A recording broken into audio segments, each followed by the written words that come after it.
Mr. Zahid Amin, Mr. Durga Prasad Upadhyay, and Mr. Manjil.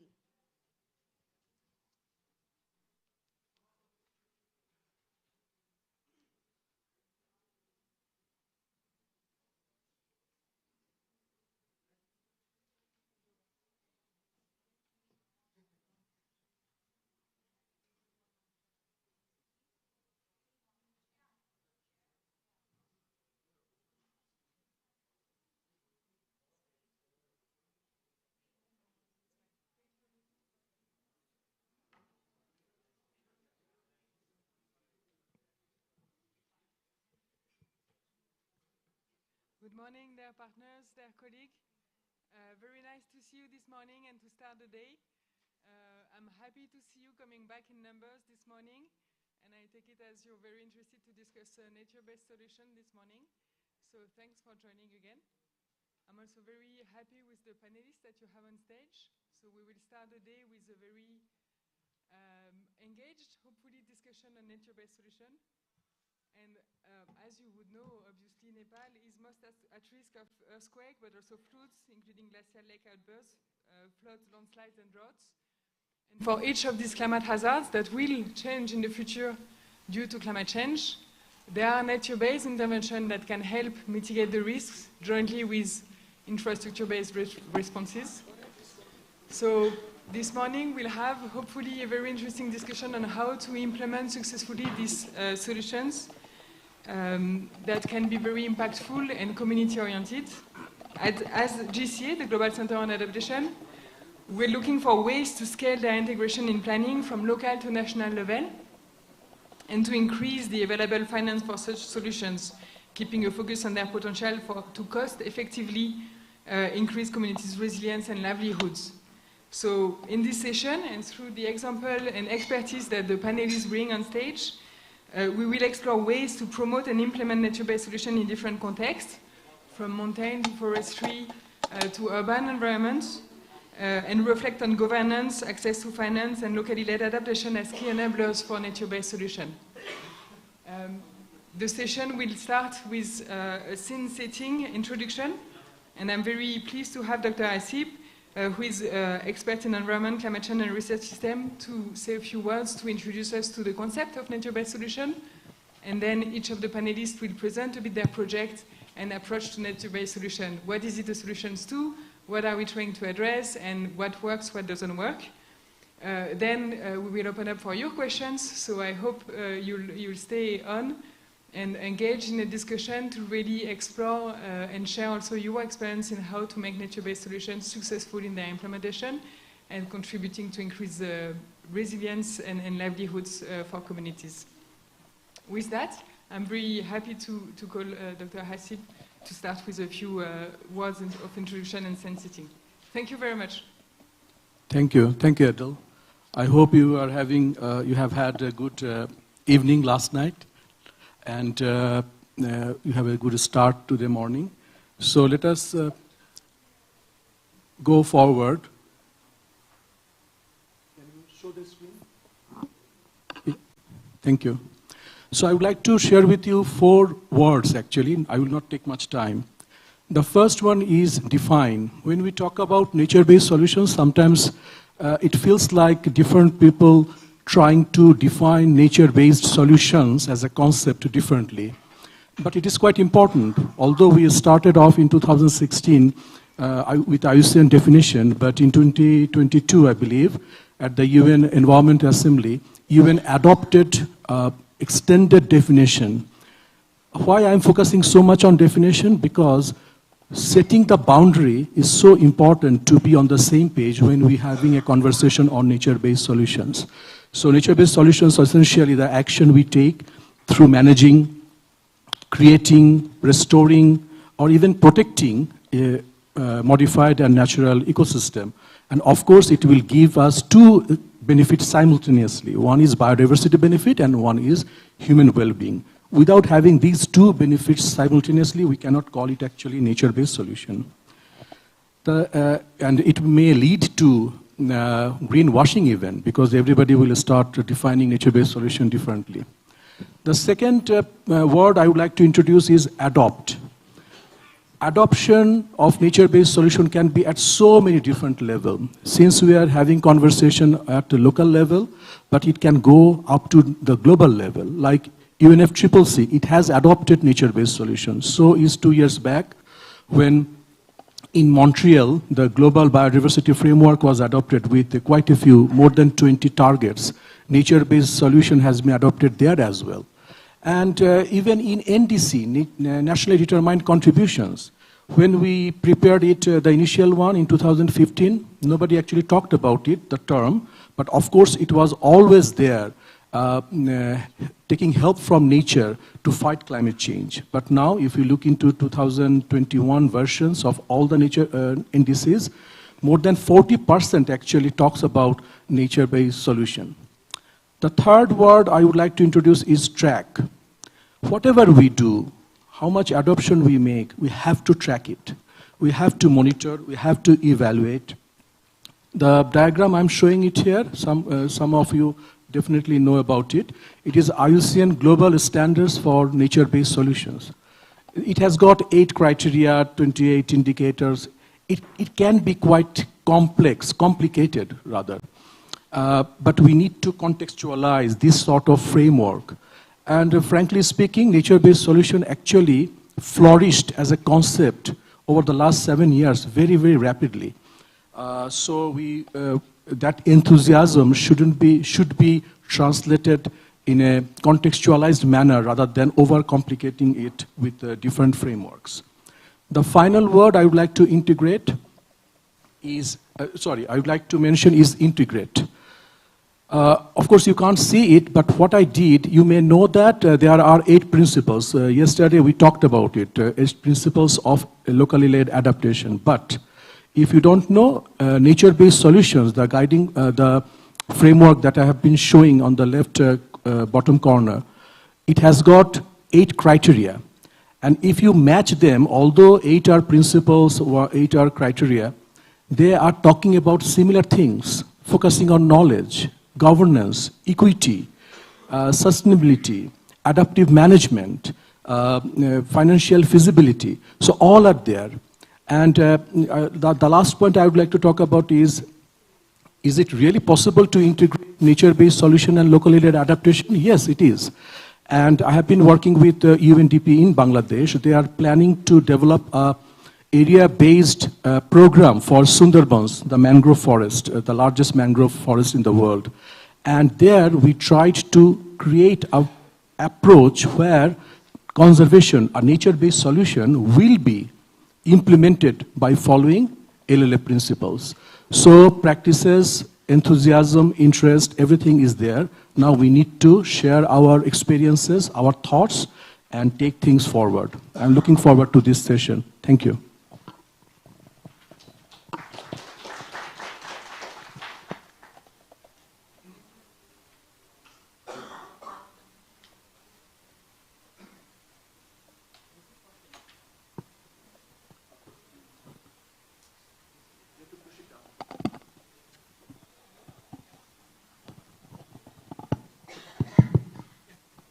Thank you. Thank you for this introduction. So now we'll deep dive in different cases, and I'm very happy to discuss, and through your introduction, thank you. The different examples that we will share will really aim to illustrate how to avoid nature-based solution. Like, what is it about? How do we really leverage nature and positive, like, is it about time to realize that we get benefits from nature, natural ecosystem? But what does it mean to really leverage these ecosystemic services and nature-based services in the context of project development, communities resilience, livelihoods improvement? Why does it matter to put a value on nature-based ecosystem services? How to avoid greenwashing is a good point. And how to really move mindsets towards adaptive management and through LLA principles that can really contribute to this shift. So now each panelist will deep dive in one specific example that illustrates a different context where nature-based solutions make an impact and are relevant. And we'll try to understand together what are the key enablers to scale this up. The first example is with ICCIMOD, the International Center for Integrated Mountain Development. And I will pass on to Dr. Bandana Shakia and Dr. Kamal Eyal for the discussion. We'll have a first presentation and then a few first question for you. Thank you. Thank you, and good morning, everyone. This is such an honor to be part of this panel discussion. So, and Hasib, thank you very much for setting the stage, and it's really important to have a common understanding of nature-based. And nature-based solution, as UNEA, United Nations Environment Agencies, put forth is broader framework that is able to accommodate many, many different interventions. So for us at ECMOD, it's also an overarching approach, which is globally really being recognized. And because it's able to encompass different kinds of approaches. And although NBS is, it's not really a new concept, but really a reinforced idea, a new way of thinking about solution that can allow multiple interventions, engagement, especially partnership, and financial collaboration. So I think sometimes a cartoon, there are a lot of reading materials, but sometimes this, this cartoon or infographics can really tell a nice story. So here I just want to elaborate with this cartoon why nature-based solution differs, or how it reinforces the business as usual solution or the conventional solutions that we use in development. Usually we are focused on a sectoral approach, and often our projects are short-term, and this kind of creates a lot of loopholes, as you can see in the first figure, first cartoon. So we miss out on a lot of good achieving opportunities on climate, simultaneously achieving opportunity on climate, biodiversity, and sustainable development. So we at ECMOD are looking at nature-based solution as an opportunity to really stitch that, loopholes, making our solution as integrated as possible. Integrated not just in terms of thematic, like water, forest, air, environment, and others, but also in terms of partnership, also in terms of financing, and also in terms of creating equitable opportunities for different stakeholders to participate and come together, and to make our solution more sustainable, and it can deliver on multiple outcomes. So at ECMOD, and we're also saying that, we all are aware that our challenges, be it climate change, biodiversity degradation, or pollution, it is really, really increasing. It's becoming, despite all our intervention, is becoming bigger and bigger. So important is getting that solution implemented at scale. So it is here nature-based solution also becomes important. So we have, at ECMOD, we have this UK FCDO-supported Himalayan Resilience Enabling Action Program, which is a longer-term program, supports us for longer years, and looks at wider scale adoption of nature-based solution. So our nature-based solution design is really, if you look at the figure there, it needs to be supported by government.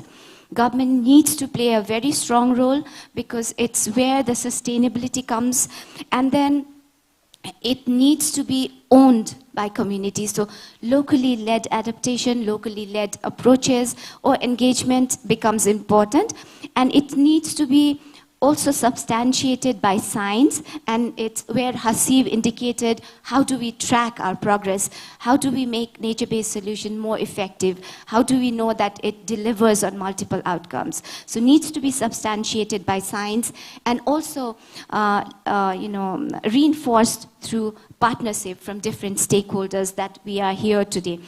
And we are currently focusing on nature-based solution that addresses three types of societal challenge, especially mountain-specific challenges related to disaster, related to water insecurity and food insecurity. So I just want to briefly finish with how do we link this with locally led adaptation.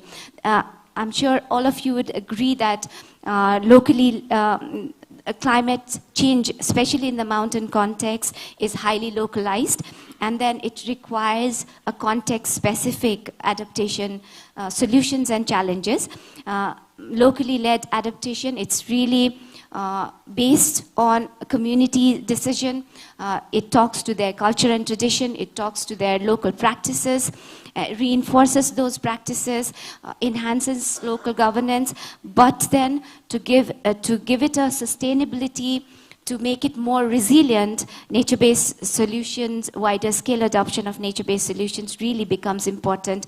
And it's here nature-based solution can create a buffer for locally led adaptation. So there is an opportunity for community to fall back to diversity of options.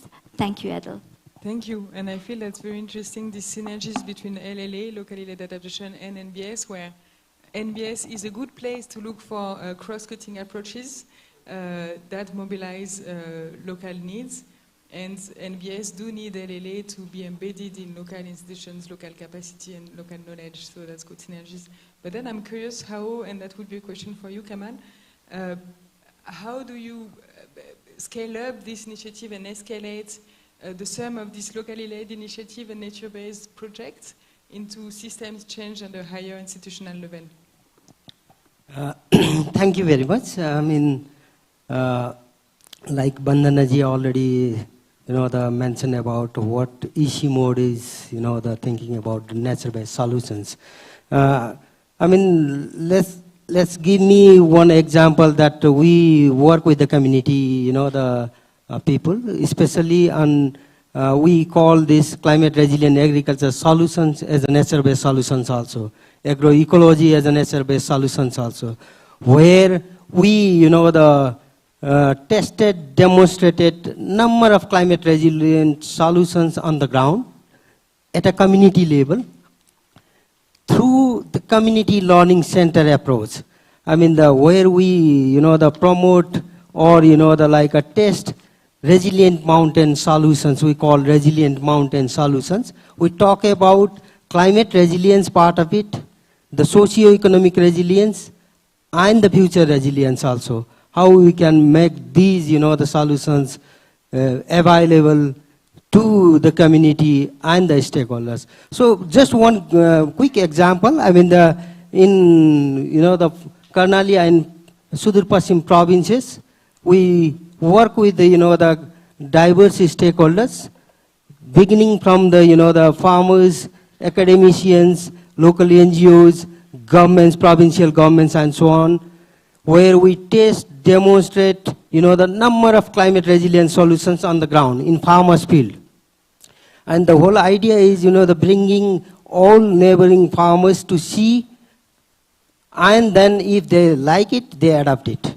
This is, demonstrating the simple, affordable, easily replicable kind of solutions on the ground, and bringing university part of it, also doing action research, collaborative action research on those solutions, whether these solutions are effective enough on, let's say, enhance the production productivity, whether these solutions are effective enough to control the pest and disease, and so on. So this science part is also there, where our university partners like Agriculture and Forestry University, Midwest University, and Far West University, faculties and students came together, done action research together with the farming communities.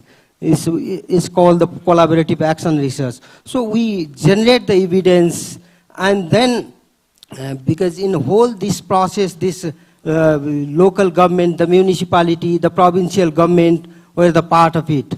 And now, I mean, this model are successful models.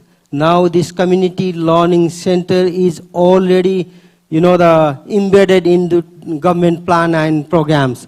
They allocated, let's say the Ministry of, the land management in Karnali province has already allocated resources to scale up these solutions into all districts. So, I mean, this is one of the good examples of how the government is taking, the subnational government, provincial government is taking our, the approach and how they are scaling up. So this is one area. And another, even the university, this climate resilient solutions practices are now embedded into, the master's and bachelor's degree curricula.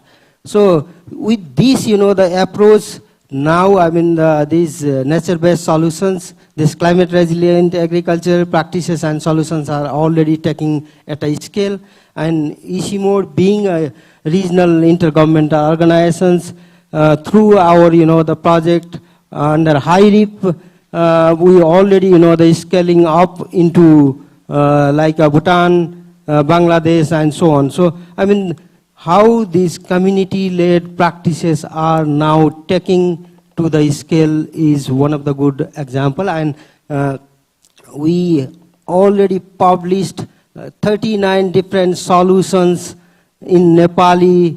Some of them are in English, and this compendium of solutions is already there. So, I mean, this will be one of the good way to take it further. And also, like currently we are working on, under HIRIP, we are working to, prepare these guidelines on how to establish these community learning centers where we can, scale up these sort of solutions. Yeah, thank you. And I believe your approach that is really based on making the case through successful example and then embedding in capacity and learning program will resonate with some other of the example today. So I will pass on to the next example. That's also an illustration on how to bring together different initiatives and create a community around nature-based solutions, but in the context of forestry management. So I will pass on to Mr. Birka Bahadur Shahi, which is from the Federation of Community Forestry Users in Nepal. Over to you, sir. Thank you. Thank you for giving me this forum. Good morning, namaste, assalamu alaikum. Especially foreign delegates, heartily welcome to Nepal. It's a beautiful country. I speak Nepali. I feel easy. So, first of all, I introduce my organization. सामुदायिक one उपभोक्ता महासंघ नेपाल भरि छरिएर रहेका सामुदायिक one उपभोक्ता समूहहरू जो 23,000 more than 23,000 community forests छन् उनीहरूले देशको 40%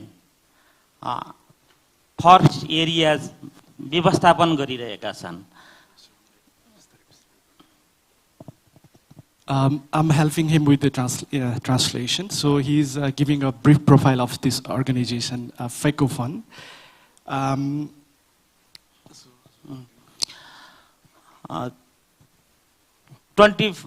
More than 23 forest user group ले करीब 24 लाख हेक्टर वन चाहिँ व्यवस्थापन गरिरहेका छन् र यसमा 31 लाख घरधुरीहरू त्यो वन व्यवस्थापनमा सहभागी छन् र खास गरेर देशमा हाम्रो स्ट्रक्चरको हिसाबले संघीय महासंघ एउटा छ, त्यसपछि 7 वटा प्रोभिन्समा 7 वटा प्रोभिन्सियल महासंघ, 27 डिस्ट्रिक्टमा डिस्ट्रिक्ट महासंघ र 556 वटा लोकल लेभलमा स्थानीय महासंघहरू कार्यरत रहेका छन् र खास सामुदायिक वन उपभोक्ता महासंघको मेन मोटो भनेको देशभरि रहेका सामुदायिक वन उपभोक्ता समूहलाई को उनीहरूको अधिकारलाई स्थापित गर्ने र उनीहरूको गुड प्र्याक्टिसहरू र एक ठाउँका गुड प्र्याक्टिसहरू अर्को ठाउँमा शेयरिङ गर्ने हो. So the FECOFUN, the organization he's working for, he represents, has supported supported, it covers a wide range of area actually. It supports 2.4 million hectares areas. In terms of household, it is supporting 3.1 million million households. And there are like more than 23,000 community forest user group associated with the organization. At the moment, as per the current figure, there are 16 million people of Nepal who are engaged in community forest user groups. The organization has when we talk about the organization, it has the presence at the federal level. It has a presence in all 7 provinces, and there are like 77 the district chapter of this organization, and the more than 22,000 community forest groups are part of this organization. And this organization primarily works for the rights and welfare of the community forest user groups. म यहाँहरुलाई share गर्न चाहन्छु सामुदायिक one नै किन खास गरेर 1970 मा नेपालमा एउटा स्टडी भएको थियो वर्ल्ड बैंकले एउटा स्टडी गरेको थियो यदि नेपालको वन व्यवस्थापन समुदायलाई सहभागी गराइएन अथवा समुदायलाई दिएन भने नेपाल 20 पहाडी एरिया 15 वर्ष र तराई एरिया अबको 20 वर्षपछि नेपाल डिजर्टिफिकेसन हुँदैछ भनेर एउटा रिपोर्ट आयो त्यो एकदमै डरलाग्दो रिपोर्ट थियो जति बेला नेपालको वन 29% लगभग थियो र आजका दिनमा नेपालको होल वन मोर देन 45% वन छ अहिले र अब यो कसरी भयो त यो भनेको सामुदायिक वनका कारणले जुन 40% देशको भूभाग समुदायलाई व्यवस्थापनको लागि जिम्मा दियो सामुदायिक वन लिजोल्ड साझेदारी वन लिजोल्ड रिलिजियस वन धार्मिक वन र त्यस्तै गरेर बफर जोनको रूपमा जब समुदायलाई वनमा सहभागी गराइयो त्यसपछि नेपालको वन चाहिँ 29% बाट एकैचोटी यो 30-50 वर्षमा चाहिँ 45% पुगेको छ. So why this organization FECO Fund is needed? What is its role? There was one study commissioned in 1970 which indicated that at that time the prevalence of the jungle was 29% at that time, and the study highlighted that until if the forest is not systematically or properly managed, then it is going to be the country is going to lose the significant part of it.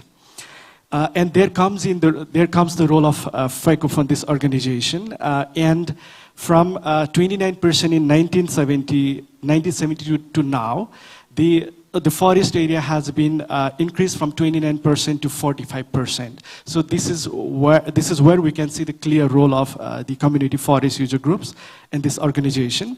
And these community forest groups are linked with, like for example, they are engaged in the protection of forest from the social region, from religious region. It is related with the communities living in the buffer zone, and there is a great role of the community. There is a huge community engagement which has made it possible from 29% of forest coverage in 1972 to 45% at the moment. सामुदायिक वनको one व्यवस्थापन गर्ने आफ्नो एउटा कार्ययोजना हुन्छ जसलाई हामीले अपरेसन प्लान भन्छौं र अब अपरेसन प्लान र अहिले आएका विभिन्न विकासे अथवा क्लाइमेट चेन्ज अहिले थुप्रै नयाँ शब्दहरू जस्तै nature based solution adaptation mitigation resilience यी शब्दहरू अब त्यो हाम्रो सामुदायिक वन उपभोक्ताको कार्ययोजनामा कसरी रिफ्लेक्ट हुन्छ त कसरी राखिन्छ त जबकि सुरुदेखि नै यी कुराहरूको सम्मिश्रण भनेको नै कार्ययोजना यी सबै कुराहरू सुरुदेखि हाम्रो सामुदायिक वनको कार्ययोजनामा इनबिल्ड थियो र अब अहिले यी आएका कार्ययोजनाहरूले समुदायलाई उहाँहरूका कार्य पहिलाका क्रियाकलापहरूलाई अहिले त्यसलाई एडजस्ट गर्न हामीलाई सजिलो भइरहेको छ। So CFUG, they work on an operational planning basis. They have their own operation plan, and they've been working throughout many years following their operation plan. Now, when you talk about the various initiatives at the moment, for example, we're talking about nature-based solution, we're talking about adaptation, mitigation, and all. So the main question here is how do we integrate all these elements, new elements? Some of them were already existing in the operational plan, and some of them are new. So the question is how do we mainstream these all new upcoming emergent topics into the operational plan of the CFUG so that it will be more effective? खास गरेर त्यो कार्ययोजनामा हामीले अहिलेसम्म भएका कुराहरू दुईटा part, एउटा forest एरियालाई कसरी म्यानेज गर्ने, त्यहाँको बायोडाइभर्सिटीलाई कसरी बचाउने, चाहे हामीले सुरुमा सामुदायिक वनको कार्ययोजना लापा भनेर कम्युनिटी लेभलमा त्यसलाई राखिएको हुन्छ। त्यहाँको खास गरेर सेन्सिटिभ एरिया कुन हो, त्यहाँ त्यसलाई कसरी व्यवस्थापन गर्ने, वनको व्यवस्थापन गर्ने, एउटा पार्ट कार्ययोजनामा खास गरेर वनको व्यवस्थापन र अर्को पार्ट बेनिफिट सेयरिङको कुराहरू, जस्तै त्यस वनबाट आउने लाभांशलाई कसरी समुदायको समन्यायिक रूपले वितरण गर्न सकिने। फर इक्जाम्पल त्यो सामुदायिक वनबाट आउने लाभांश चाहिँ 25% चाहिँ त्यसको आम्दानी, होल सामुदायिक वनको आम्दानीको 25% चाहिँ फरेस्ट म्यानेजमेन्टमै खर्च गर्नुपर्छ र त्यसबाट बाँकी रहेको पैसालाई हामीले 50% चाहिँ खास गरेर विशेष त महिला, दलित, आदिवासी जनजातिहरूको लाइभलीहुड को जीविकोपार्जनमा त्यहाँ खर्च गर्नुपर्छ र अरू बाँकी 50% चाहिँ सामाजिक विकासमा खर्च गर्नुपर्छ। यसरी हामीले त्यो कार्ययोजनामा सबै कुराहरू लेखिएको छ। अब ती सामुदायिक वनका कार्ययोजनामा खास गरेर अहिले हामीले यी सिकाइहरूबाट र अब नेपालको लापाको सन्दर्भमा कुरा गर्दाखेरि लापा खास गरेर स्थानीय सरकारको जुडिडिक्सनमा छ र कहीँ न कहीँ वन र स्थानीय सरकारकोमा लापा स्थानीय सरकारको जुडिडिक्सनमा भए तापनि विशेष त सामुदायिक वन र वन व्यवस्थापन सेक्टरमा धेरै इन्टरलिङ्केज छैन। त्यहाँ लापा एक हिसाबले जान्छ र सामुदायिक वन उपभोक्ता समूह अथवा अरू समूहहरू र खास गरेर division forest office, sub division forest office त्यसको कहीँ न कहीँ लिङ्केज थिएन। त्यसकारण हामीले यी कुराहरू अरू स्थानीय सरकारमा पनि धेरै बर्डनहरू छ, खास गरी SDG. So if we talk about the operational plan of CFUGs, there are broadly two areas. One talks about the management of forest. That also includes, for example, the local adaptation plan of action. And another broad area is the benefit sharing. So how do the community shares the benefit from that forest? For example, the 25% of the revenue generated from the forest has to be spent for the forest management. And the remaining 50% of benefit sharing goes to the women, indigenous, and other vulnerable group in the community for their livelihood options. And rest of the resources goes for the other social development related activities. At the moment, the operational plan that the CFUGs are following, overall the forest management comes in the jurisdiction of local government, and local government has their own plan and policies. But the thing is, there is need to integrate between the plans and policies of the local government as well as the CFUGs to harmonize them and to integrate them. There is that need. यसको लागि हामीले खास गरेर अब यो DRR को कुरा छुट्टै, climate चेन्जको कुरा छुट्टै, एसडिजी को कुराहरू छुट्टै, यी कुराहरूले त्यो छुट्टै आफ्नो प्लानहरू बनाउँदाखेरि बजेटको भोल्युम यति देखिने कि स्थानीय सरकारको उसको आफ्नो स्रोत छैन, उसको फाइनान्समा पहुँच छैन, यो एकदमै ठुला बजेट प्लानहरू बनाउने तर इम्प्लिमेन्टेसनमा यी कुराहरू धेरै नजाने। त्यसकारण हामीले स्थानीय सरकारसँग यो डिआरआर र सिसिए को एउटा छुट्टै गाइडलाइन बनाउनुपर्छ भनेर हामीले केही स्थानीय सरकारहरूसँग मिलेर त्यसमा फ्यासिलिटी पनि गरेको छ र त्यसको लागि खास गरेर स्थानीय आफै सरकार हो तर उसको वन सम्बन्धी खास गरी नेपालको संविधानले वनलाई तीनटै सरकारको जुडिडिक्सनमा राखेको छ, संघीय सरकार, स्थानीय सरकार, प्रान्तीय सरकार र स्थानीय सरकार।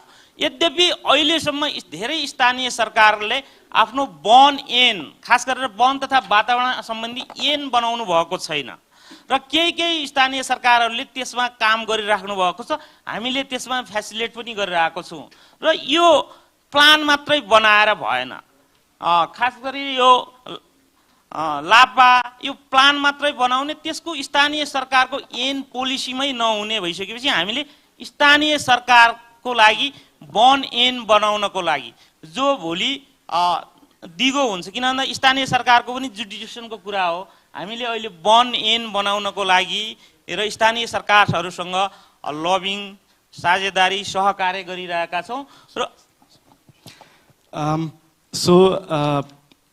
we are talking about so many things at the moment. For example, we are talking about the DRR plans, climate change plan, the SDGs, and so many other things. And sometimes it seems that we've been engaged in so many separate plannings. For example, we are talking about separate plan for DRR, separate plan for climate change, again about SDG related plans and policies, which are so many plans. And if we look from that perspective, these so many plans require so much of budget, which is not available at the local level. So the local government is also struggling in terms of resources, in terms of capacity, and in terms of those technicalities. So the FECO Fund and the CFUGs, the community forest use groups, are advocating and working closely with the local government to mainstream or to integrate all these, to bring all these elements into the local level planning of the local government as well as the local community forest groups.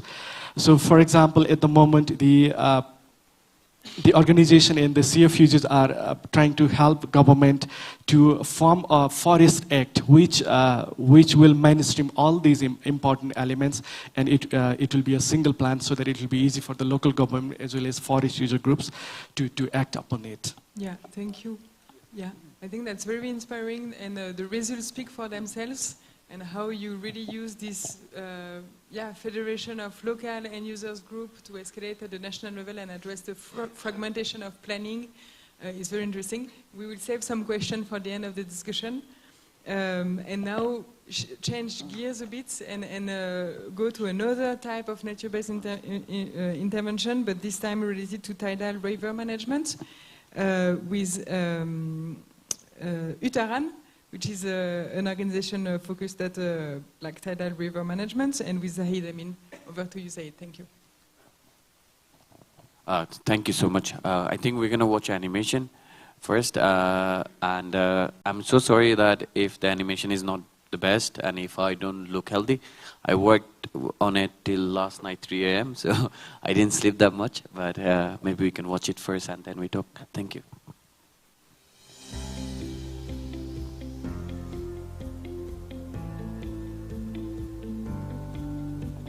Bangladesh, a land where the mighty rivers of the Ganges Delta meet the Bay of Bengal. In the southwest region, rivers are only tidal rivers which are vast and diverse. Here, the tide ebbs and flows used to flood the floodplain twice a day, bringing sediments and brackish water, both blessings and challenges to the local communities. With the introduction of the coastal embankment project in the 1960s, the floodplains were disconnected from the rivers, and parallel embankments were constructed on both sides of the rivers. This intervention altered the entire ecosystem by depositing sediments on the riverbed. The only connection to the river was through sluice gates, which were managed to regulate inland water flows but became clogged within a very short time due to sediment deposition. The detachment of the rivers from the tidal floodplain caused sediments to deposit in the riverbed, which gradually raising it higher than the surrounding communities. Additionally, during the monsoon season, there are no pathways for inland surface water to reach the rivers, resulting in waterlogging and the subsequent loss of biodiversity and ecosystem. However, pre-polar scenario for centuries, the people of this region have been practicing a unique form of river management that is called tidal river management or TRM for short, and in Bengali, Ashtamashibad. TRM is a sustainable and community-based sediment management technique that involves cutting up a particular point on an embankment and connecting the river with a large floodplain by a canal. The floodplain is then enclosed by a peripheral embankment to control tidal water flow, enhance sediment deposition, prevent flooding in polar areas. During high tide, sediment-laden water enters the floodplain and settles down, allowing the sediment to be naturally deposited there. During low tide, sediment-free water flows back to the ocean and erodes the riverbed. This process helps to elevate the land and maintain the river by natural scoring. TRM not only enhances aquatic life, but it also increases agricultural activities by reducing waterlogging. By regulating the flow of sediments and water, TRM creates a mosaic of different habitats that support a variety of fish and other aquatic species.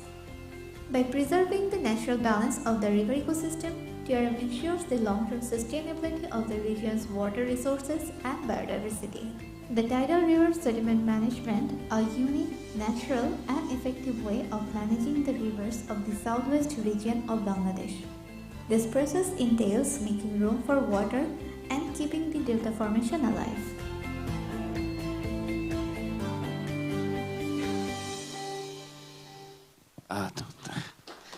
Thank you. Good morning. So I come from a grassroots organization called Uttaran, which means transition. And I do have a slide here, but it's a complicated slide, so let's not look into it. So it's a story that it's not a project, right? I belong from that community where this whole polder thing came in the 1960s with the support of the Dutch Americans, with the goal to do a green revolution with 3 crops a year, but things didn't go as planned. And so before the 1960s, our rivers are not fed by upstream waters. And even 200 years before 1960s, the Ganges had the main tributary called the Matabhanga River, which was disconnected by British engineers with sediment laden, with sediment boats that they deposited, because they couldn't navigate from Bangladesh to West Bengal because the streams the current was too tough for them. So they're like, let's just put sediments in the river. So it's weird that how things are at the moment. After that, in the 1960s, for the next 200 years, even though we didn't have upstream water, people used to manage it through TRM, the thing you just saw in the animation. And then in 1960s Green Revolution, we disconnected the floodplains from the river. And it wasn't people's choice. So none of this was LLA, none of this was just a top-down idea. For 20 years, it went really good. We were doing 3 crops. Huh? It's something that was a miracle for us. But soon after 20 years, the river started dying, as you saw in the animation.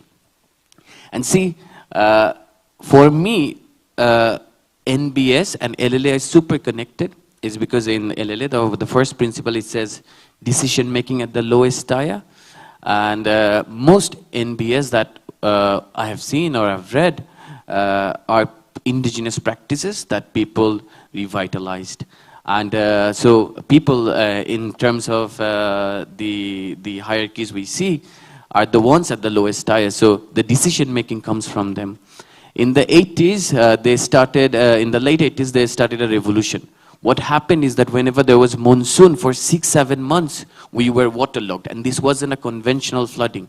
For 6 months, 7 months, everything you know was underwater.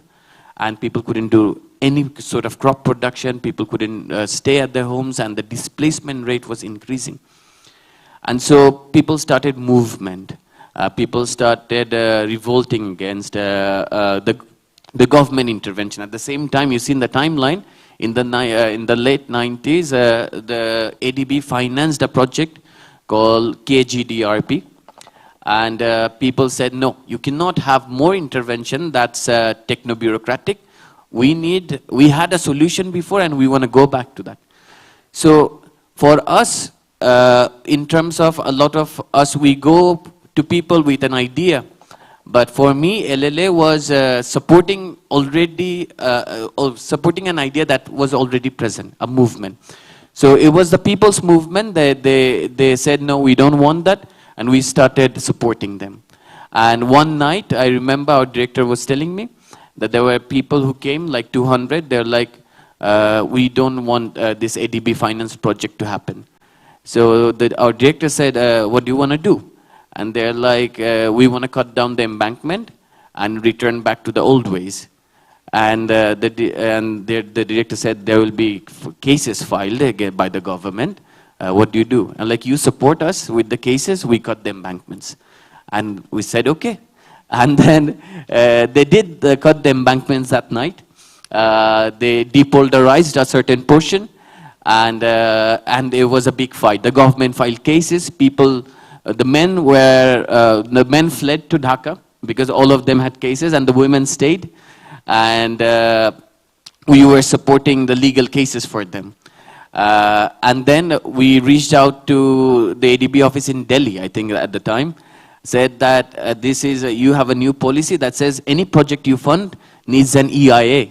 So unless you do an EIA, you're not going to do the project. So ADB then commissioned EIA, and that was the time that they found that the people's alternative to what ADB and our Water Development Board was proposing was the better one. And since then, till now, it was a long journey. It is now adopted to Bangladesh Delta Plan, which is a 100 years plan, as a solution for the southwest Bangladesh. And the story is not something to tell in 2 minutes. There were people dying. There were fights between farmers and shrimp farmers. There were fights between Water Development Board and people. There were people dying. It was a long journey. I am at the end of that journey where we have institutionalized the whole process. The government now adopts it.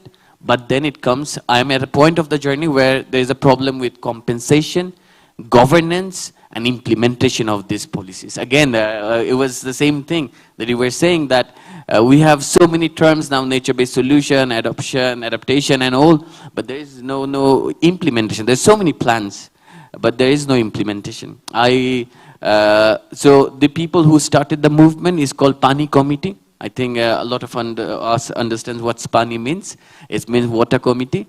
And I am part of the next generation, they call the Youth Pani Committee. So I'm part of that. So at the moment, the few things I want to mention is we say a lot about projects, that projects end just like that.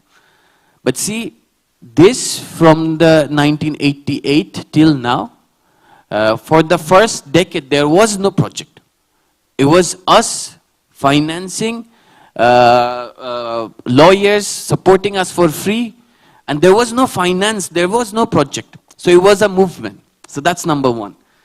The second thing is grassroots organizations should forget about projects.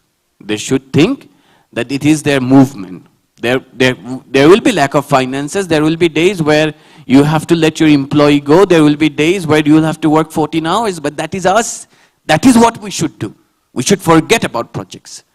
The second thing I should tell is to my donors and partners or colleagues is to put an example like the donor I have here. It's called Missouri, Germany. They have been supporting the movement from 1998 till now. Maybe $10,000, $20,000 a year, but they have been there. And the third thing is not always finances. Another partner I want to mention is Both Ends, who, even though with no money, they would write emails, proposals, letters, set up meetings for us. And that's fine if you don't finance. Just help us a pathway that we help reach voices, that we send our message to the global world. Because sometimes My government doesn't like speaking to me, but likes speaking to white people. That's fine. But that's the harsh reality. But that's true. And the third thing is rather than going with new ideas and new projects, which is important for research organizations, for grassroots implementing organizations like myself, we need to look deep in the community. Let them decide what they want and what movement they want to do. Rather than creating new movements, new plans, they already have their plans. So we listen to them and put that forward. So thank you so much. Thank you. This is quite inspiring to hear that, and I feel it's very important to replace in time this reflection on nature-based solution, and that nature-based engineering go back in time, back to the 16th century and so on. And then it takes also long time to plan. Bad planning takes some time, so before the effect get felt on the ground. And then long planning takes also time to design and come from the movement to the project. So it's very inspiring. Thanks for sharing. We'll move again to a fourth example out of the 5 that we want to cover before looking for cross-cutting learnings. And now moving to Manjit Sherchan, hoping that I'm pronouncing almost well, from the DanChurchAid DCA organization, who will share another example, very interesting, to connect NBS intervention with disaster risk response and management. So, yeah, putting another light yet to nature-based solution and their use in programs and strategic deployment. Over to you, thank you. Thank you. Namaste and good morning to all, yes. So I'm very much grateful to be the part of the panelists here. So DCA is more with the humanitarian organizations. So it is also the humanitarian and the development organizations. So talking about these NBS integrating in the DRR projects. So actually what we want to talk more about here is like, we don't take the nature-based solutions as a different initiatives alone, standing alone. So we want to take that in all of our projects. And actually this one of the examples that we want to show is more with the DRR-related projects or DRR-related programs. So in Nepal, so if you see in the far west regions of Nepal, you see like a lot of climate-induced disasters. They have been facing severe impacts in their livelihoods. Yes. So in that cases, I think in Nepal, like ecosystem-based adaptations, community-based adaptations, yes. So different kind of plans that have formulated in different places. So I think at the time, 2015, when there was an earthquake, then that is the point where like the climate change and the disaster institutions, they came together to have like common plans together. So then in 2017, we had a local disaster and the climate resilience plan. So it was like more with the integrations with the climate-induced disasters and non-climate-induced disasters. So that was the plan. So with that, so in here, I think the LLA principles and the nature-based solutions principles is quite reflecting in these areas. So how we start preparing the plans starting at the phase is the local disaster climate resilience plan or the climate resilience framework, now we say that. So in that part, that is like more with the bottom-up approaches. So as our earlier colleagues, they have also mentioned at the tidal river management. So how the people's participation is important at that point. So we do the vulnerability and capacity assessment, yes, in the processes. So where all the relevant stakeholders, they participate there, and then also with the vulnerable groups, they participate there, and they present their societal challenges and also the environmental challenges that they have been facing from the ages. And based on that, they design the scales or different projects, different kinds of initiatives, activities, action plans in there. From their indigenous knowledge, local knowledge we identify at that point. So I think being together in that point from the beginning, so that is the entry point where it helps for all to have a collaborative actions and also make the private sectors as well to put their investment in that areas and the stakeholders as well. And the local communities are also now so much accountable that they are also very much interested to have investment in that action plans that they have prepared. So we have presented some of our the initiatives in the DRR projects. So different UN DRR publications, you can see ADBs, World Bank, they have started working in the nature-based solutions, how to mainstream those in the DRR initiatives. So there are different studies, around 74% of the studies that they say is like these initiatives, nature-based solutions initiatives, can have like a very cost-effective solutions, yes, and that will be a sustainable one. So that is how we have been looking in DCA projects as well. So the first one we have been looking is to mitigate the disaster risks through nature-based solutions. So we have been doing some of our interventions in the Dhading districts of Nepal, in the Rorang rural municipalities, which is one of the also the very vulnerable to the landslides.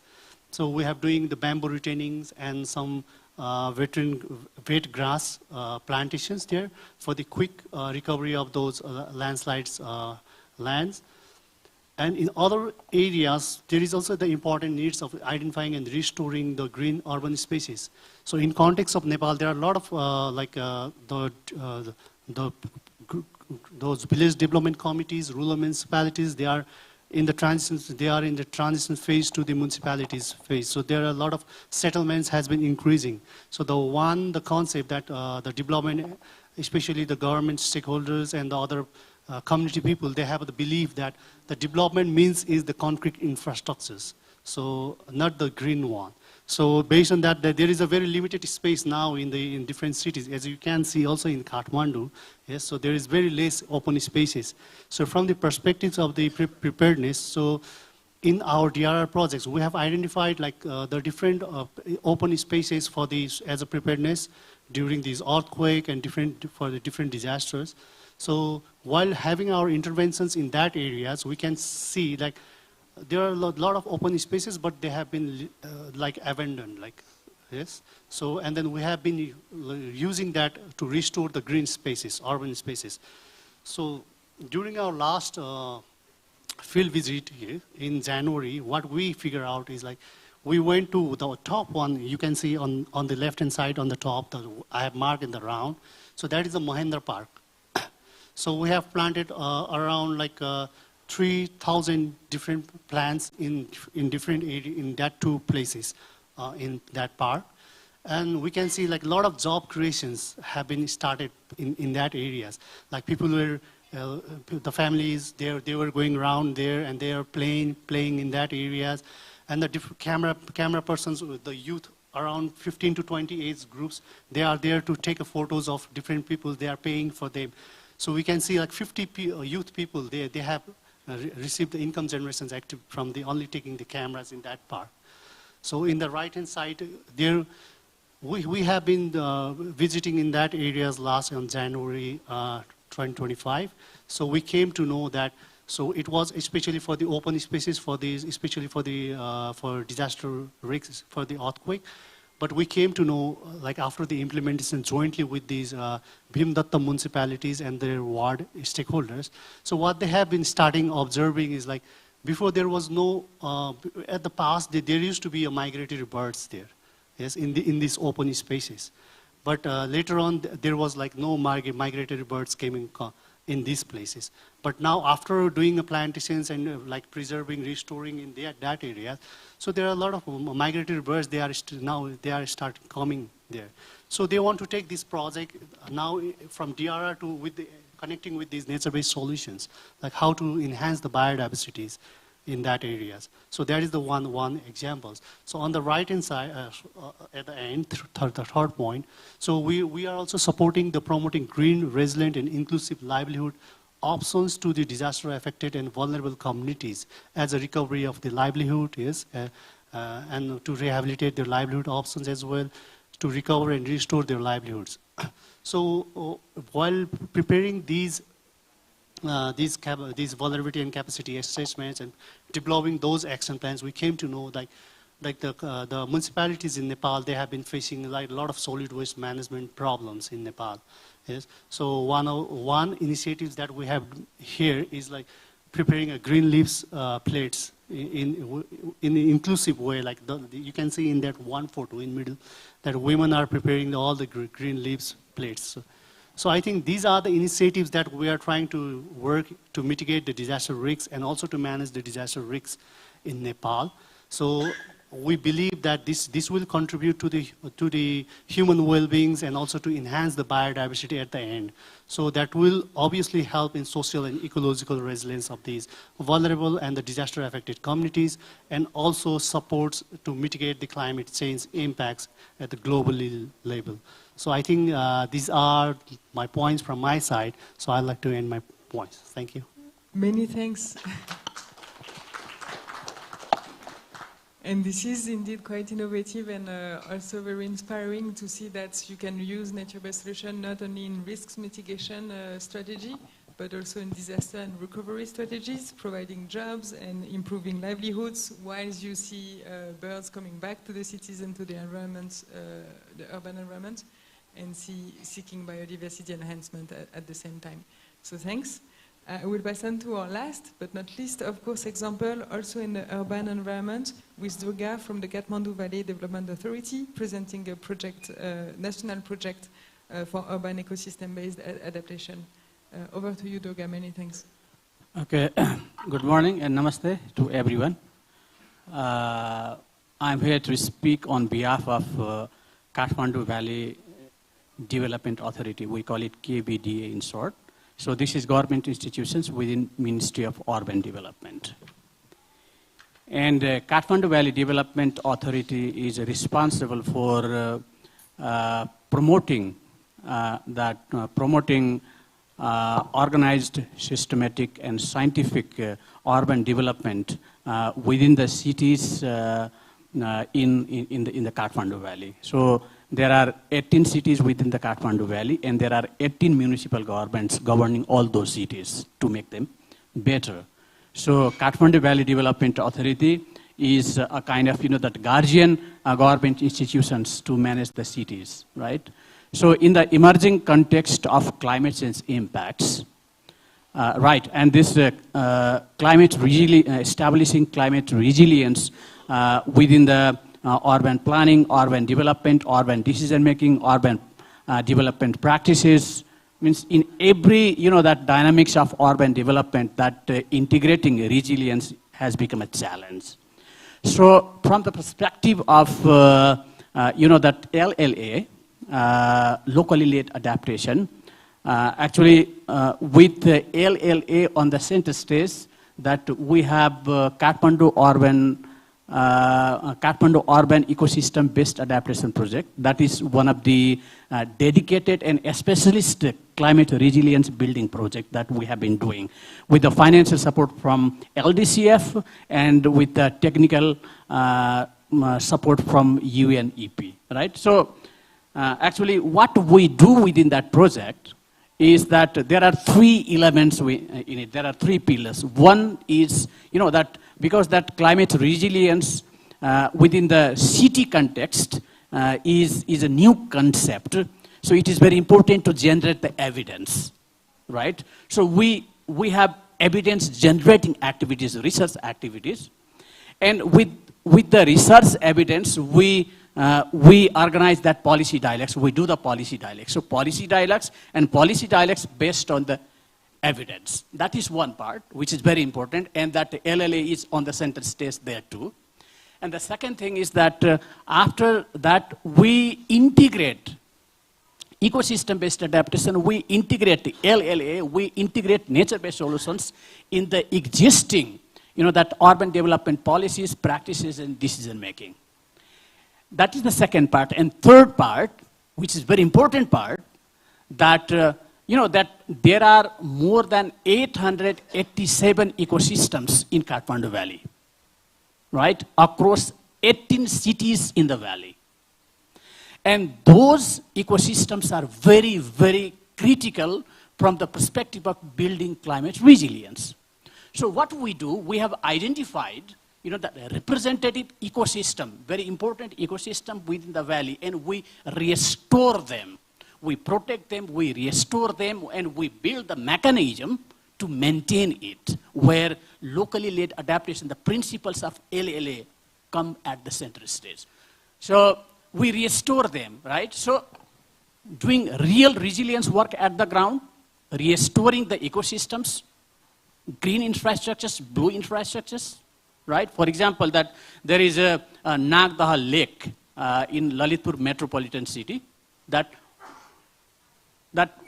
we are doing a kind of, we are doing restoration work. This is on the, study stage at the moment, right?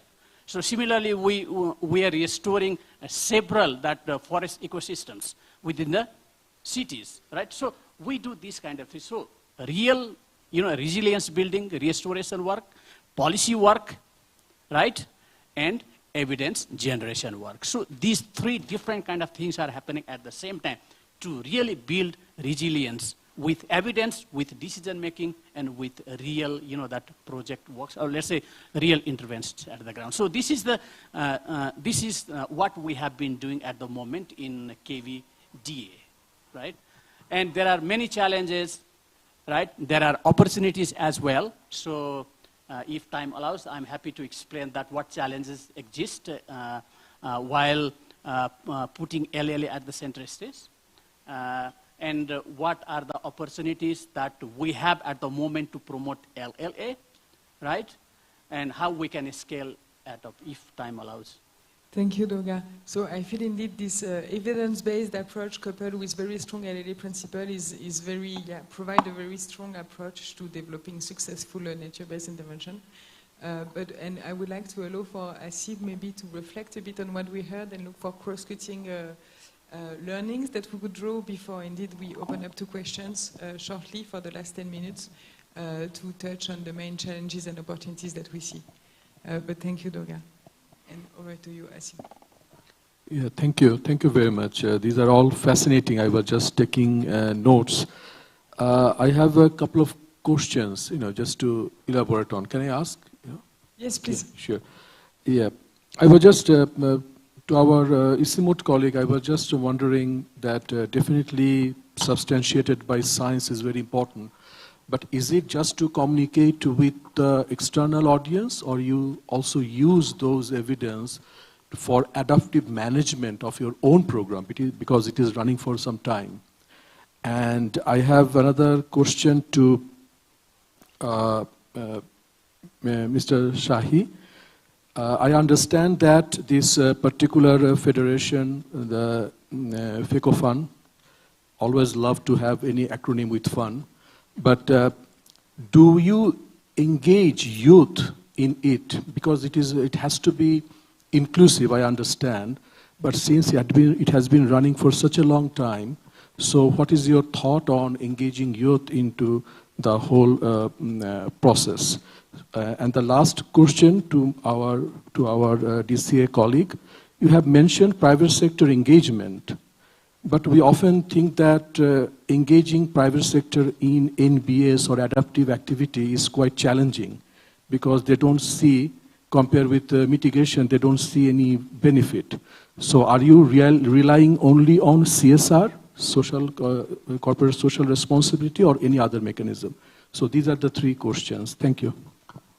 Maybe let's start with Simon, and maybe you as well, Durga, on the data-based and evidence-based approach. And move on to the next one. Thank you, Hasif, for that very, very important question. And I just want to begin with, it was really heartening, Jahid, to see your work. And it's always heartening when you call it a movement, when nature-based solution is a movement. And this is where a little bit of science, where I would like to elaborate.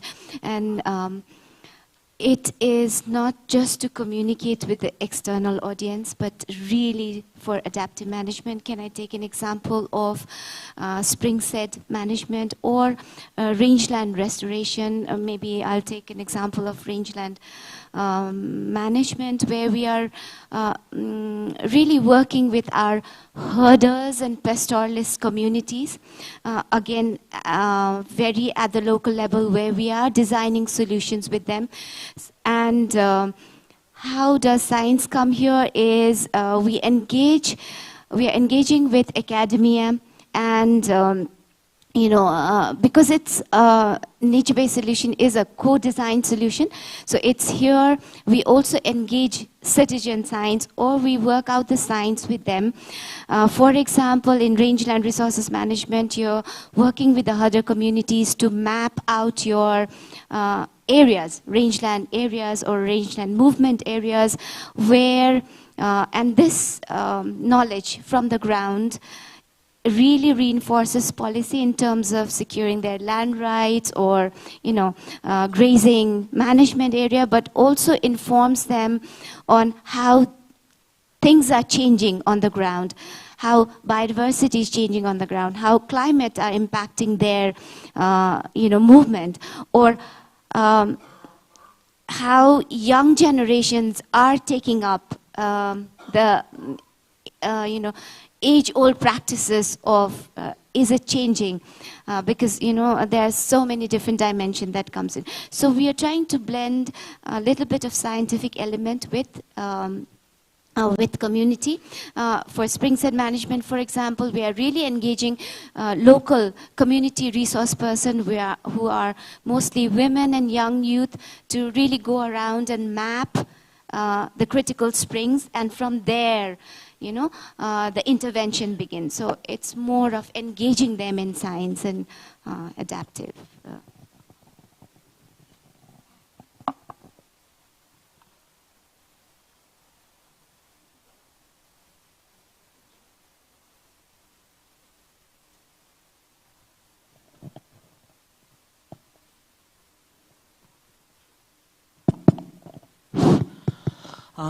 धन्यवाद एकदमै राम्रो प्रश्नको लागि। खास गरेर अहिले नेपालबाट दिनको पर डे 2200 युथहरू इम्प्लोयको लागि विदेश गइरहेका छन्। पर डे 2200 भनेपछि हाम्रो लागि एकदमै चिन्ताको विषय छ। र हाम्रो जस्तो नेचुरल रिसोर्समा, युनिक नेचुरल रिसोर्समा धनी देश दुईटाको तालमेल मिलिरहेको छैन। युथ विदेश, भ्यालुएबल रिसोर्स, नेचुरल रिसोर्स वनमा, वी आर भेरी सिरियस। त्यसकारण हामीले तीनटा काम गर्यौं। एउटा विदिन फेको फन्ड हामीले के गर्ने, अनि हामीले सरकारसँग प्रोग्राम लेभलमा सरकारसँग लबिङ के गर्ने, र आवर मेम्बर कम्युनिटी फरेस्टमा के गर्ने, तीनटा कुरामा हामी अहिले युथमा फोकस छौं। फर्स्टमा हामीले हाम्रा संरचनाहरू लोकल फेको फन्ड, डिस्ट्रिक्ट फेको फन्ड, सेन्ट्रल फेको फन्ड, प्रोभिन्सियल फेको फन्डमा युथ कोटाहरू, युथ लिडरशिप कोटाहरू हामीले हाम्रो गत जेनरल एसेम्ब्लीमा हाम्रो कन्स्टिट्युसन, हाम्रो एमेन्डमेन्ट गरेर युथ कोटाहरू नै तोकेको छ। हामीले युथहरूलाई हाम्रो लिडरशिपमा ल्याउनको लागि हाम्रो फर्स्ट विदिन फेको फन्ड हामीले गरेको काम। अनि हामीले सरकारलाई, तीनटै सरकारलाई, स्थानीय सरकार, प्रोभिन्सियल सरकार र संघीय सरकारलाई youth centre enterprise oriented programme बनाउनको लागि हामीले एडभोकेसी गरिरहेछौँ तीनटै सरकारसँग। अब खास गरेर कम्युनिटी फरेस्टको रिसोर्स चाहिँ अब वनबाट धनमा हाउ टु कन्भर्ट वन टु धन, त्यो लेभलको प्रोग्राम बनाउनको लागि हामीले सरकारसँग एकदम स्ट्रङ एडभोकेसी गरिरहेछौँ। विभिन्न पोलिसीहरू, खास गरेर इन्डस्ट्रियल ल, फरेस्ट ल, लोकल फरेस्ट ल, प्रोभिन्सियल फरेस्ट ल, यो लहरूमा हामीले एमेन्डमेन्टको लागि हामी एकदम डेलिगेसन गरिरहेछौँ। र थर्ड, र विदिन आवर मेम्बर कम्युनिटी फरेस्टमा पनि त्यो कम्युनिटी फरेस्टको लिडरशिपमा आउनलाई अहिले पनि विशेष त धेरै कम्युनिटी फरेस्टमा 20 to 25% कम्युनिटी फरेस्टमा कम्युनिटी फरेस्टको चेयरपर्सन, ट्रेजरर अनि सेक्रेटरीमा उहाँहरूले युथहरूलाई ल्याउनलाई उहाँहरूलाई हामीले एकदम इन्करेज गरिरहेछौँ। हामीले हाम्रो अबको सेन्टर नै युथ हो phaco fund. Thank you for the question. It is a very important question you raise about the youth. youth participation and inclusivity. So he says that in Nepal, in the recent context of Nepal, more than 2,200 youths are living abroad on daily basis. Being the country such a rich in natural resource management, it is unfortunate situation for Nepal, and we are not able to turn these resources for an opportunity at the moment. FECOFUN is an organization prioritizing youth from 3 angles. First of all, within FECOFUN structure at the various level, the certain quotas for youth have been allocated so that the structure are inclusive and representative of the youths. Second one is FECOFUN is constantly engaging with the government, 3 tiers of government on lobby and advocacy to make the forest-related, all the forest-related program youth inclusive or targeting the youth as well.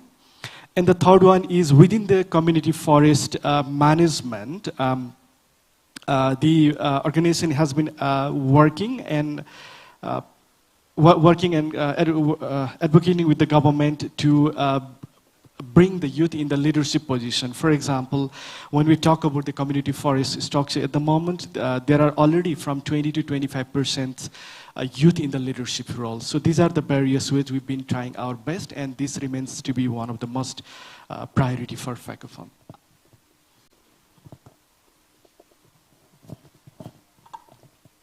First, thank you, Hasim, for the questions. So the question was of private sector's engagement. Is it challenging, or the CSR, or the other kind of engagement? So in DCA, especially, or in Nepal, we can see like there are a lot of investment from the side of from corporate social responsibilities from the different private sectors in this kind of initiatives. So, but still, DCA is implementing one of the Sudrit project funded by one of the mobile companies, GSMA. Yes. So this the one initiatives that we have presented with the urban open spaces is one of also the initiatives that was funded by the GSMA project. So that is one.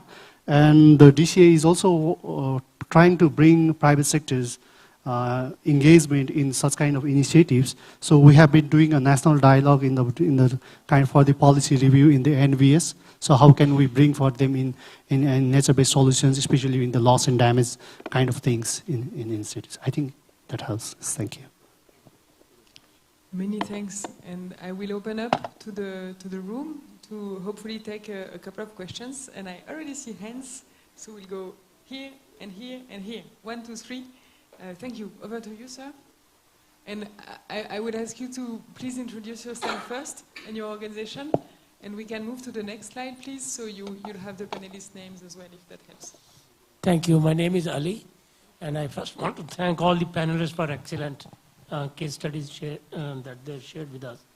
I think my question is primarily to Hasib, who gave the starting opening introduction. You shared with us a reference to 8 principles on LLA and 9 criteria for NBS, and you highlighted their overlaps. I just wanted to understand, are you saying that LLA is not possible without NBS? And NBS is a precursor for calling any development intervention as LLA. Thank you. That's a very tough question from you, sir. No, I'm not saying that. I'm saying that these two, over the last 6 years, I have been following these 2 concepts or approaches closely. But these are facilitated by different group of people or organization. I think GCA is the only probably who wants to bring these together, of course, under 2 different leadership. The point I'm trying to make is it is in the same room we are trying to get into, which is resilience, but using different doors. So why don't we capitalize on the momentum that has been created by NBS, by the conservationists probably, and LLA by probably the adaptation people who have moved away from community-based adaptation to locally led adaptation. So I was just trying to show the synergy. It is not like that we have to bring together these 2, but if we bring these 2 together, we will be able to harness the strength of both, because both talks about governance, inclusion, equity, sustainability, legacy, investing in local people, decision making, adaptive management, everything. So I was just trying to bring together these two concepts and approaches and how we can implement nature-based solution by thinking of LLA principle. Even when we are investing in LLA, we can also, if there are some interventions which is biodiversity related or natural resource management, why don't we bring in nature-based solution in that space? So that's the point I was trying to make. Thank you. Thank you. And I would strongly, subscribe to the strong synergies between the two. And even when you're not investing in LLA but investing in infrastructure system, then you bring in NBS, LLA concepts to enrich your infrastructure project development. But so that will be another discussion. To your question. Yeah, thank you. I'm Vincent from FCDO, the policy lead on locally led adaptation. I met many of you yesterday. So what I wanted to ask, it starts off with Hasib's mapping across between NBS and LLA, and it was really interesting to see that sort of synergy. And I was looking at the map, the LLA principles again, and one of them is about patient, predictable and accessible finance, and I think getting that finance as close as possible to local level. Two of our presenters barely mentioned finance at all, and I think that was fascinating, that Zahid and Mr. Birka from the Community Forest Users Group talked about self-starting programs, talked about self-financing programs which seem to be run by communities based upon local knowledge, indigenous knowledge, historical knowledge. I just wanted to make sure, particularly, Zahid gave a fantastic animation, by the way, great piece of work. But I would also want to check with Mr. Birka about the community forest groups. My understanding was they seemed to be self-financing. They didn't require donor financing, they didn't require external inputs. Was I correct in understanding that? And if so, I think some of us who are working on LLA principles need to think a little bit more about the nuances, about when we're assuming that external finance is needed to make these work. Where self-financing works, I think we need to be able to integrate that within our understanding of LLA and not to assume that it's requiring donors like FCDO or others to come in with large amounts of money externally. So I just started checking that and then just making that comment as well. Thank you. Thank you. I would direct your question to Mr. Birka. But yeah, indeed, NBS seems like a good place to create revenue streams and sustainable financing that is self-sustained, that may also combine with other sources of external finance. But that's an interesting area. धन्यवाद। खास गरेर सामुदायिक वनको आफ्नो हिसाबले समूहले जुन दिनमा विश्व चाहिँ एकदमै विकासको नाममा कार्बन चाहिँ उत्सर्जन गरिरहेको थियो, त्यति बेला हाम्रा सामुदायिक वनका उपभोक्ताहरू गाग्रीमा पानी लिएर वृक्षारोपण गर्दै हुनुहुन्थ्यो। एउटा सिनारियो। अहिले जुन क्लाइमेट चेन्जको कारणले ती समुदायलाई जुन लेभलको अहिले गाह्रो भइरहेको छ, ऊ आफ्नो इन्टरनल रिसोर्सले त्यो धान्ने सकिने अवस्था छैन। र हाम्रो हिस्टोरिकल कन्ट्रिब्युसन जुन समुदायले वन संरक्षण गरेर 29%बाट 45% पुर्यायो, त्यो हाम्रो हिस्टोरिकल कन्ट्रिब्युसन हो, समुदायको हिस्टोरिकल कन्ट्रिब्युसन हो। त्यसकारणले अहिलेको म्यानेजमेन्ट यी सारा कुराहरू इन्क्लुड गर्नलाई एकदमै समुदायलाई गाह्रो भइरहेको छ, धेरै गाह्रो। त्यसकारण external finance as a climate चेन्जको पर्सपेक्टिभबाट हाम्रो राइड हो, त्यो राइड हो, कम्युनिटीको राइड हो, हामीले गरेको हिस्टोरिकल कन्ट्रिब्युसनको राइड हो। बाहिरबाट पनि एक्सटर्नल त्यो चाहिँ हामीले राइटको रूपमा आउनुपर्छ भनेर हाम्रो समुदायको दाबी हो। Thank you for the very important question. You would like to mention the scenario in the old days, for example, the old scenario of where the world was, the whole world was releasing carbon. At that time, the community forest user groups were planting the trees at that time in the old scenario. Now the scenario has changed that the community forest user groups are struggling. They're facing a lot of challenges where their contribution is that they've increased the forest from 25% to 45%. So in this perspective, from old scenario to current scenario, the community forest user group feels that this is their right to claim for external finance because available resources are not just enough to enough to secure their livelihood and protect the forest. So they see it from right perspective, and they think that it is the right claim that they would need external support, external financing to manage their situation.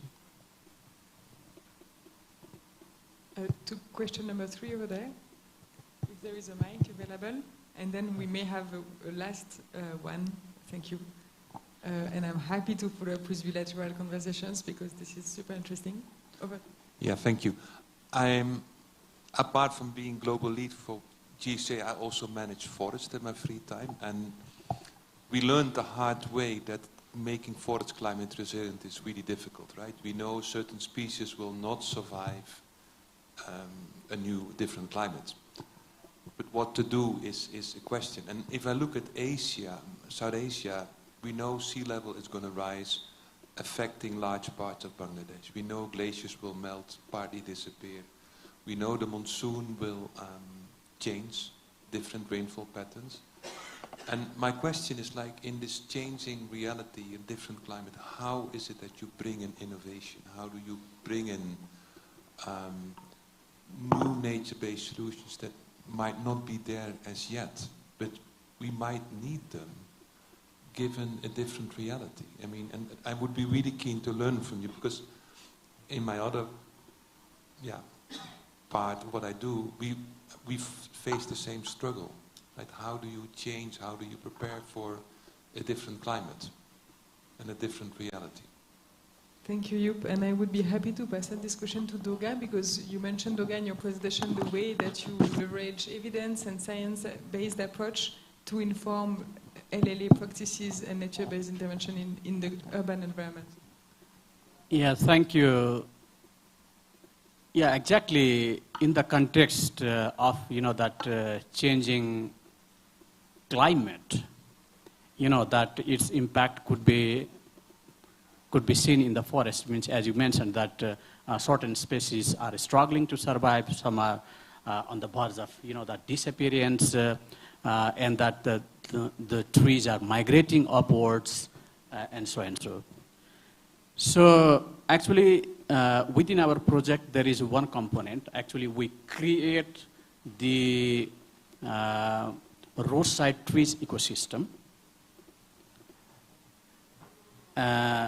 And we also promote the, that small patches of, the vegetations in the open spaces of Kathmandu Valley, in different places of Kathmandu Valley. So actually, we have a certain process, that before we plant the saplings on the ground. One is that, because that the life of the tree we have planted now is going to be like 100 years. And in 100 years, the climate will be totally different. So how the trees we have planted now, this 2024, like last year we did it, and how it's going to survive until centuries. So we consult with the expert, right? Particularly we consult with the expert from Ministry of Forest and Environment, right? And they recommend us these species are that can survive, right? So sometimes that that political leaders and all influence us to import the foreign species and promote it. We don't do it blindly, because that is very dangerous, right? So we consult the expert, right? And we also consult the community people, right? The city dwellers, and after that, then only we promote, right? Definitely, there are certain species which are only available in the lowland of Nepal. We have promoted here because that is indigenous. So mostly we try to promote the indigenous species of, that vegetations in open space and even in that urban jungles. Thank you. Just 30 seconds on, I think it will sum up answer to all. Thank you for really setting the stage. Like challenges are really growing, and it's growing at the frequency of challenges really high. And this is where scaling, we have excellent example, but fragmented it. So this is where the scaling is required. Nature-based solution is an opportunity for scaling, and this is where the partnership is required between different institutions, and NBS provides us that opportunity to bring our work together, bring institutions together, and also with partnership, it's our collective. It also says that it's a collective responsibility to address our societal challenges. Thank you. Thank you, Bandana. And I think this will be the end, and I apologize because we can't even take the last question, but I'm happy to reflect offline. We have time up. But many thanks for your contribution. For all of our panelists, I think we can have a big round of applause. And I want to highlight this book developed by Istimod as well. Please come to us for more questions after the sessions. Many thanks to you for your attention. So this book is online available. So this is about towards climate resilient agriculture in Nepal for smallholder farmers. So it is available online. So please you can download. Thank you.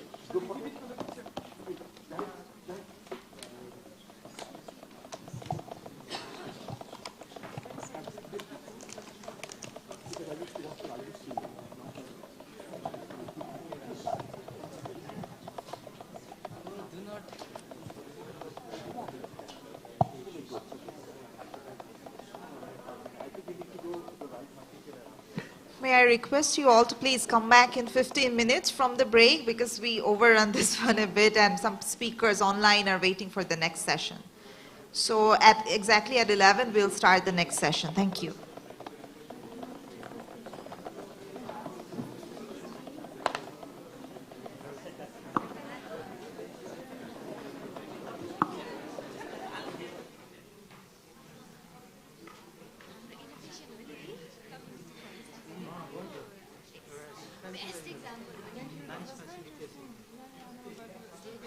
Because of the time. Very interesting.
Hi, Indiraji.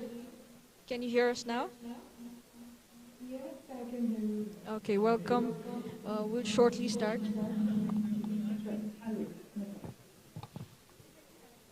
Okay, we're just back from a break, so kindly bear with us.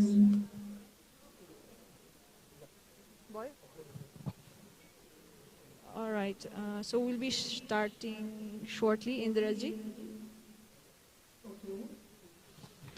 Hi everyone, please can you take your seats? There's an echo.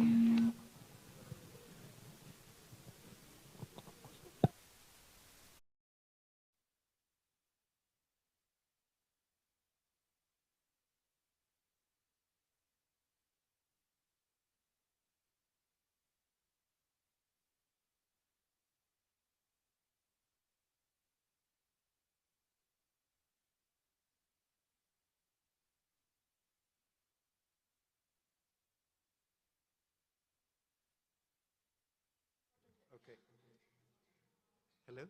There's the echo.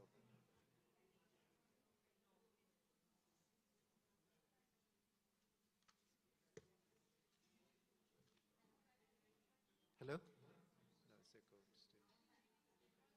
Wait, at this.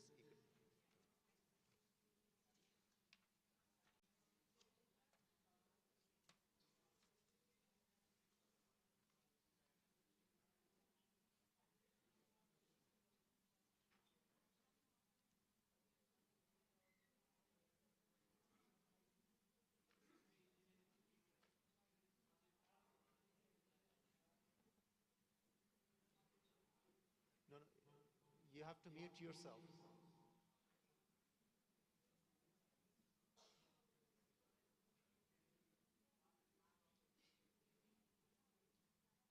Hello? That's good. Okay. So welcome back after tea. Again, good morning, everyone. My name is Faisal Rahman. I'm working as a senior specialist for the water and urban team of GCA. And the session we have now is on water security and role of communities. Before we begin, may I invite our panelists, Mr. Santosh Nepal, Mr. Lal Muthuata, Mr. Madhav Golkar, Namge Pem, and Ms. Pragati Bhattacharya onto the stage, please. Please. And joining us online from Delhi is Ms. Indira. She will be joining us over Zoom. Thank you. Please.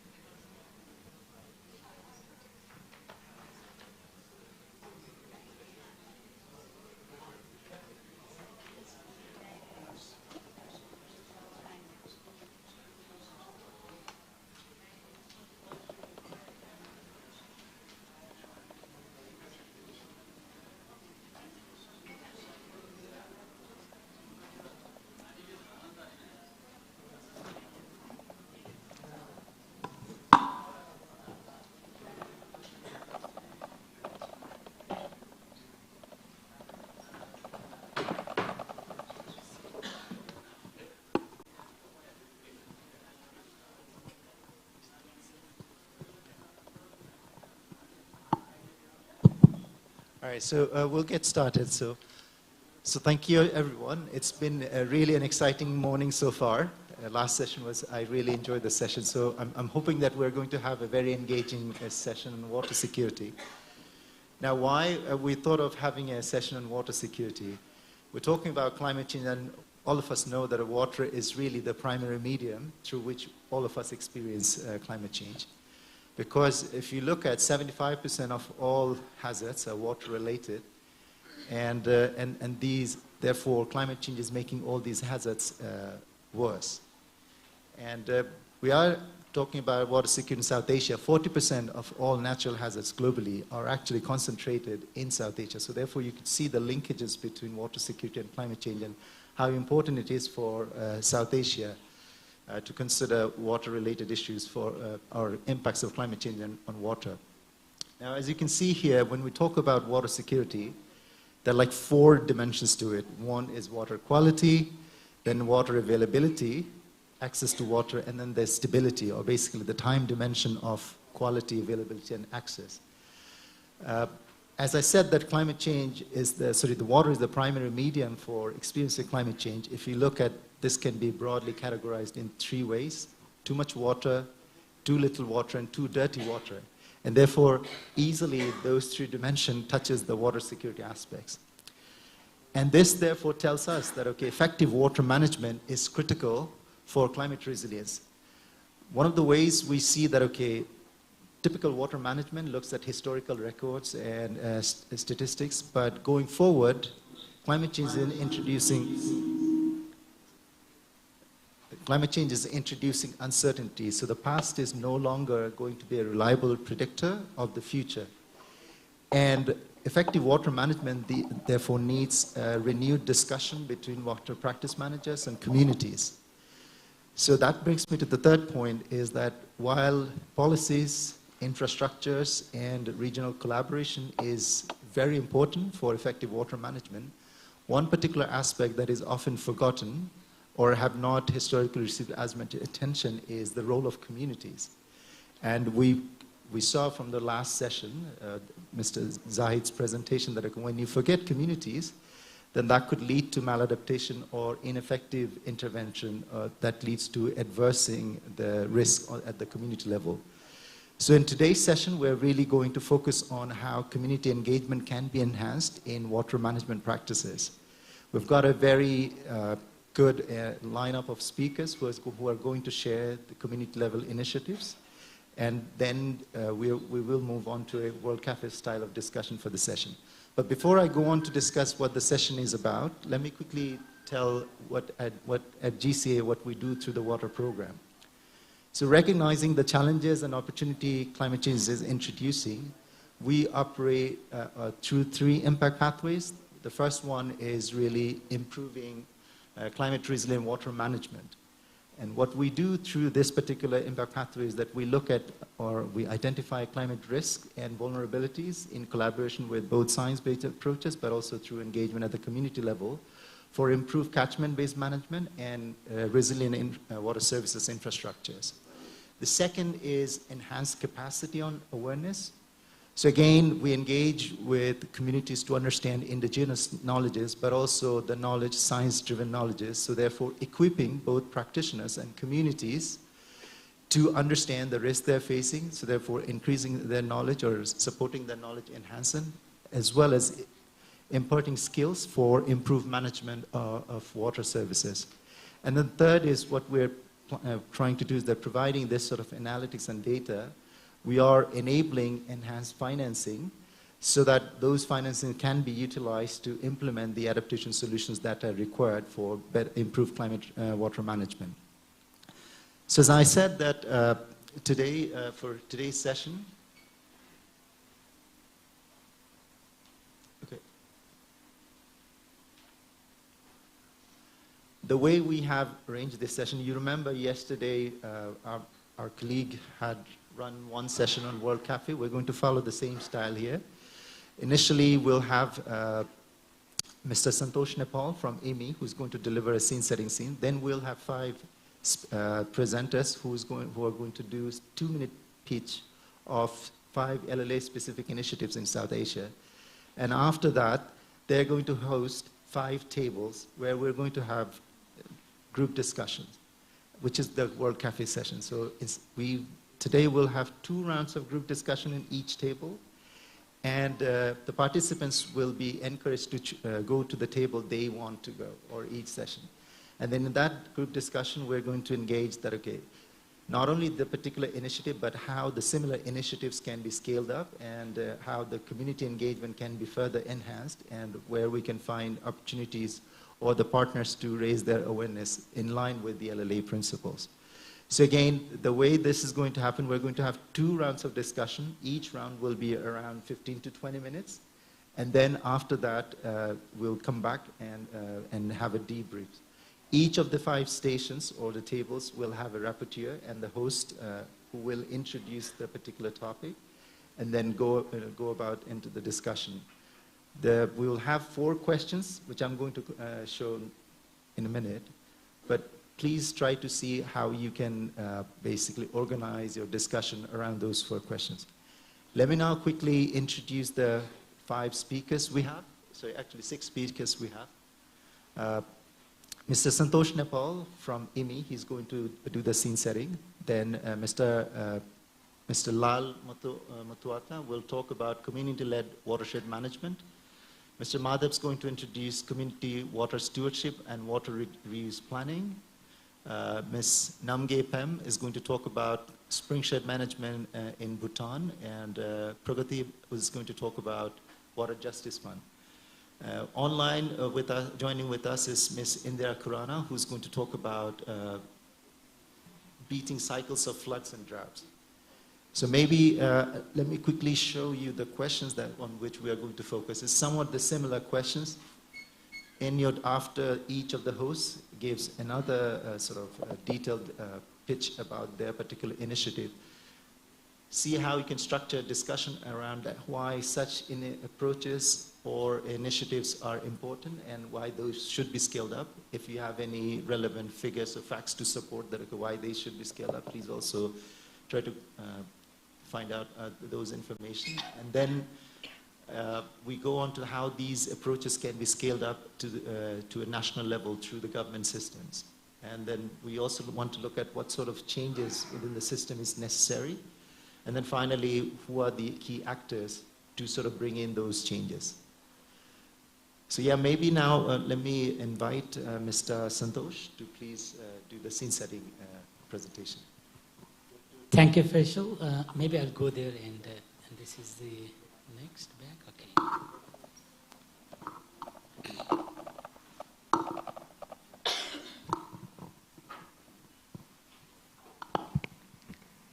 Good morning, everyone. Thank you, Faisal, for already setting the half scene. Does it work? Okay. Again, myself, Santosh Nepal. I work with International Water Management Institute, which is based in Sri Lanka as a headquarters, but we work in more than 30-40 countries in Asia and Africa with the vision with the water-secure world. Water security in Asia-Pacific region, and here you'll see the South Asian countries as well.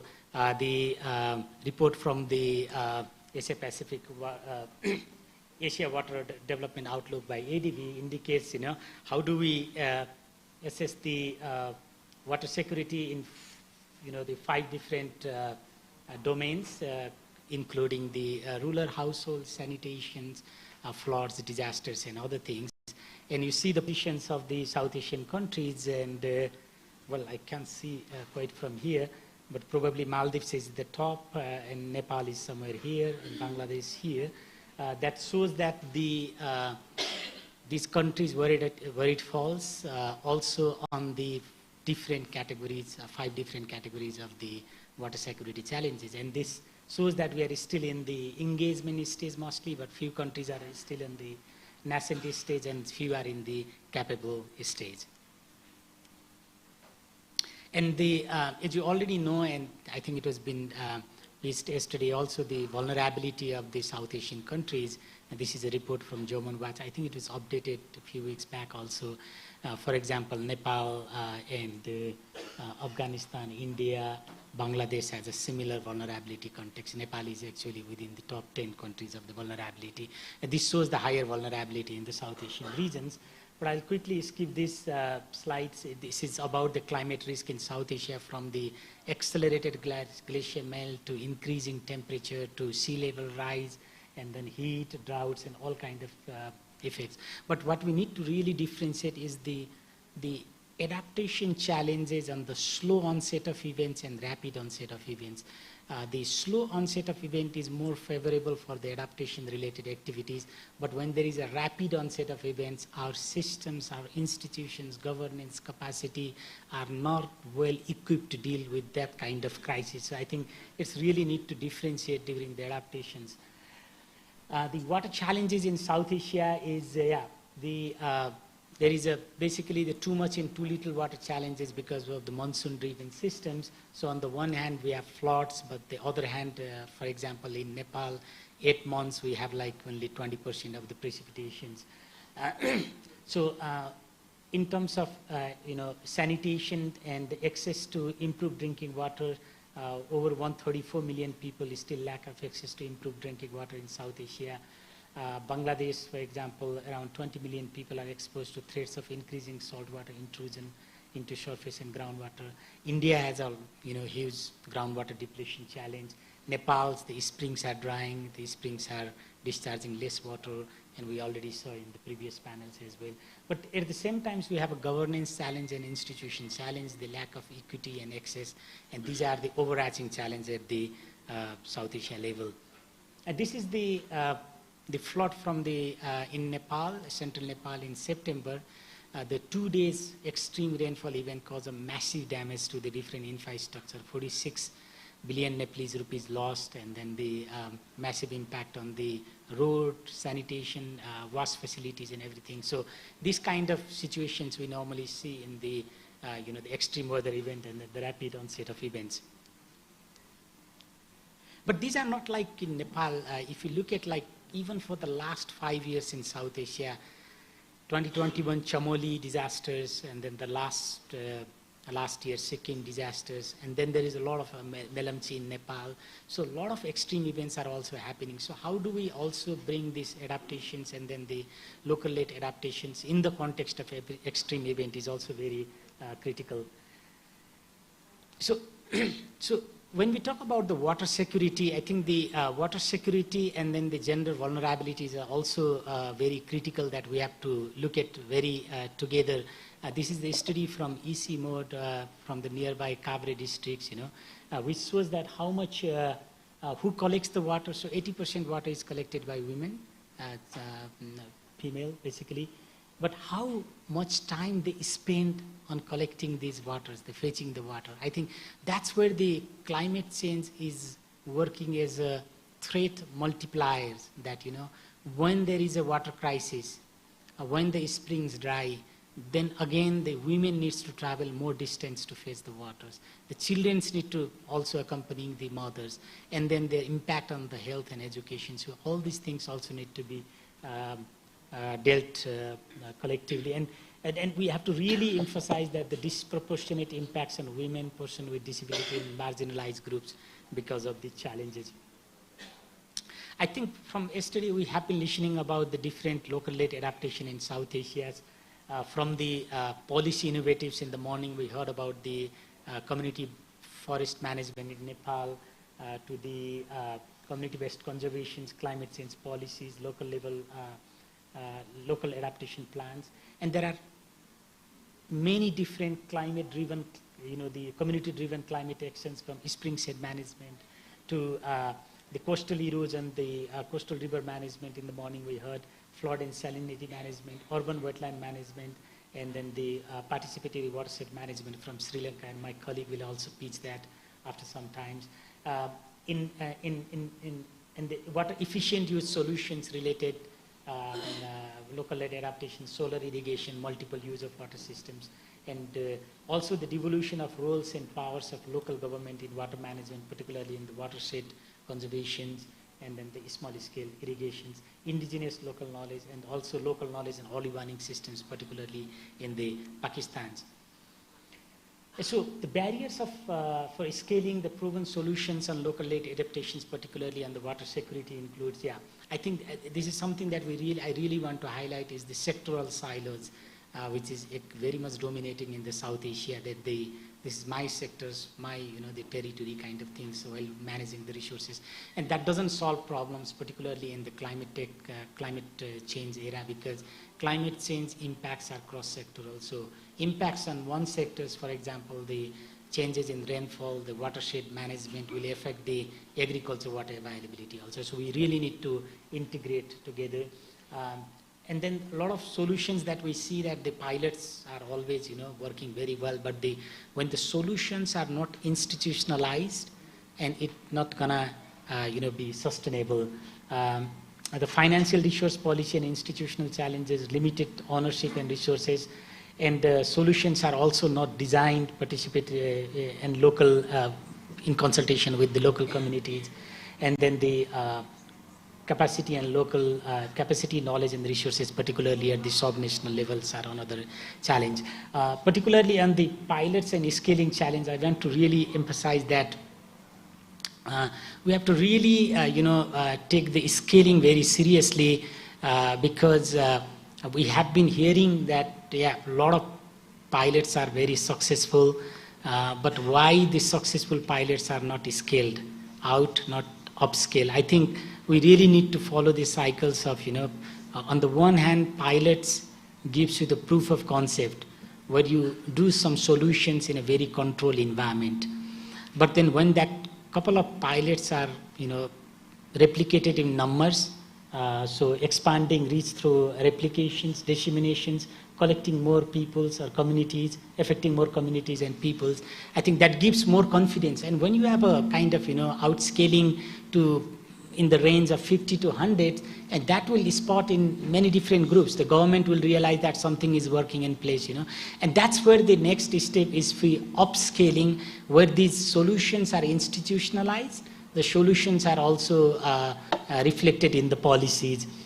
So policy, rules, role, private sector engagements, and then also the changing institutions.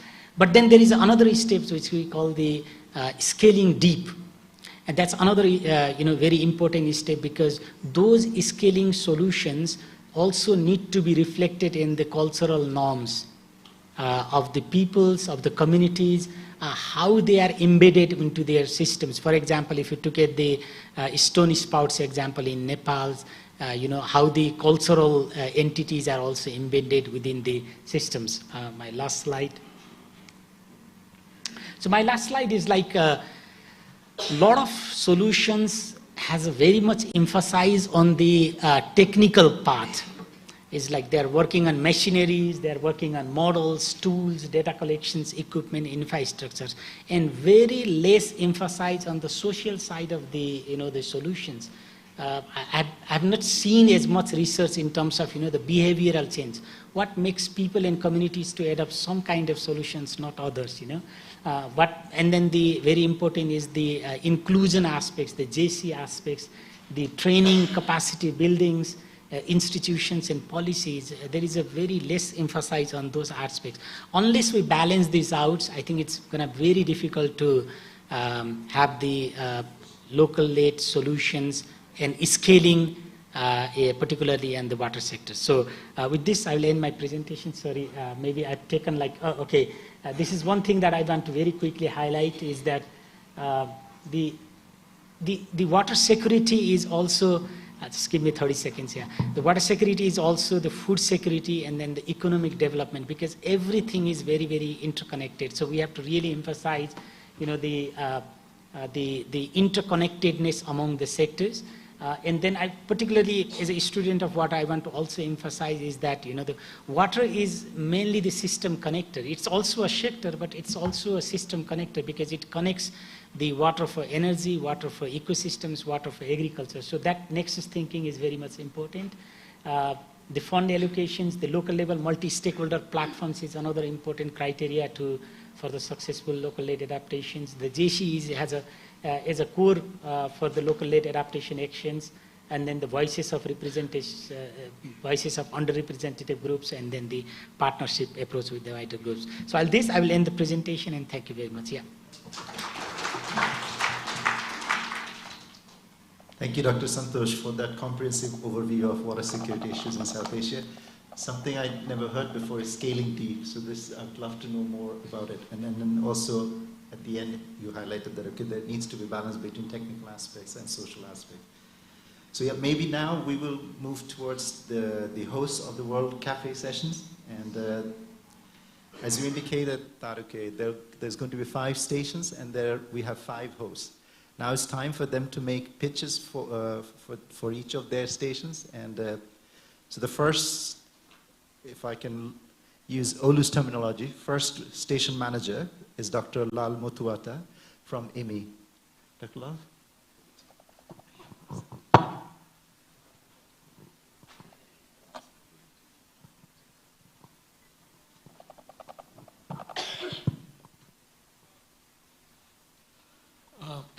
Thank you very much and good morning. So I'm from Colombo. Colombo is slightly warmer and humid at this time. So this climate is slightly colder for me. I'm slightly shivering. Sorry about that. This is about, I'm actually trying to share our experience in one of our project on developing mini watershed management plans at part of a World Bank funded project in a place called Mahaveli River Basin in Sri Lanka. So can you go to the first slide, please? Yeah. So actually, I straight going to the planning process we did. So in Sri Lanka, the lowest level of administrative unit is called Grama Niladhari Division, GN divisions, and it's a collection of number of villages. So when we started this watershed management plans, we started with something called grassroots level planning, GCPs, in GND levels. So these GCPs represent by communities, farmers, and also the grassroots level the officers. So this is where we receive plans, the proposals about soil conservation and the stream bank conservation, etc., etc. Then there's a second level committee, multidisciplinary watershed committee, basically consists with representatives from the different line agencies like agriculture department, irrigation department, and so on, where we develop real plans actually with technical inputs and so on. We also sort of engage with that planning. The next level, the next admin level is called divisional secretary, level, DSD. So they are the people take decision. So for the decision to take decisions, so these plans, develop plans go to that level where they prioritize according to government priorities as well as funding availability as well. This is how we engage with the community from the planning level. Next. So then I just want to share some of the observations we had during our field visits. So there are soil erosions, different issues in this area. So some of the proposals we received from especially the youth groups are more digital oriented. So, and also, for instance, they want to have sort of information about crop suitability in these areas, climate advisories, market linkages, and so on. So at the same time, we try to incorporate some of the lessons we learn from the communities in this planning to replicate in other areas. For instance, one youth group in one area, one district, actually they have started their sort of kind of collective farming. They actually plant the crops in their own lands. When it comes to marketing, they do it collectively, and somehow they manage to link up with the big markets in the cities. Initially it was small scale, now it is somewhat bigger. Rather than they going to markets, now market will come to them to collect this information. So they are sort of requesting these digital platforms, etc., etc. For women, so we try to introduce SMEs through microfinancing and so on. So most of these things actually we learn from the field and we are trying to replicate actually. So our poster is just over there, just have a look, and also please come to our group 1 so that we can discuss more. So I stop here, thank you. Thank you so much, Dr. Lal. And so this is going to be station 1. If you wanted to learn further about his initiative, please come to station 1. And for the station managers, please note we have somebody, my colleague Sylvie is keeping the time, so do look after her boards. Let me now invite the second station manager, Mr. Madhav Golkar, who's going to talk about community watershed stewardship. stewardship and water use planning.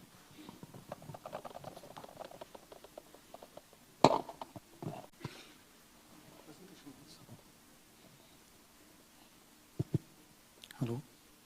Yeah, good morning, everyone. So, just meanwhile the slides are putting on, I would like to mention here that as water started its journey... If you click, then your slides will come up, just the white.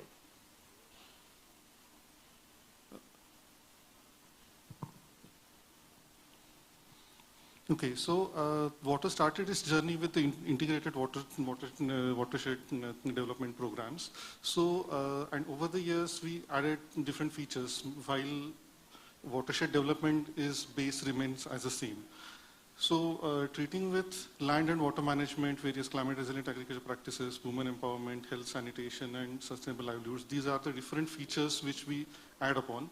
But the main vision of the overall approach remains the same. That's making rural communities resilient and make them fulfilling quality life within the vibrant ecosystems where they are living in.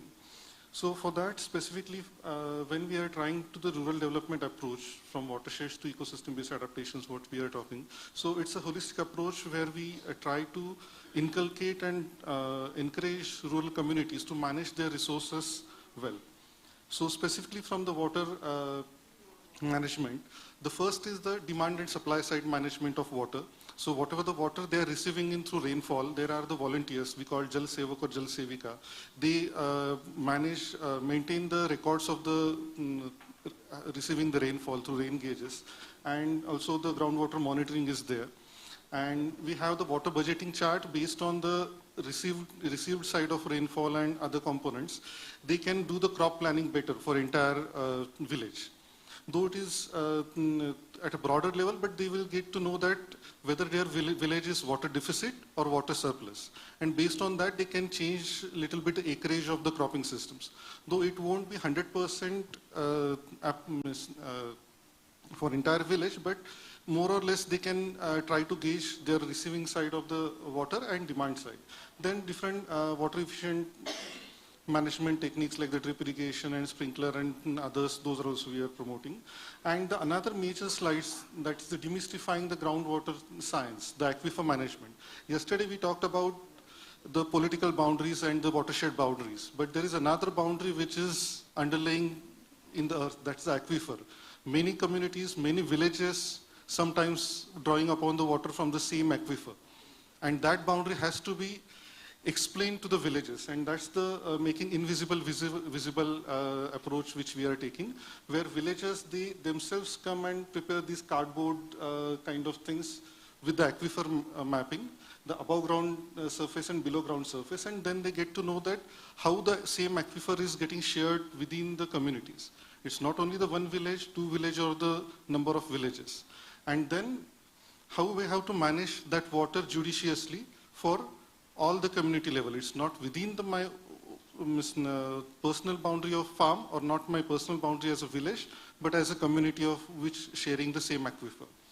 And to judge further, we have developed this water governance standards scoring system for the water scores, that exactly how the village is performing their water management activities. And that's called the water governance standards. And this is now we are piloting for around 500 villages, where villagers, different water management approaches and techniques, they will be scored based on this, and the improvement areas for improvements will be analyzed. And last but not least, when we do all these holistic approaches with the land and water management, we could try to see this kind of changes within the landscapes. Yeah, thank you. Thank you, Madhav. May I now invite Ms. Namgay Pam to talk about springshed management in Bhutan. So just before you start, the station 2 will be over there at that corner.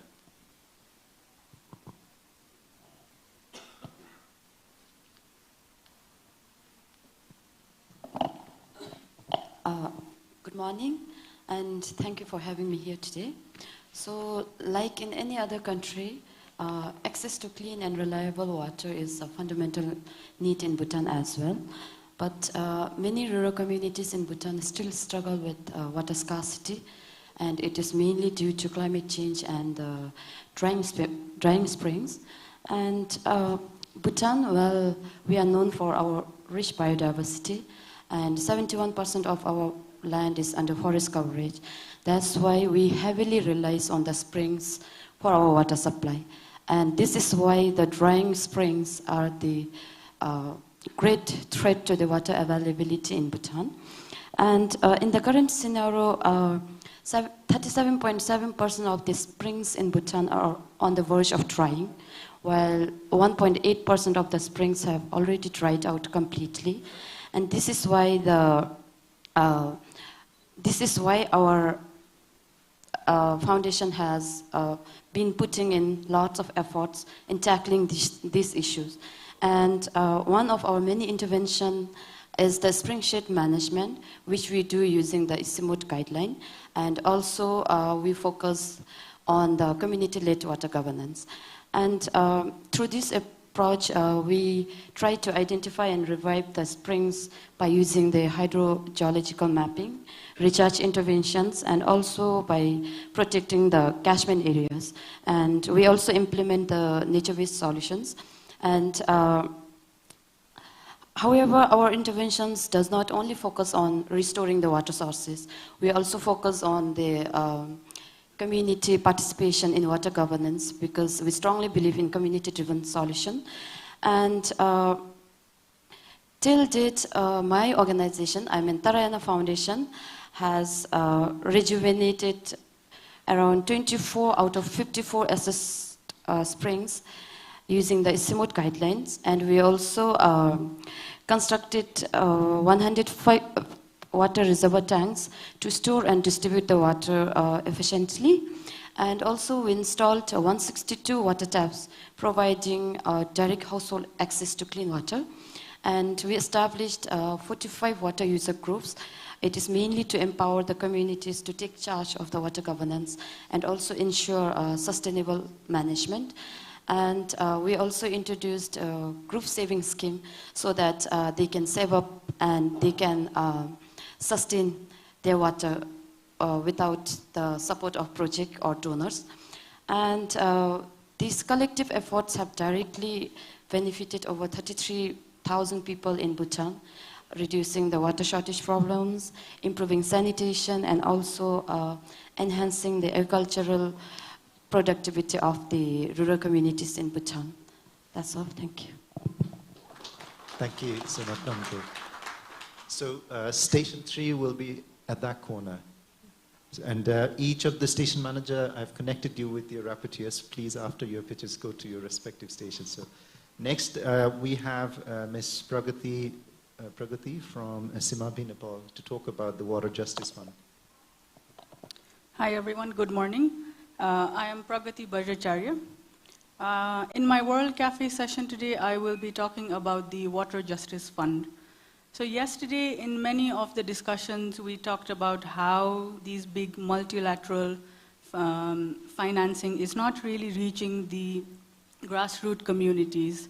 More so, the voices, the finance that is there is really reaching the marginalized communities, and local communities, and especially women, rarely have a voice in defining what their priorities are, making decisions, and also implementing the adaptation actions. So the Water Justice Fund aims to change this narrative. We're not a large multilateral financing institution, but what we ensure is that through our adaptation grants, the fund flows directly into the hands of the last mile communities. We assure that these funds are supporting them in leading their adaptation actions, and the decision on how the fund is used and who the fund goes to is made by the communities themselves. So the Water Justice Fund was launched in 2023, and it's in Nepal, Bangladesh, and Kenya. Today's session will mostly focus on the examples of Nepal and Bangladesh, but in the span of the past 2 years, we've been able to support 74 women-led groups in taking their initiatives forward. At the heart of this fund is the locally led adaptation principle, and the process and methodology on how we do locally led adaptation is very, very important to us. We not only ensure that decisions on what gets funded comes directly from the communities, but also decisions on who gets funded, and that aspect of patient and predictable funding is really embedded in our fund. So the fund has also acted as a catalyst for these women-led groups, because they're not only reliant on the Water Justice Fund, but by integrating the process into the local government's democratized planning system, the women groups have been able to bring in additional financing, and these could be labeled as development financing for the local municipality. But that budget that they're able to bring in through the local government has helped these communities to initiate climate change resilient actions. So I'm really looking forward to having a very fruitful session with people who are interested in joining me. I will be in group 4, and the session will be facilitated jointly by me and my colleague Karmat. Thank you. Thank you, Pragati. And the Justice Fund will be next door, so you have to walk a bit further to get those funds. But anyways, last but not the least, we have Ms. Indira Khurana from Tarun Bharat Sangha, India, who's going to be talking about beating cycles of floods and drought. Can we bring up the Zoom screen? Indira, your mic is muted. Okay, we can hear you now. You can hear me? Can you hear me? Yes, we can hear you now. So good morning to you all, and special thanks to the organizers, Anjul, Farin, and others, to make it possible for me to attend this online. Otherwise, I was really feeling some of fear of missing out. So thank you for your efforts. So I'm going to try and make a pitch for the table that which is on breaking the cycle of drought and flood.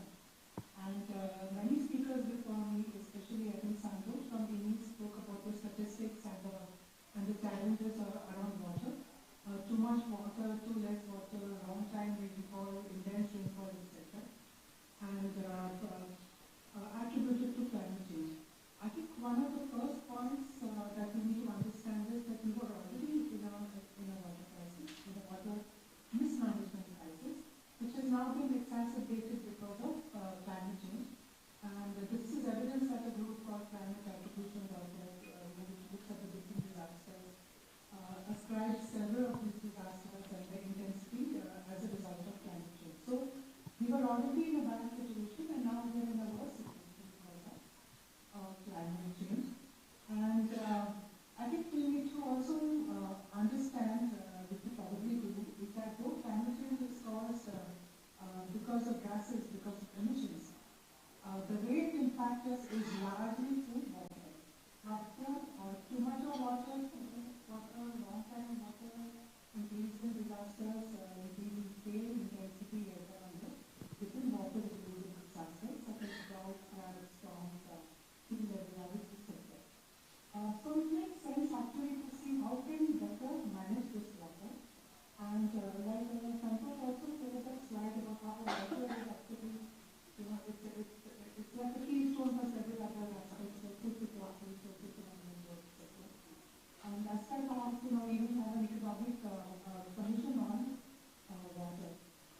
gradually there is a big downfall of agriculture. Now, so what we said, the decision said that these small ponds have like speed breakers for the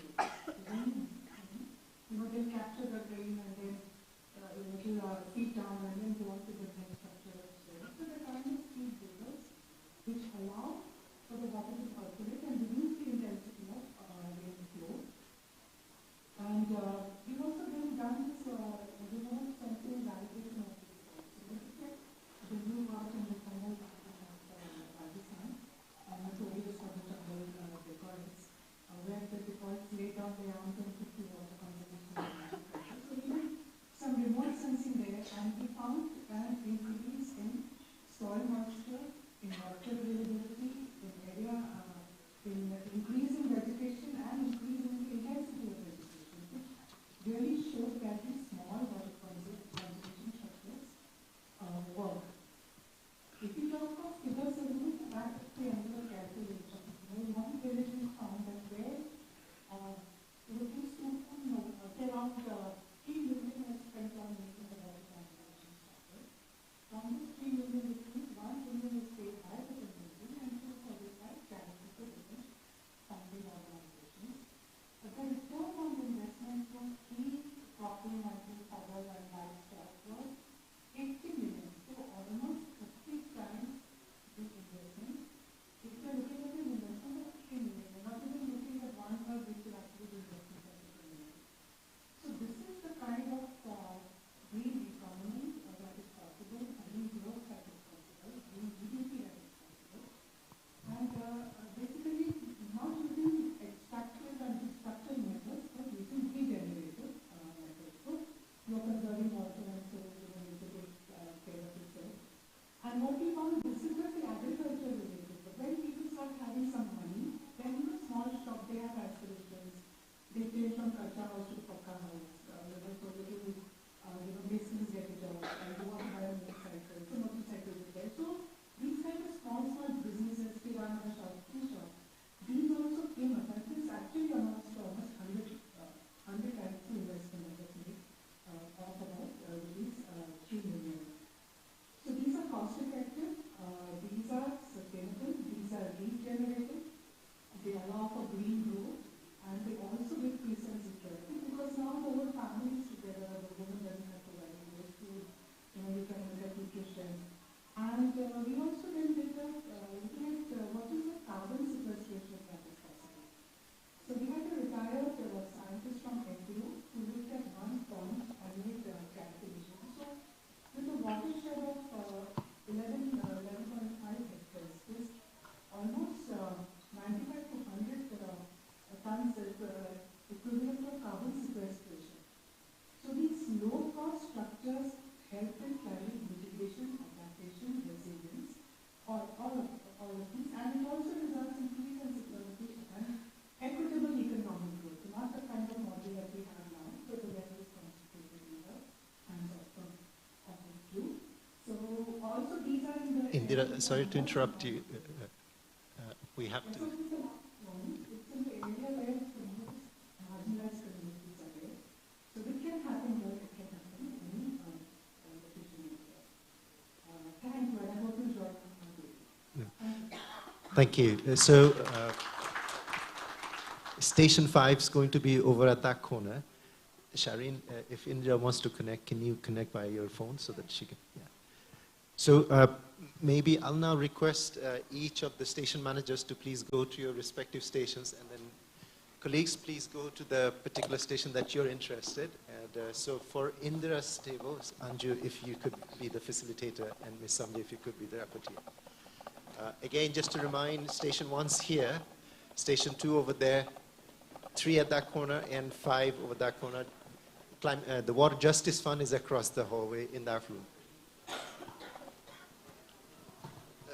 Please note, each of the group will have to discuss around these 4 questions, and I've shared these questions with the rapporteurs.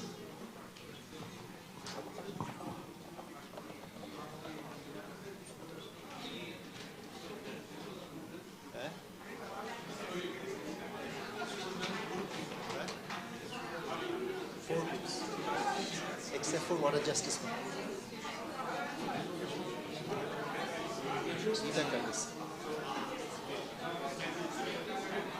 Yeah. So group 1's over there, group 2, group 4, group 5 over there, 5, group 4. No, except for the Water Justice Fund, group 4 is across the in the study. Can you bring up the slides? The slides.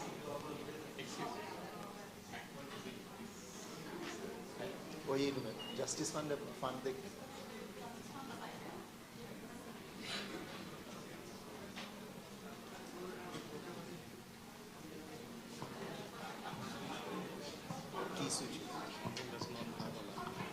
That's fine.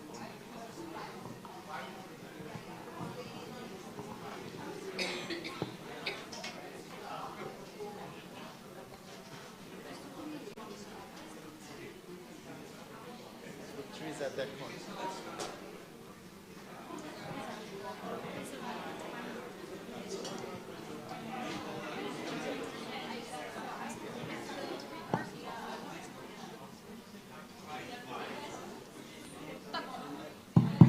Sorry, just to clarify again, group 1 is over here, group 2 at this corner, group 3 at that corner, group 4, the Water Justice Fund is across the hallway, and group 5 over at that corner, beating cycles. The first round, each group will have 22 rounds. Each round will be 20 minutes. And the discussions should be around the 4 questions which have been provided to your rapporteurs and facilitated. I've put that up there, put the slides on. Can you bring up the slides?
close this door. Okay. Well, welcome back. It was really great to see everybody engaging in discussion. So, and I hear that there are some exciting discussions you had in each station. So, first of all, I hope each and every participant had opportunity to visit at least 2 stations. If yes, so then now we have rapporteurs from each 5 groups, and we will hear back the sort of a summary of the discussions that took place. So maybe I start off with group 1. You. Yeah, so thank you, Faisal. 2 rounds of discussions. We agreed on 5 takeaways. So how are we scaling up? And basically, scaling up happens by ensuring you address government priorities, but also that you implement through government systems and you try to mobilize additional finance either through CSR or from government. The second point, what came out, is that there's a need for integration. If you increase food production, you're very likely to increase the pressure on water security. And that kind of harmonization and across sectors is very important for the water sector. The third point is that while scaling up, there is a high likelihood that some of the granularity of what the community needs is going to get lost, and there will be kind of conflicting priorities and needs. And what was stressed is the importance of a kind of negotiation, right? Agree and accept that the perfect solution for everyone won't exist, and that scaling up this LLA approaches in the water sector will be a lot about negotiation amongst communities and amongst kind of competing needs for water. Fourthly, what we said, it's really important to institutionalize LLA, especially when it's about the flow of funds. The money eventually needs to be controlled by the communities, but also the monitoring of the use of these funds is really important. And there was an interesting example from India where the social audits have been institutionalized within the framework of Manrega. And then the final one is basically very much the need to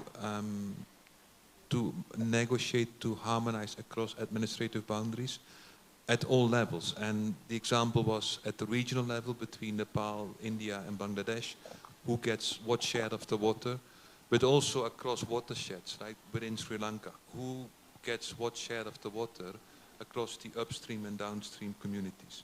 Otherwise, without that kind of coordination, downstream communities will be left without water. Thank you for that 5-point summary of the discussion around community-led watershed management. So yeah, any question for group 1 or around community-led watershed management?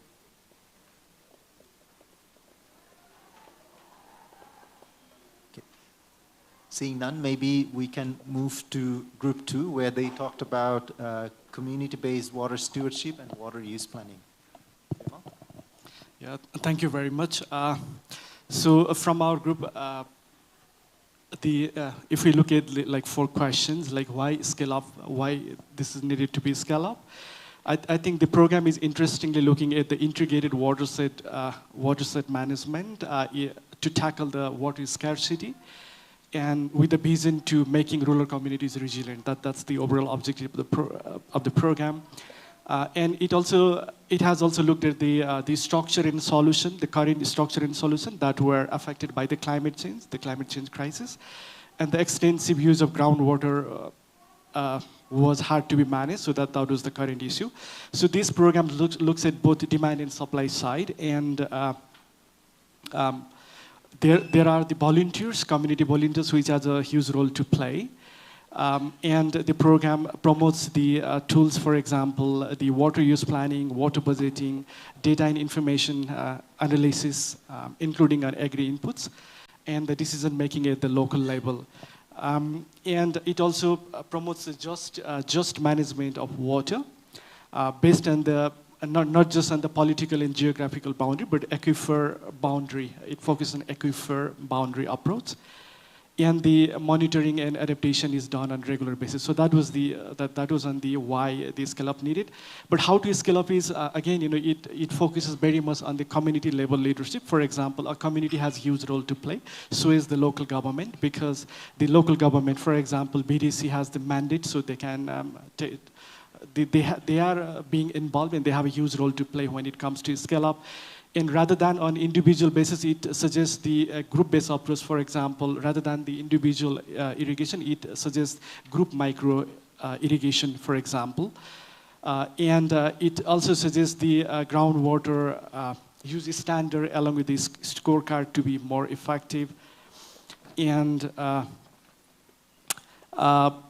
on some of the changes in the systems, system policy, institution, and other needed. For example, it suggests that,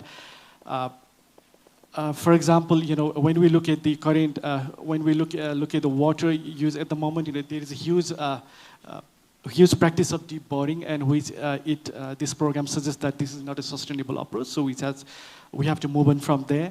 And for the, in terms of suggestion, it suggests, for example, when you consider the mountain ecosystem, it suggests that the capacity building and behavioral change is needed to make that shift.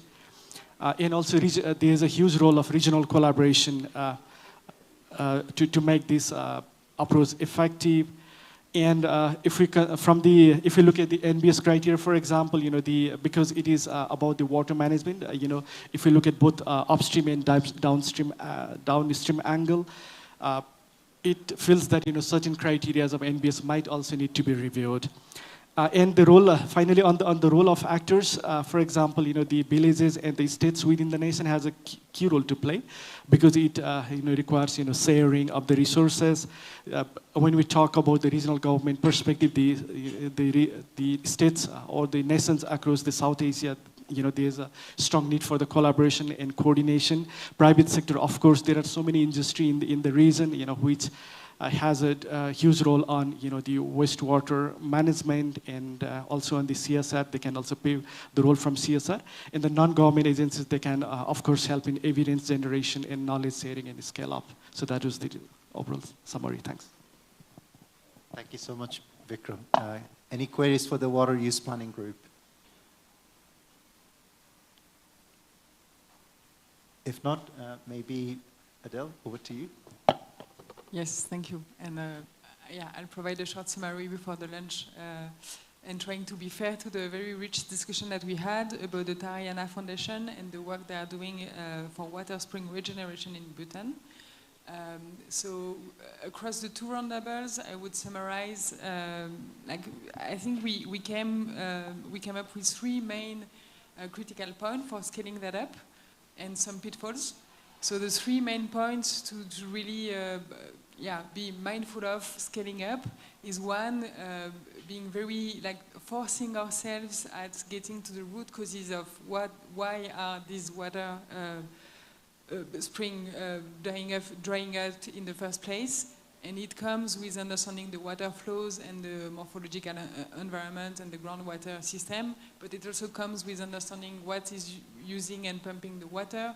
We had an example in Nepal that was quite a good illustration of reforestation initiative that was based on importing trees and species, causing for 15 years after some water sources to dry out because of absorbing more water. And so really forcing ourselves to get to the root cause is required to avoid maladaptation or to prevent maladaptation risks. Number two, in the way to scale this up, is to have this sort of supply approach, and from the national level to ensure that there is enough support in terms of planning cycle, integration of these type of solution in planning, in terms of budgeting, separate budget allocation for such initiatives, to free up or to remove the long-term dependencies from project-based and grants funding. And three, formalized ownership in laws and legal frameworks to have the regulatory framework that allows for community-based initiatives to actually act and take action in a formalized context.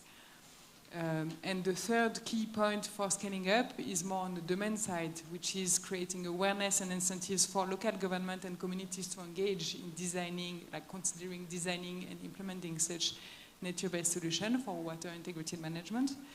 And so this like bottom-up approach to create incentives for local governments can be based on three main points, which is to generate evidence and collect evidence on how these solutions are effective and have a way to collect this evidence and escalate those evidence, document, escalate, and have a bottom-up collection of evidence.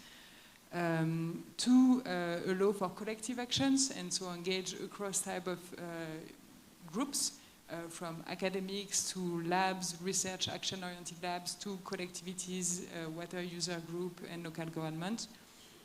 Number three, considering payment for environmental services scheme to have these incentives that are also financial at the local level. The two pitfalls, and I will stop there, that were highlighted is one, like I like this statement that sometimes we should also forget about the scalability of the solution, but which does not mean that it cannot be scalable, but which was actually a way to say that maybe that's not the solution that we want to scale up, but that's the approach. And so we can force ourselves to keep focused on the approach and how to design with this locally led adaptation approach that can lead to very different set of solutions on the ground. And so that's to be mindful of what we're trying to address and not to come up with a top-down solution that is pre-designed. And number two pitfall would be on this discussion on financial incentives and the registration processes for this user group and the legal framework for these solutions. To be mindful on not recreating yet another social groups with their own set of interests that may lose their focus on water management, but then have a different sort of interest to protect on their own. In Bhutan, this is quite specific because water is state property, but thinking about cross-country scalability, in other countries, the financial mechanism to value ecosystem services needs to be thoroughly designed to not create different groups of interest. I'll stop there, but thanks for your attention. Thank you. Any question for the Springshot Management Group? If not, maybe I invite Sanjana for you to talk about. Thank you very much. I'm reporting from the group of Ms. Indira Kurana, who was pitching online, and it was physically facilitated by Anju. So we had an opportunity to discuss about what are the things that can be scaled up. Similar to what she presented, we also had opportunity to discuss about different community-led and decentralized approaches to save spring sources, regenerate spring sources. We agreed that we need to save the smaller ponds and rivers and lakes that are around and in the upstream and downstream, and we need to think about the whole watershed approach and not only focus on a certain area when we are thinking about stopping the drying of spring sources and revitalizing that. We also agreed that another thing that needs to be really scaled up is to combine the natural and the grey infrastructure, because grey infrastructure to stop the harm in a shorter term, and the green combined with the grey one is to have benefit for a longer run. And these are the things that we will have to scale up, and we propose to scale up. And how to do that? There is some really good example is that our local partners, local organizations in Nepal especially, there were some examples where they engage the local government, the provincial planning commissions and other related stakeholders, not only have meeting with them, but also invited them to see the good work they have been doing and how does that function. They were demonstrating The next one, it was quite interesting idea that came up was not only to share the knowledge and expertise, but how about transferring the passion itself. We had very good leaders in our team who were the strong environmental advocates, and they have been working in the field for quite long, but there was a suggestion that why don't we influence and motivate other local leaders to do the similar kind of work in other areas, so that can also be one innovative idea of transferring the leadership and also transferring the passion. It was really interesting to hear that. And there were some policy suggestions. One was already in practice, payment for ecosystem services. So people, when they're getting the water in the downstream, why don't we pay for conserving the water set in the upstream? So that was the idea coming in, and it was practiced well, and so it was suggested to continue the idea of payment for ecosystem services. Another suggestion was to work on the guideline to improve the governance of a local institution, which also includes water user group. Although this has been in practice, the water users committee's existence has been in practice and they have been supported, but there are still some hiccups about the governance. So why don't we work on a mechanism to improve their governance?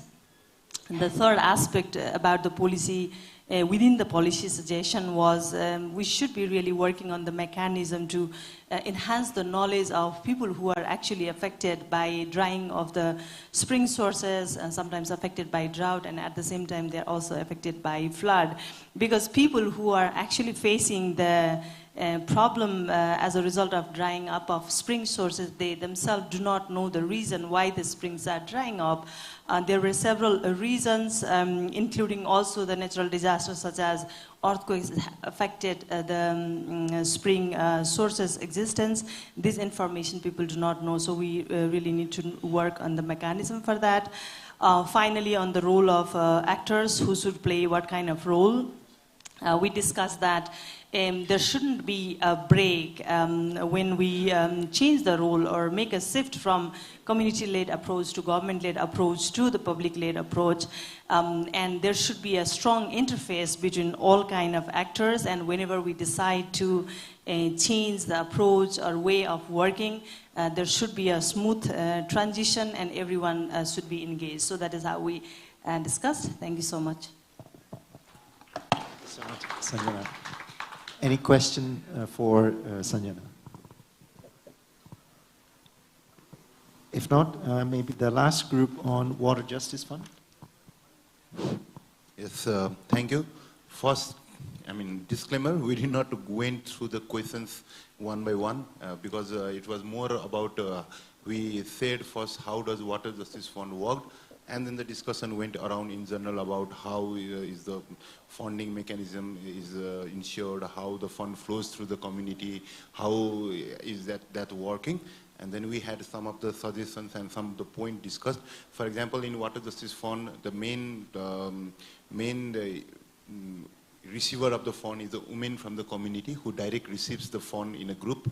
And then the question was also mainly upon how is the sustainability of the fund, how is the fund sustainable. And then we also talked about the leverage from the government, and then how is it working as a leverage tool to get the money from the local government and other potential donor as well. And then one of the important point what we discussed was also on accountability and transparency. How is the fund, people are accountable and how is it transparent? So I don't want to go in detail on what we discussed, but I think these are the main topic we discussed. And then also one of the major learning from the fund is it has helped women come out from their comfort zone of, the traditional household management. They are coming out to do the community work, and then they are going to the market to buy the things, hardware things for them, which they have never done in their life. And then since the local government has agreed to provide leverage, and now they are going to the municipality, rural municipality office, and then going through that bureaucracy hurdles, which they have never imagined how it is difficult to bring those money. And now they are getting more confident out of it because they have faced those things. So those learning were made shared. And then we had one very good question regarding how is this bringing, from our experience, how do we feel that women are getting justice out of this fund. And then we said one very nice example that in Dang, Banglachuli rural municipality, there were nice households who were staying above the source, water source. And then they were traditionally left out because they reside above the source and they never get the water supplied in their community. And then local government also never prioritized them because they said that it's very costly. And they applied for the Water Justice Fund, they got it, and now they are enjoying water tap in their house. So, we are working with a very small last mile people, and with our small initiative, we are trying to make a difference. Thank you. Thank you so much. Any question for the last group? So if not, so thank you for all of you for summarizing the discussion in a nice manner. I know that we're very close to lunch, so I'm not going to delay further, but listening to all of you, 3 things stuck with me. The first one is scaling up. And as you all of you have indicated that, okay, we should be mindful of scaling up.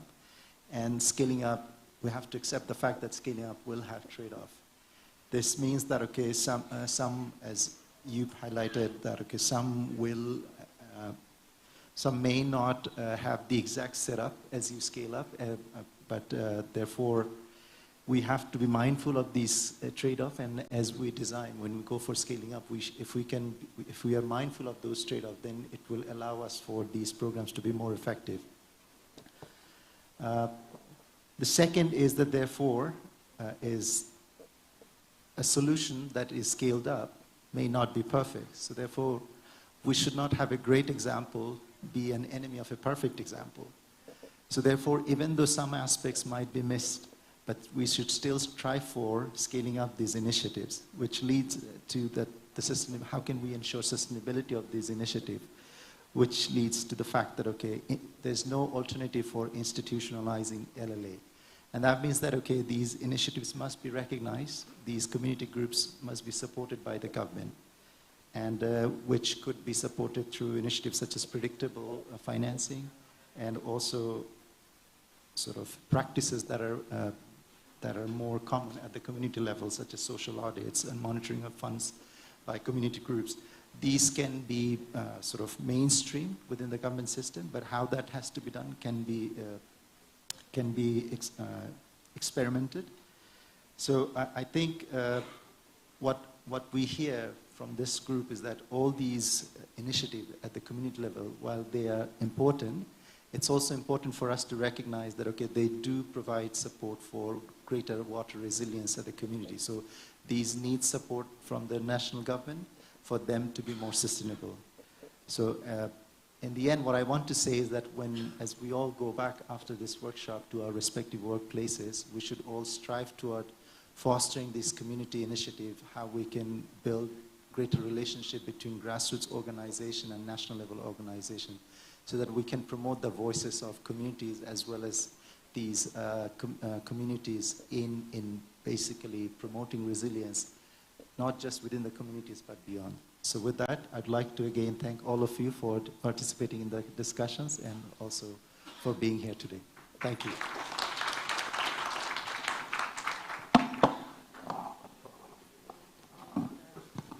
After the group photo, we'll go to the garden area for lunch. But may I remind to those of you who haven't signed the registration sheet today, please can you go to the desk and make sure you sign it?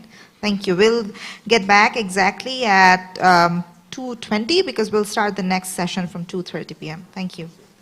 Maybe can I have all the session hosts to come up here so that we can have a group photo?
Hi everyone, may I ask you to please take your seats. We'll start the session on financing locally led adaptation public sector perspectives now.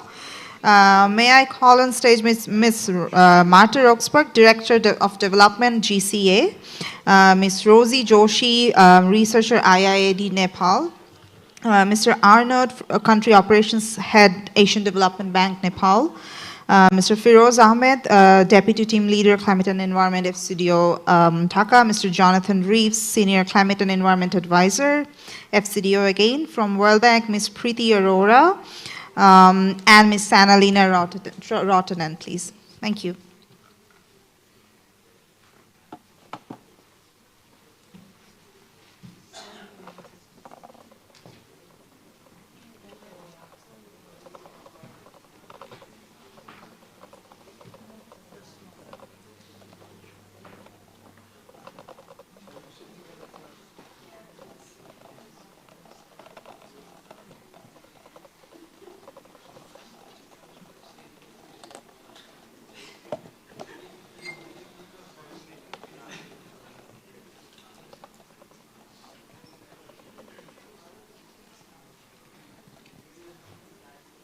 Welcome everyone to the session on financing locally led adaptation. This will focus on public sector perspectives on this topic. I hope you have had a chance to have lunch and feel energized for this afternoon session. We will hear from a range of perspectives. I'm really honored to have on the stage representatives from the Asian Development Bank, from the World Bank, from the UK, Finland, and IIID. We will look to dig deeper into what are the financial responses to local led adaptation in South Asia, and what are the challenges and lessons learned and opportunities that are now informing future responses on local led adaptation in the region. And we will first start by taking a bit of a step back, because financing ultimately involves power relations. So how can you ensure that financing is set up in a way that facilitates that? And IIAD has done some really interesting research on mutual accountability and financing of local-led adaptation. So I want to welcome to kick us off Rosie Joshi, who is a researcher in the Climate Change Research Group at the Institute of Environment and Development, IID, who will share some of the findings and recommendations. Over to you, Rosie.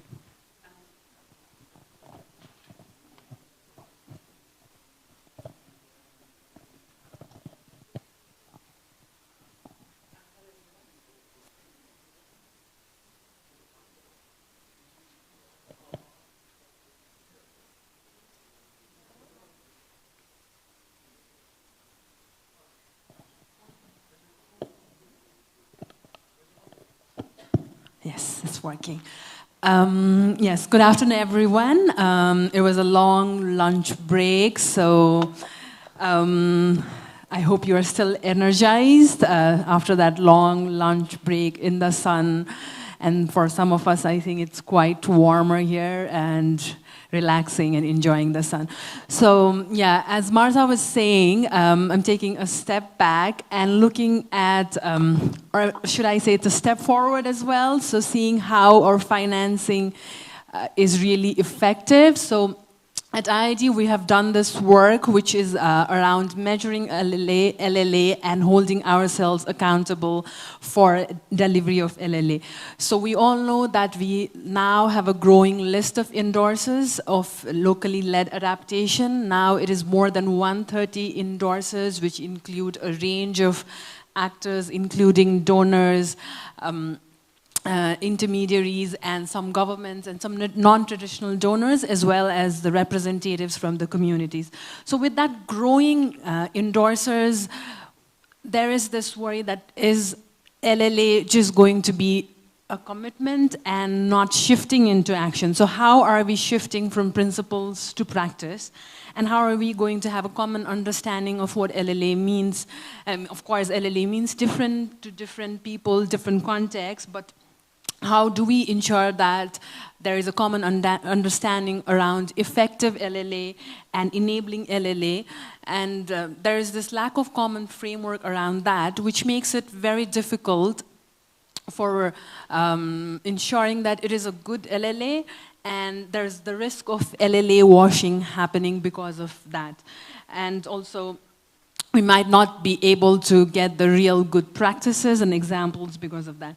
So, yeah, and now what is happening is traditionally it's been more top-down, the accountability is more top-down, which is making it very tricky even for the donors to break that barrier and get out of that institutional structure of top-down to bottom-up. So at IID, we have been trying to bring a lot of development agencies, intermediaries, how they can be good intermediaries around addressing institutional barriers to LLA implementation and developing practical solutions for more effective adaptation finance delivery in local communities. So one of the things that we did was 360 accountability approach, which means how we can have mutual accountability towards each other. If you are seeing this slide, there is this very simplified chain of finance delivery with providers, intermediaries, and recipients. We know there is different layers even within the recipients category, provider category, and intermediaries category. But this is a very simple illustration of how it looks like, the whole circle of the climate finance delivery. So the 360 accountability approach, what we have tried to do is we have try to move towards the mutual accountability, where we have developed some indicators to understand perspectives of LDC across different actors of finance delivery chain, so that there can be more transparency around improving LLA and operationalizing LLA. So with this, what we have done is we have piloted some scorecards in different contexts. One of them was in Bangladesh with ICAD, and the other one was in Latin America, in Ecuador with Fundación Avina. So we had indicators for different geographic, sectoral, and social groups, and there are lots of learnings that came out from this work that we have done. So we tried to tailor the questions for each of the contexts, and then we went to the communities, we went to the intermediaries, we went to the donors to see how they perceive the scenario around the same project. For example, in Bangladesh, we did it with a project which was done by UNDP as an intermediary, and we went to the local communities working on that same chain, and the donor was Netherlands. So for the same question, we had the responses from each of these actors. So we were saying, like, for example, if the donor was saying that they are having good decision-making criteria in the project, we might be having a different response from the community or intermediary. So in that sense, we were trying to have an understanding around what everybody feels about certain aspects of the project and understand how it is going forward. So the whole idea of this is seeing how we can improvise each other and how we can build the trust and ensure the effective LLA. And this is more process-oriented. As you can see, the LLA principles are itself more process-oriented. And in this whole development sector, we have been trying to focus so much on the outcomes that we miss out on the process, which is the crux of this LLA principle. So these markers are drawn from the different pilots that we have done in different countries. For example, one of them is shared risk equitably with the local partners. This one is more focused around donors and intermediaries, and we are in the process of generating mirror ones for the local communities. We're trying to make it more participatory, more engaging. We are engaging with the LLA community of practice, and we had several discussions with donors. Recently, we had a Bellagio convening in the Rockefeller Center, and all of these discussions are trying to integrate into these markers, and it's a work in progress, and we are trying to improvise it based on the voices of different actors. So it includes like sharing risk and making the tendering processes very simplified, streamlining the reporting process across the donors, and providing flexible funding and demand-driven capacity strengthening and so on. So you can see these in the screen as well. So this is what we have been doing around 360 accountability approach and in ensuring locally led adaptation accountability. So yeah, it's all about how we can be accountable to each other. And one more thing is like we are trying to make it as less quantitative as possible, trying to get away from numbers and trying to go towards the quality of it. And one example is what we did in Ecuador with Fundación Ovina was they found this process quite cumbersome, so we came up with another solution of doing an alternative method, and we rather trialed a videography approach. So we are trying these different approaches within these, trying to get innovative and which is more simpler to the local communities. And another thing about this is we're also trying to see lots of bottom-up accountability measures that can fit into this whole accountability mechanism and ensure that financing is effective and LLA is effective. And we're trying to see different traditional approaches like the social audits, the community mechanisms, and this morning I was attending different group tables and I was very interested to hear lots of other examples like peer learning sessions, peer groups in the Water Justice Fund. So these kind of things, we're trying to bring in all these approaches in addition to these markers and trying to shift towards mutual accountability. So yeah, I will end here, and I'll just like to say join us in our journey, and if you are more interested to know about it, I have my email address there and you can get in touch with me. Thank you so much. Thank you, Roji. If you're interested to learn more about this piece, there is a chapter in Stories of Resilience report of 2024. I think it's chapter 5, if I'm not mistaken. Yeah, chapter 5. Thank you so read much. a bit more. Coming then to the panelists, and we'll hear a few different perspectives, both from multilateral side as well as from development donor side, bilateral development partners that we have here. We'll start with the ADB, who's investing a lot in financing climate and adaptation as well. They're describing themselves as the Asia and Pacific's climate bank. I'm pleased to have with me on the stage Arnaud Heckman. Arnaud Heckman is the country operations head here in Nepal of the Asian Development Bank, and he will share a few examples and insights from the ADB side. Over to you, Arnaud. Thank you so much. I'm very happy to be here and to participate to this panel. Just go straight to the point. Locally led adaptation or community-led resilience has been, for that, ADB has been always very active. I will describe in two ways maybe. First, when we have investment or when we invest in services, when we lay down infrastructure, how we make sure those services or those infrastructure reach out the community and how the community are empowered to use those infrastructure, because at the end of the day, they are the front line of the climate risk. And whatever program or project we do, we have to take them in consideration to be the end user of the investment and the services that we are putting in place. But of course, this is a quite top-down approach. Now, the other approach is to go reverse and to say, okay, what are the needs and what are the demands of the communities? And from that, then you design and you develop a project on initiatives, right? So those, of course, there is no black and white, but maybe those two approaches we can define.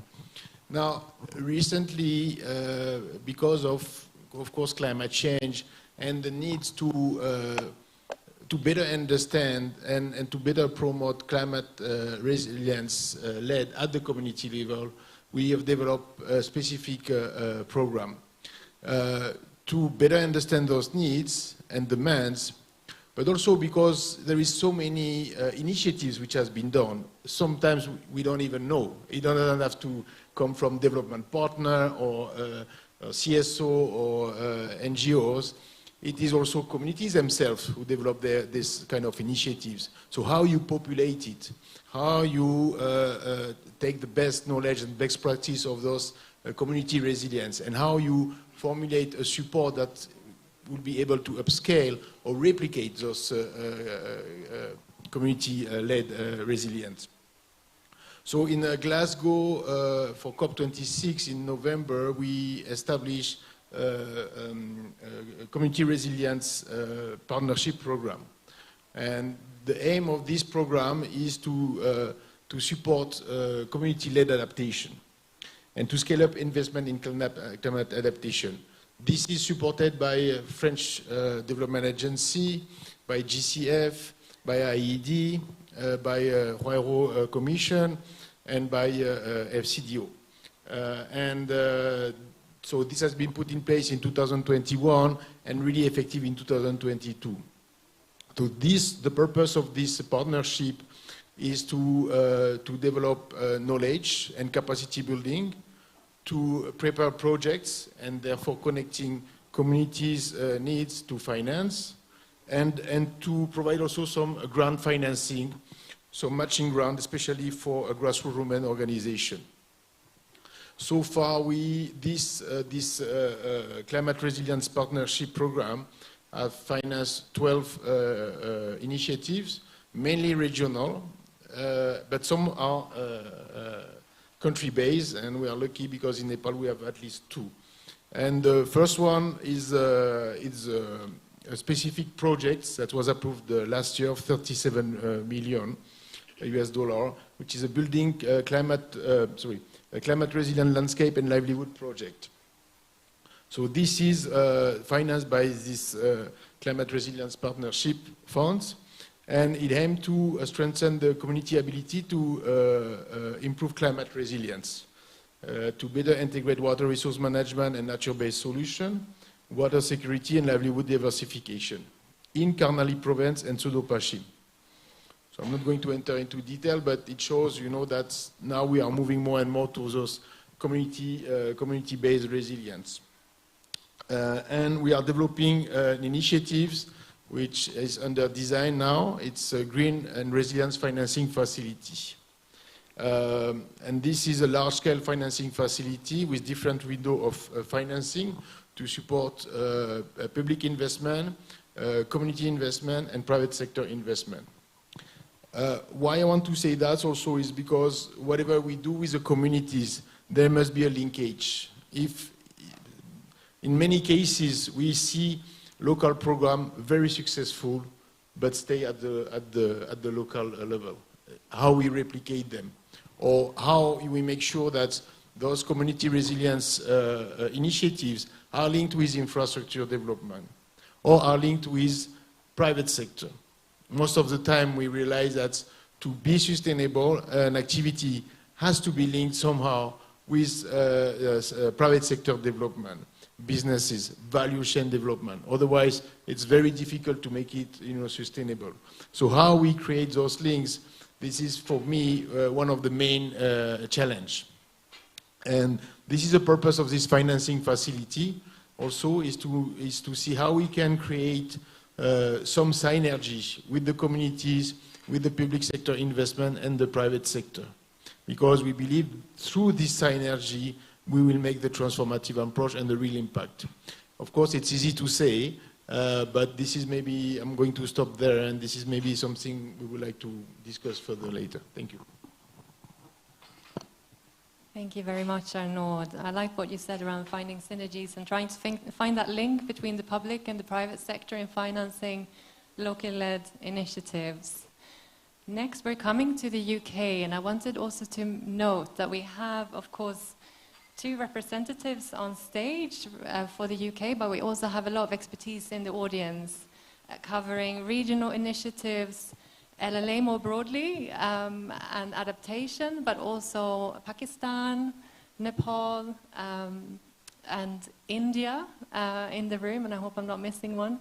as well as Bangladesh, of course, on stage. But we wanted to start with a regional perspective. And of course, the UK has been really in the lead on the local-led adaptation agenda. They were the first country to sign up to the local-led adaptation principles, and we're also supporting the development of the principles. And this week I learned that the UK is now the biggest bilateral development donor here in Nepal. So it also shows the changes, of course, that we're experiencing in the sector in terms of financing more broadly with the political shifts that are happening. So really pleased that we have UK well represented with us. And I wanted to start with Jonathan Reeves. Jonathan is Senior Climate and Energy Advisor for the Foreign and Commonwealth Office and based here in Nepal. And he will speak to the regional perspective. Over to you.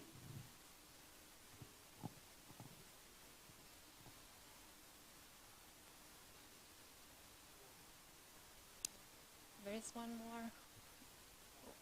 You can try maybe the other one if it's not working. Okay, thank you.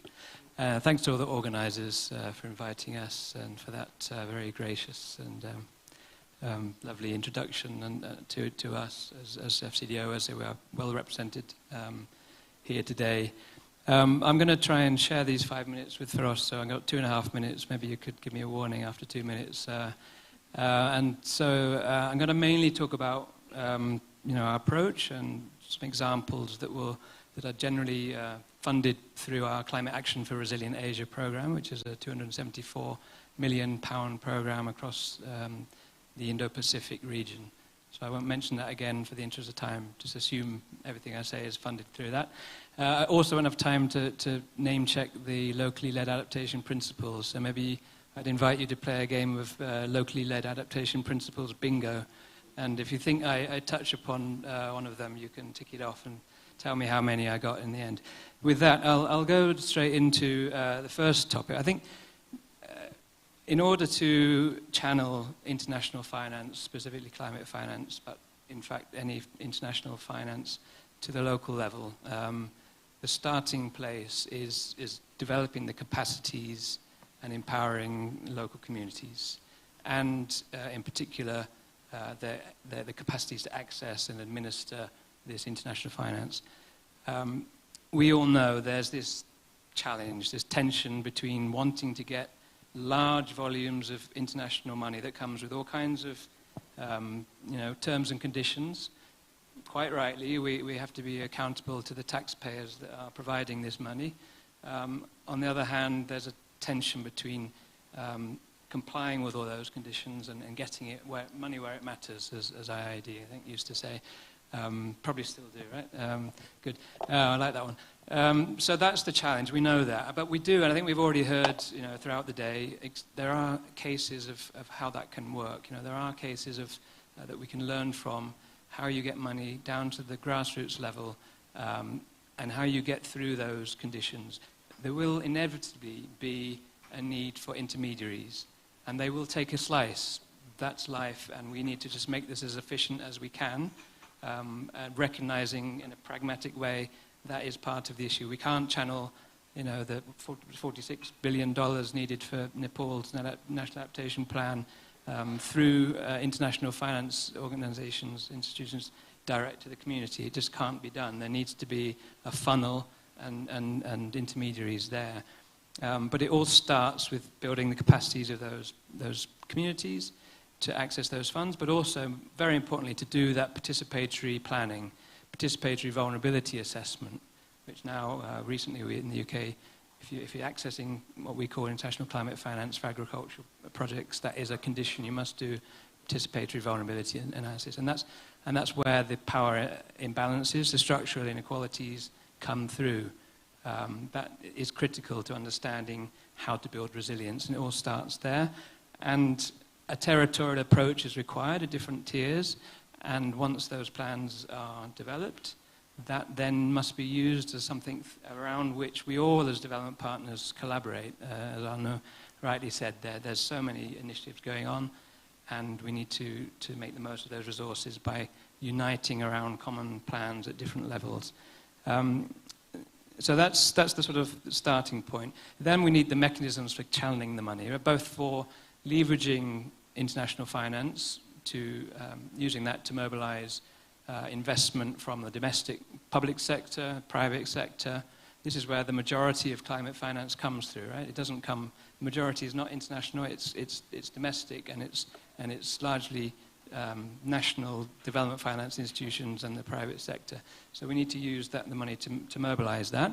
One of the ways we can do that, I think that we'd like to do more of, is by using the multilateral development banks like ADB, the World Bank and others, to provide guarantees to national banks, local banks and national banks, and build their capacity to lend to the private sector, to the community level.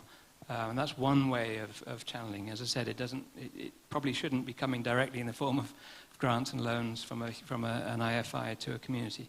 So that's one way. The other way is, as I said, domestic public finance. One of the things we're starting up here with our program here called Resilience, Adaptation, Inclusion, Nepal, is working with UNCDF on the Local initiative, which is a sort of performance-based mechanism for channeling domestic public resources down to the municipality level, rewarding good work in terms of incorporating adaptation. And again, we don't want, I would contend, we don't want to be financing lappers anymore. We want to be integrating adaptation into one common local development plan. And so everything is mainstreamed and integrated, and we can combine international and domestic resources for that, to that end. So Local, we're funding Life AR. I won't say anything on that. Vincent here, you can ask him about anything about Life AR. It's another system and approach for channeling the money. And another big one that I think hasn't really been touched on very much today is social protection. Social protection, in many cases, will be perhaps the best way of actually reaching the vulnerable and supporting their adaptation, their resilience building. We can then upgrade that to adaptive social protection. And the Mahatma Gandhi NREGs is an example where the UK worked with IIED again to build in good local adaptation practices, empower communities to identify those and implement them through that program. Finally, in the interest of time, scaling up. We all talked about scaling up, and from henceforth I'm going to talk about scaling out, up and deep. I like that one, Santosh. Again, it comes down to demonstrating. We're quite good at that. Peer-to-peer learning, we're okay. Farmer field schools, community learning centres are okay at that. But then actually embedding those good practices in the financial institutions. We talk a lot about green taxonomy. Everyone likes a good green taxonomy, but how about a green resilient taxonomy, a green resilient locally led taxonomy? That's where it gets a bit tricky, isn't it? Because when you get into that detail, and in the policies, again, practices, we can't reduce everything to a set of practices. It has to be about how things are done, embedding those in policies that talk about governance and different levels, and talk about getting the resources down, decentralized, not just the responsibilities, decision-making, but also the resources need to be decentralized. I'll finish there and hand over to my colleague. Thank you. Thank you, Jonathan. And next we will hear from Bangladesh. We have Feroz Ahmed with us, who is the Deputy Team Leader and Climate Change and Environment and Livelihood Advisor at the British High Commission in Dhaka. Over to you. Yeah. Thank you. Let me start with Bangladesh paradox first. So Bangladesh has made remarkable economic growth and human development gain since last 2 decades, or more than last 2 decades. But climate change represents one of the fundamental challenges for long-term economic growth and prosperity. And it actually undermines the gains that actually country achieved since last 2 decades. And the second point is Bangladesh has made significant progress, particularly to cyclone shelters. So they have actually developed pioneering solution and innovation for, the saving people's lives. So which is very remarkable. But at the same time, like, the previous point, these innovations actually are increasingly, undermined by very extreme and intense, repeated extreme weather events that we are having since last 4 years. And third point is, in terms of government perspective, Bangladesh government, they have very strong policy and political commitment. In other words, there is strong political economy from the government side, and they have very strong political commitment. For example, if you see the NAP and the NDC commitment is huge. Actually, it's said the ambitious commitment in relation to the financial investment from public sector, especially from Bangladesh government side. And other point is, government is keen to transform and shift from climate, the very passive poise to resilience to prosperity. So there is a path that Bangladesh government actually determined as part of their climate action. But there is huge gap in relation to demand and supply, what they are saying, especially in terms of resource. And final point is, Bangladesh has been a very strong voice of Global South, especially on climate action. At the same time, Bangladesh has actually been long, the voice for climate justice, particularly on loss and damage fund. But Bangladesh lacks access to climate finance, especially from international sources of climate finance. So this is the context actually that Bangladesh has. So with this context and narrative, the UK and Bangladesh government, we signed a climate accord or climate partnership in 2023 to work together locally in Bangladesh and also globally to accelerate climate action. And as part of this partnership, climate adaptation is one of the key elements for our partnership, specifically to accelerate adaptation action in Bangladesh. So I can share one example here.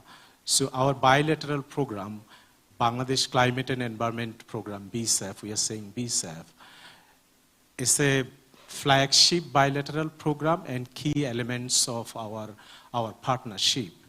So when we designed this program, this is actually a kind of second generation climate and environment program that actually we designed and developed based on our historical engagement with Bangladesh government, based on our collective learning from Bangladesh, also from global context.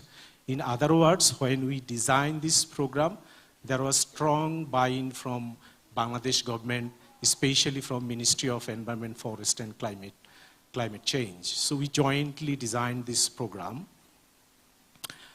And when we designed this program, so we aligned this program with Bangladesh government's, the National Adaptation Plan, which is strongly built on locally led adaptation, nature-based solution, and also adaptation financing. So these are the three key elements that is inbuilt in our design, and also, the strong buy-in from government side. So on this program, through our partnership, one of the strong element of this program, so BSEF is a 120 million program. It's one of the large program in Bangladesh in relation to, the climate action. So through our partnership with Global Center on Adaptation, we support locally led adaptation, nature-based solution for systemic resilience, also climate finance for, the adaptation. And our partner GCA, I'm very happy to say that our partner GCA, they have very strong and niche expertise and global leads on this area and support IFIs to ensure their investment are climate proofing, and they also galvanized the IFI's investment on climate adaptation. And I'm very happy to say and wanted to say big thank you to GCA team who are working in Bangladesh and globally for their great work on this area. And I think it's really add value for us, especially for the UK government investment. And the second component on adaptation is, that is the largest component for us. It's a 36 million, the program on climate adaptation that we are actually partnering with CARE International, but they have a strong consortium, which is a combination of 4 international organizations and 4, the local or, the Bangladesh country-based civil society organization. And I think ID is here, International Development Enterprises. They are one of the strong technical partners for this program. So through this program, we actually work at downstream level. So we support climate vulnerable communities. We empower local stakeholders. And also, most importantly, we focus on very context-specific political economy. I think which is really important, and align them with the national level priorities and work with national level government, especially and primarily with Ministry of Environment, Forest and Climate Change. And this program actually broadly increased the resilience of very vulnerable climate population. In terms of absolute number, it is more than 1 million people, and also protect and restore, the biodiversity and ecology of 2, the ecologically critical areas. That's the Sundarbans, and that is the southwest part of the country, and also a big wetland ecosystem in northeast part of the country. It is Haor. In Bangladesh, we call Haor. So that's actually we protect and, the biodiversity and ecosystem-based adaptation. And finally, I know I'm running out of time. And finally, that actually Jonathan mentioned, we through our CARA program, regional program, we work closely and support ADB, Bangladesh office, and also Bangladesh government to develop locally led adaptation framework, which is in process. And we hope, by early this year, that will be finalized, and that's from our regional program, CARA support, and this is part of the, the National Adaptation NAP, the mandates that actually government articulated. And just 30 seconds, finally, I wanted to say that, the Bangladesh is a strong ally of the UK on global, the climate action. And our climate partnership with Bangladesh is a modern development, the partnership, which is not just about climate adaptation or mitigation or climate finance solution. It is beyond that. It is also around economic growth and prosperity. So it is win-win, between Bangladesh and UK government partnership. So I stop here. Sorry, I was a bit long. Sorry for that. Stop here. Thank you. Thank you very much, Feroz and Jonathan. There's a lot there we could unpick further, but picking out just a few key themes around the importance of intermediaries, participatory planning, and incentives, and working both with the public and private sector again, but also making sure that climate adaptation initiatives from the local communities informs planning, not just like a separate plan, but really is integrated into planning, and the importance of government buy-in at different levels. Coming to the World Bank next, who is another key player in terms of financing climate and adaptation in particular. I'm pleased to have here with me Preeti Arora, who is operations manager with the World Bank here in Nepal, but also covering the Maldives and Sri Lanka. And we'll share perspectives from the region. Over to you, Preeti. Thank you very much. I'm very pleased to be here and join this discussion. This is an important topic.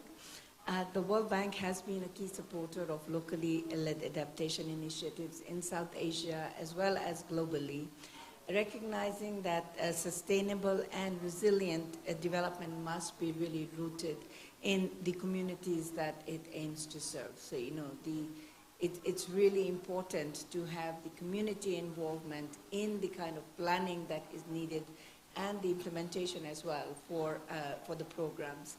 And I think I just want to say that the World Bank is currently in the process of developing the country partnership framework for Nepal, and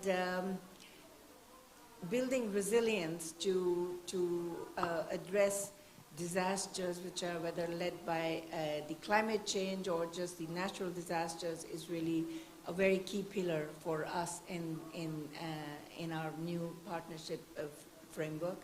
And we are very much focused on making sure that we have the communities involved in all programs that we develop and also in the implementation of these programs. Just to take an example from Nepal, the success of the involvement of communities and our interventions, it's really manifested very strongly in the forestry sector, where thanks to the collaborative efforts of Nepal's community, forest user groups, private forest owners, and division forest officers, Nepal's forest cover and other wooded areas have really increased by 1% since 2019. So now the forest cover is over 46%. This is really a huge accomplishment for Nepal. And you know, the World Bank has demonstrated its commitment to the locally led adaptation principles through various initiatives in South Asia, as I said, globally, and through various channels, through financial support directly, the financial investments, through support to the policy and governance dialogue, and also through knowledge sharing of the best practices, what has worked not just within the region, but also globally. So these are the three distinct ways in which the bank is involved in supporting locally led adaptation. On the financial support and investment, just to give some examples, the bank has of course established and is managing climate funds that are accessible to local communities and governments. One example is the Climate Adaptation and Resilience for South Asia, the CARE project, which is about a $40 million grant, including an IDA grant of about $35 million. This initiative focuses on building resilience in vulnerable communities by enhancing climate data sharing, improving early warning systems, and promoting climate-smart agriculture. So the local farmers are actively involved in designing and executing the agricultural practices that suit their specific environmental conditions, thereby ensuring a higher crop yields and better livelihoods. And another example is the community resilience to climate change in Bangladesh, and perhaps my colleague from Bangladesh is familiar with that one as well. This project empowers local women and marginalized groups by providing them with the skills and resources needed to implement adaptive measures. Now, the activities under this program include constructing flood-resistant housing, developing community savings groups to fund adaptation projects, and implementing sustainable fishing practices that protect both livelihoods and ecosystems, again, at the local level. In India, the Resilient Kerala Development Program is a prime illustration of locally led adaptation as well. This very comprehensive initiative supports flood-affected communities by improving water resource management and enhancing disaster risk management, rebuilding infrastructure with local participation. The program's emphasis is on local governance, and it ensures that the rebuilding process aligns with the community's own needs and priorities. So, I mean, these examples really underscore the importance of community involvement in adaptation projects and highlights the ways in which, you know, community-led adaptation can manifest in South Asia particularly. So it's not just one aspect, the forest, so it's not just agriculture, but it is also, you know, fisheries, for instance. It's all, whatever is infrastructure, what is needed at the community level to address the climate-related issues at their level. And then on the, quickly on the policy enabling and governance support, the bank assists in formulating policies that decentralize decision-making to the lowest appropriate level, strengthening institutions to manage the adaptation initiatives. I think similarly we have knowledge sharing, many different avenues to share the knowledge, but as we all know, there are still many challenges. The capacities of communities are low. How do we build the capacity of these communities to not only raise the financing, but also to use the financing effectively? And I think the accountability framework that you referenced earlier is one way to make sure that we do make progress in that direction. I think I would also like to end by saying that in addition to building capacities, as some other colleagues have also said, we need to see how we can enhance public-private partnerships to secure the financing. Because, this is it's not just a public sector issue, and what we can do to enhance this partnership with the private sector and the communities together to foster locally led climate adaptation is really the way forward. Thank you very much. Thank you so much, Preeti. And I liked what you said around the importance of gender aspects as well when it comes to local adaptation, use of data to inform early warning systems, and the capacity building elements that also needs to be there. Last but not least, we're coming to Finland, who is doing really interesting initiatives that touches upon some of the mutual accountability aspects that Roger were speaking about earlier.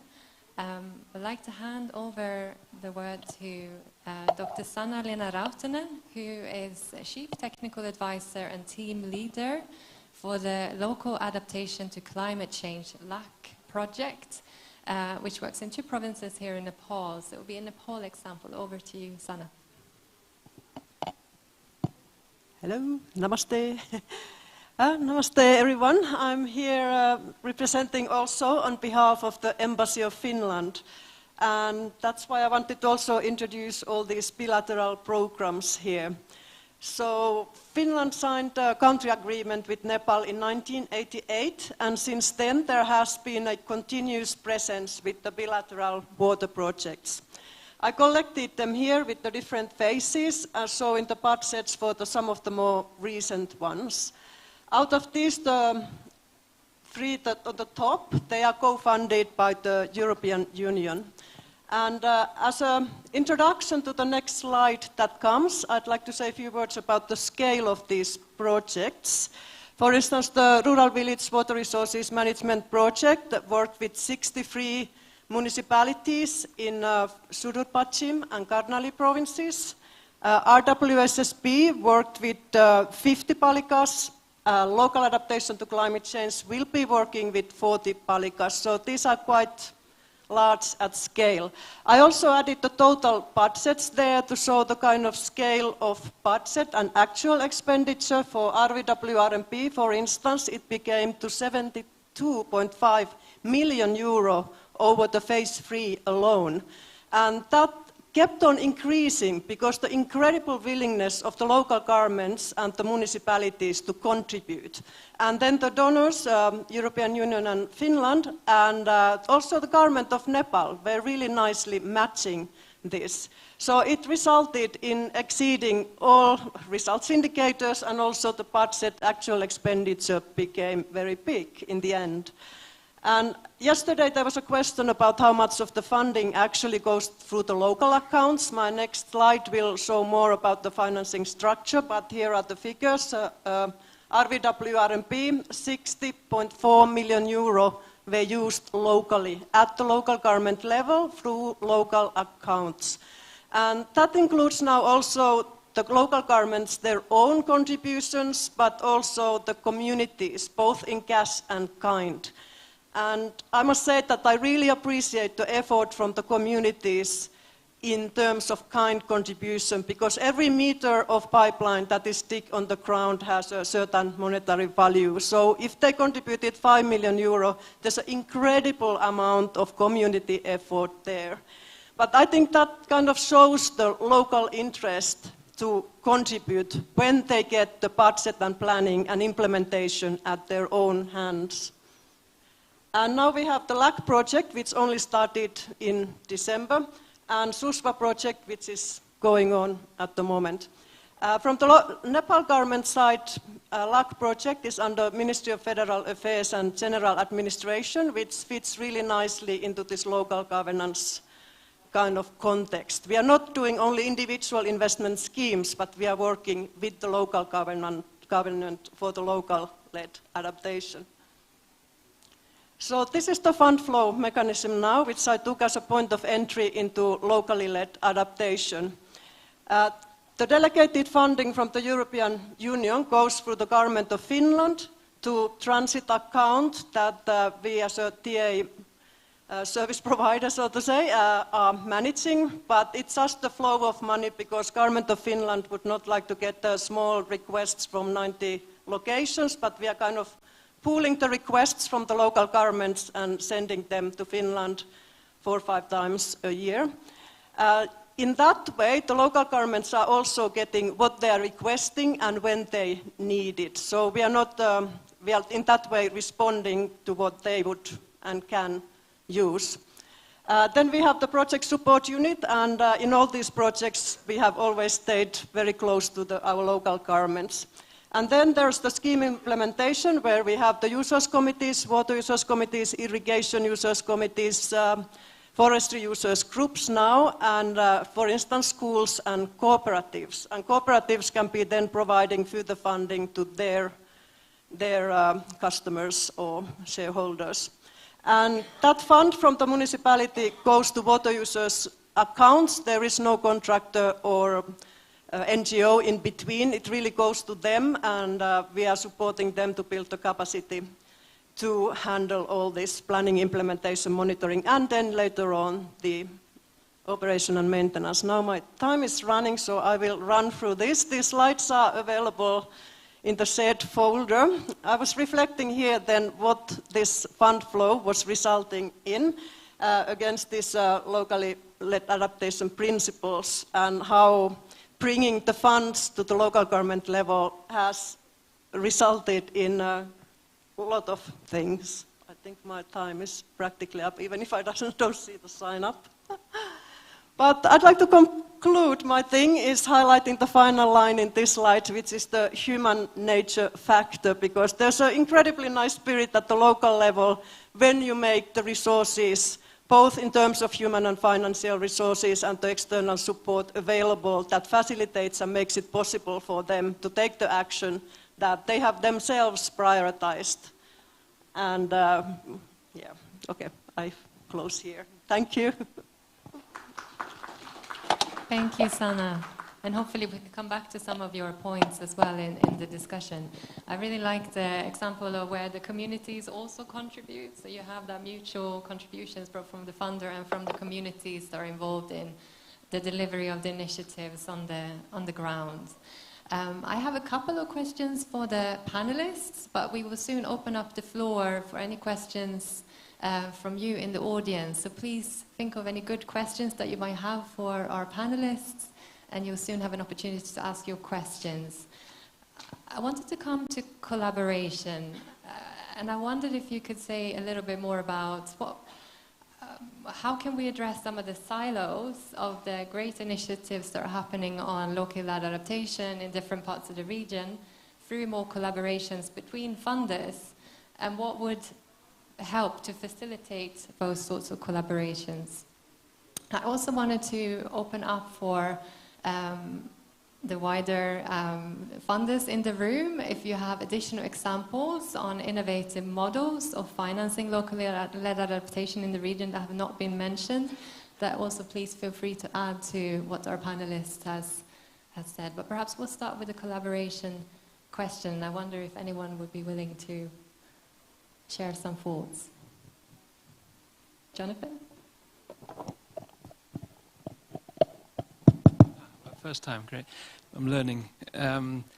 Yeah, as I said, it's a huge issue, and I think, as I said, part of it is having a common plans that everyone buys into, instead of coming up with our own agendas. If we keep bringing external agendas, we'll risk building maladaptation and exacerbating power imbalances. We need to have a locally led agenda that we all get around. One example, as I didn't talk about it because Arnaud had already mentioned it and time was at a premium, but I think we have a huge opportunity in Nepal with what we call GREF, right? The Green Resilient Financing Facility. And the plan there is actually to channel finances from different sources, including the Green Climate Fund and development partners, and use that to finance, as Arnaud was saying, different government, private sector, community around a common plan. What we are trying to do is through CARA, we're funding ADB and IID and the Wairu Commission through the Community Resilience Partnership Programme to design this community window of that. So we're trying to channel all the learning from different partners and sort of, if you like, force collaboration by funding them together. Although I must say that there's willingness, right? There's willingness, but that's one way of getting collaboration, right? That's the sort of the clumsy way. You fund partners to work together. But what then we'd like to do also is then use the funding that we're channeling through ICIMOD, through the HIREAP program you heard about, and other work that's done by IMI and FAO and then local organizations, LIBERD, CIPRID, to get those good practices implemented. So we channel the money down to the local level, and then we're building on the good practices, the experiences, the solutions that all these partners have already demonstrated, and we're connecting those with the money through the communities. So, and then we have, we mentioned Local, the UN Capital Development Fund. We have so many partners we're funding, and we really see this as an opportunity to get them all together around, let's make this a model of how to channel money to the local level around a common plan. So that is our big hope, not to put too much pressure on Arnaud and co, but that's the big hope. And if they don't collaborate, then I think the funding goes. I think that's how you do it. I'm joking, but no, there is willingness. We just need to walk the talk, and we need to find those incentives. Because we are aware, even where there is willingness, there are constraints, right? We all have our own governance structures, budgets, timeframes. It's not that easy. Collaboration can be nice to have.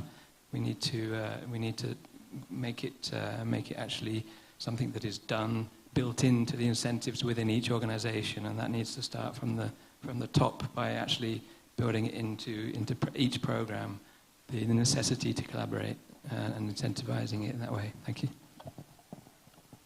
I don't know, would you like to add anything from ADB perspective?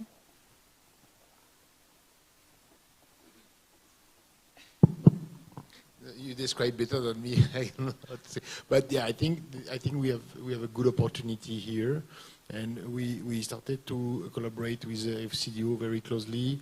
We are in discussion with the World Bank and other development partner for two reasons. First, there is climate finance, but they are hard to access, and we should not compete on this one. So we should go together with one specific goal to improve adaptation to climate change in Nepal, and have one proposal and be able to leverage a large scale of financing after to be redistributed for the purpose of different windows, one of them being community resilience. And again, community resilience it's an important aspect, but it has to be integrated if we want to be really impactful. So this is the vision we have, and we are working on it all together. We will start the design of the facility with the consultants on board, hopefully by the end, mid next month. But But those initiatives, I think it's a very good opportunity, and we'll force to work together instead of competing or having our very segregated approach. We can bring things together, and I will go even a step further. We can be very broad and random and opportunist. Or there is a good example here or there, but we can. Hello. And we can develop some packages also, some development packages. So working on some specific watershed level or specific item, for example, agro-business development, natural resource management, to have a specific focus, because the demand and the need are so big and so high. So if we manage to really have a specific target on linking, again, infrastructure, community management, let's say value chain development, then the impact to fight against climate change becomes bigger, it becomes sustainable, and it ends up at the end of the day, which for me is the ultimate goal of resilient livelihood. Right, so this should be our target. So we are working on it. Hopefully, we lead to a large amount of money to be collected and then to be redistributed through those different channels of window. We are very optimistic, actually. We think we have a very good ground, and Nepal rationale in terms of climate change adaptation is excellent. And I think we have here not only extremely good development partner communities, but also, as it was mentioned many times, communities in Nepal are extremely active. This just need maybe a push, consistent and patient involvement, easy access to finance, and empowerment. And this will lay the ground to success. Thank you. Thank you. Preeti, did you want to add? Okay, maybe just very, very quickly. I think what you said about coordination is really important. But we have to have a fine balance also between being opportunistic and being more structured and focused, And I think here it's also very important to have ownership from not just the communities, but also from the government. We're talking about public sector perspective here, and so it is important to see how we can. Maybe we need some champions in the country who can take the lead in these areas, And so I think I'll just stop here. But it's important to have that balance between being opportunistic and being a little bit more structured and having some vision which aligns very much with the government vision, which then also fosters accountability and ownership from the government side, I think. So, thank you. Rose?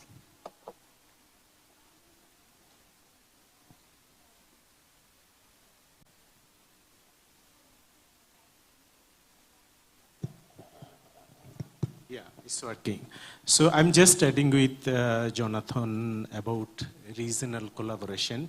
So I see 3 areas where actually, this region can collaborate. One issue would be like geopolitical issues, like, the water security between Bangladesh, India and Nepal, because Bangladesh is in downstream, Nepal and India, they are in upstream. So there is, the geopolitical issue around water security. And then I think the second area is regional trading, for example, around clean energy. And I think from Bangladesh side, we have very specific example between Bangladesh and Nepal hydroelectricity trading. Just happened, recently. And third one is, I think, knowledge capitalization. So we have very common intervention between this region, and we can learn from each other. And specifically on capacity building side, I think some country, they have really good model on capacity building part, especially for access to climate finance. with Bangladesh, I think, we have some, the good examples, but on access to climate finance, we can learn from others. So, I mean, this workshop, I think, is a good example of knowledge sharing and knowledge capitalization. We learn from each other from this reason, which is a good example. Thank you. Sana? Okay, I'd like to add the local government dimension into this discussion about the collaboration. Now in Sudurpachim province, in many of our municipalities, there's only World Food Programme, no others. So there are still these locations as well there, where there are no major funders present.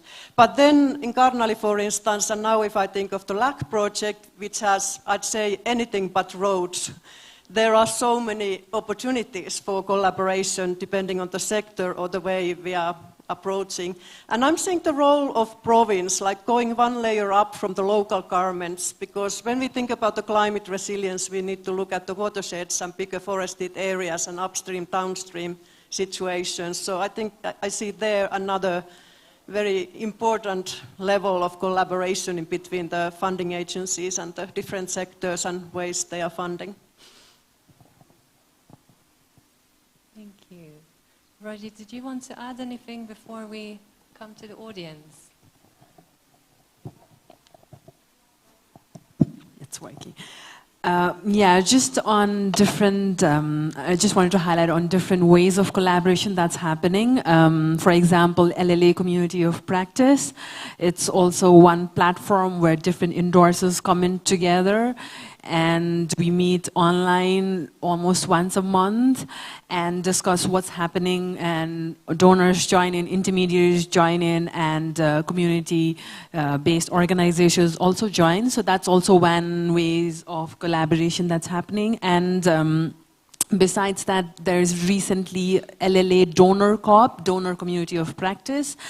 So it's a very recent one, and we're trying to see how different donors are working around LLA and how we can move towards the implementation of LLA. So that's another ways of collaboration that is happening. And I also wanted to cite an example that was discussed this morning. So Water Justice Fund by Simavi, I think, and it is one of their ideas, and then different donors come in and fund that. And I think, Jonathan, you're trying to say something like that. There is some sort of program that is more demanded by the community where donors can put in funds as a more common pool. And Water Justice Fund is an example of that, which was discussed this morning. Donors put in the money in the pot, and there is more sort of locally led demand for what they want to do from that fund.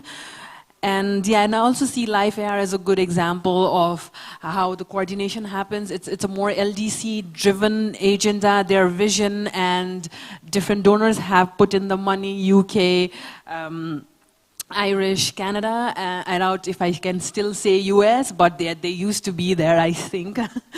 So yeah, Life AR is also a very good example. It's a LDC-driven, different countries, similar vision, and different donors going towards the same vision. So just sharing different examples of collaboration happening across. Thank you.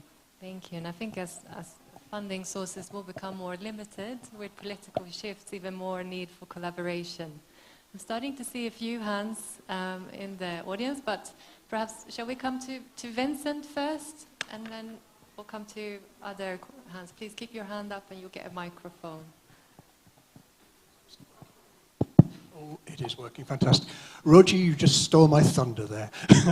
Thank you. You gave a great intro yesterday to Life AR, and thanks. I was about, on the theme of collaboration. I mean, I think, I don't want to repeat what you've said because you've said it so well, but I mean, it's about pooled funding. It's about donors working with other donors and not being prescriptive about the way that their funding is being used. So the UK, the US State Department, Canada and Ireland have worked together for the last 4 years to provide a pooled fund that goes to the Secretariat, which is currently IIED, but will be an LDC-owned and led institute, a facility within the next 2 years, which will then manage the funding on behalf of the LDCs and allocate that funding on behalf of the LDCs. So what it means is that the donors have equality and equity at board level with the LDCs in determining how that funding will be used. So the donors stop being so prescriptive and demanding about it. We work in a much more collegial way with the LDCs, usually guided by the LDC chair, who currently is Malawi, and we work towards common ends that we've all agreed upon. One thing I want to one potential misunderstanding about Life AR I do want to clear up. It's not a misunderstanding that you've given, but other people sometimes misunderstand. Life AR is not a separate funding instrument. It's not a competition with the ADB or the LDCF or the GCF or anything. Life AR is providing or supporting a catalytic process in order to better access those other funds and to open up the channels from national level to local level across all currently the 10 countries in which we're working. So we're actually providing quite small sums of money in quite a cost-effective way to open up those channels, and I say through this really collaborative process. And I think that's important because we can't possibly, the donors are struggling like many countries are at the moment to mobilize sufficient funding to support the scale of adaptation finance that's required. But we're able to work in a way that opens up doors for public and private finance to reach local level more effectively. Next. Thank you, Vincent. I think we have two hands in the middle. One here and over here. Thank you very much. I'm Madan Pariyar from International Development Enterprises, IDE. My question is to Sanna, actually. Thank you very much for highlighting or showing us the various projects which are being implemented in Nepal through Finland government support on LLA, and many thanks to the government of Nepal, government of Finland for the support. Actually, you have very well shown us the funding modalities. Actually, I was the one who was asking this question even yesterday, but I think it will be interesting to ask you also that you showed that the total fund, implementation fund, which is received is coming partly from the government of Finland, partly from the government of Nepal, and partly the municipalities themselves. My question is, what percentage of this fund really goes to the communities through the municipality, the total fund that is received? You might be having some figures on that. And also tell us how you have ensured that that big quantity of money, so much of money, really goes to the ground level, to the grassroots level people. Probably this sort of information will be of quite use to us, those projects and organizations we are involved in implementing the projects at ground level. So your experiences will be of much use to us. Thank you very much. Sanna, do you want to go ahead?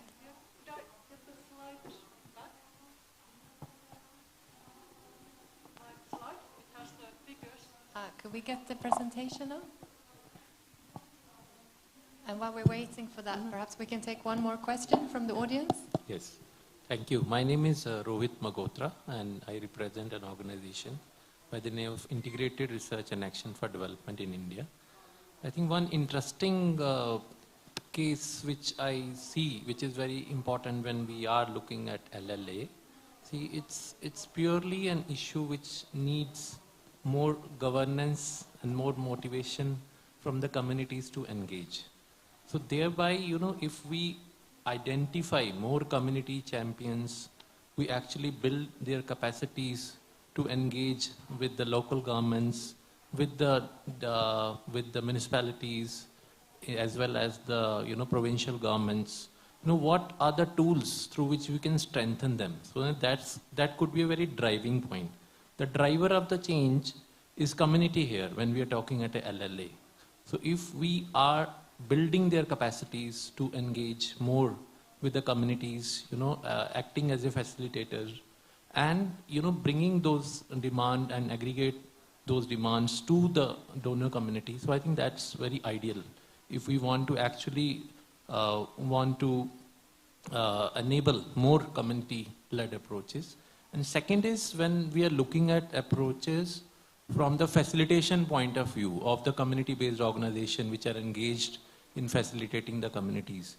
So how do we strengthen their capacities to access funding? For example, in case of India, when we look at any project financing at district level or is city level or a ward level, this DPR, detailed project reports are very, very important, but nobody would know how to make it, So only government would have a role to kind of, bring those DPRs. So in absence of those tools, the CBOs actually fail to put in, their demands in terms of what kind of financing, and so how to actually write those DPRs, how to facilitate those DPRs, and then nudging the governments that you have now what it needs to be funded. So I think those are two critical drivers when we look at LLA. Thank you. Thank you. Sana. Okay, my slide is back here. So if you look at the Rural Village Water Resources Management Project, there's that nice pointer. There. Coming here. 60.4 million for RVWRMP Phase 3 went through the local funds. And that was channeled to the users committees, different users committees accounts for the investments. And the local governments were also hiring staff in their own WASH units to implement, plan and monitor the programs.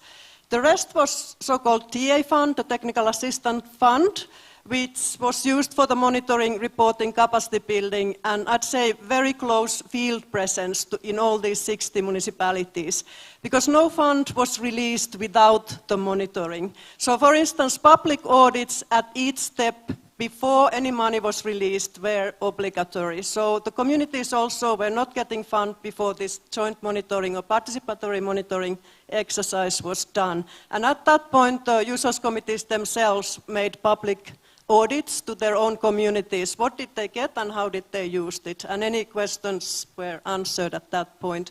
And I'd say that was really nice addition to this locally led I'd say the human nature motivation factor, because the accountability and transparency at the very grassroots level, even people who wouldn't be able to read could see how many materials they received, for instance, sacks of cement or the structures getting up.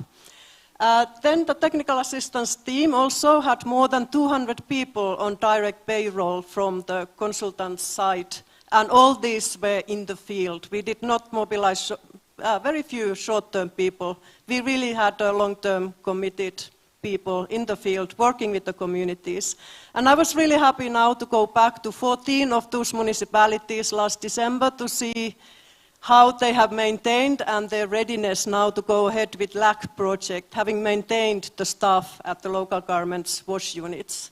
I was very pleased to see that kind of sustainability factor at the institutional level, that they maintained the staff and they still had the readiness to plan and go ahead this year as well. But I hope this answers the question. Thank you, Sana. Then we had questions around how to strengthen capacity to access financing and how to create more scope for community champions. And I wondered if anyone wanted to address those two questions. Jonathan or Arnaud? I see you stretching yourself to the mic.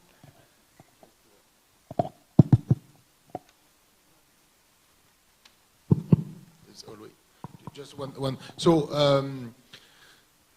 it really depends how you structure your financing, right? So if you have a finance available, how you make sure it reaches the ground level, right? So you need to have those identification and selection criteria. You need, as it was mentioned, to have the possible of technical assistance to accompany the community to mature their own projects.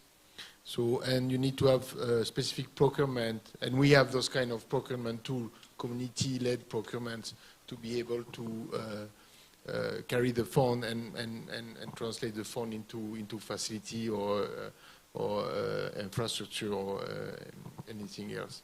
So it really depends how you structure your financing facility. It can be a program which is already fully defined, a project or where we know exactly where the finance will go exactly and what is going to be financed, and then it's a matter of designing and execution.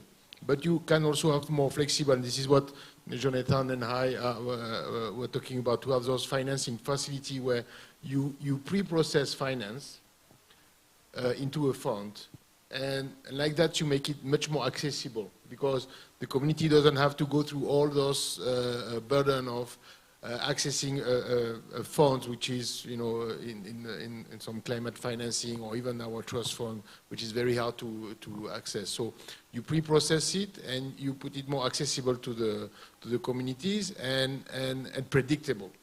So they know this financing is there. They know exactly the criteria that is used to access to those finance. They know that they can have a support to access to those finance. And once all the criteria are done, then the finance can be channeled directly through them, or CSO or UN agency or any kind of NGOs or so, which have the capacity to help them maybe to process those financing. So those are those few aspects I wanted to highlight here.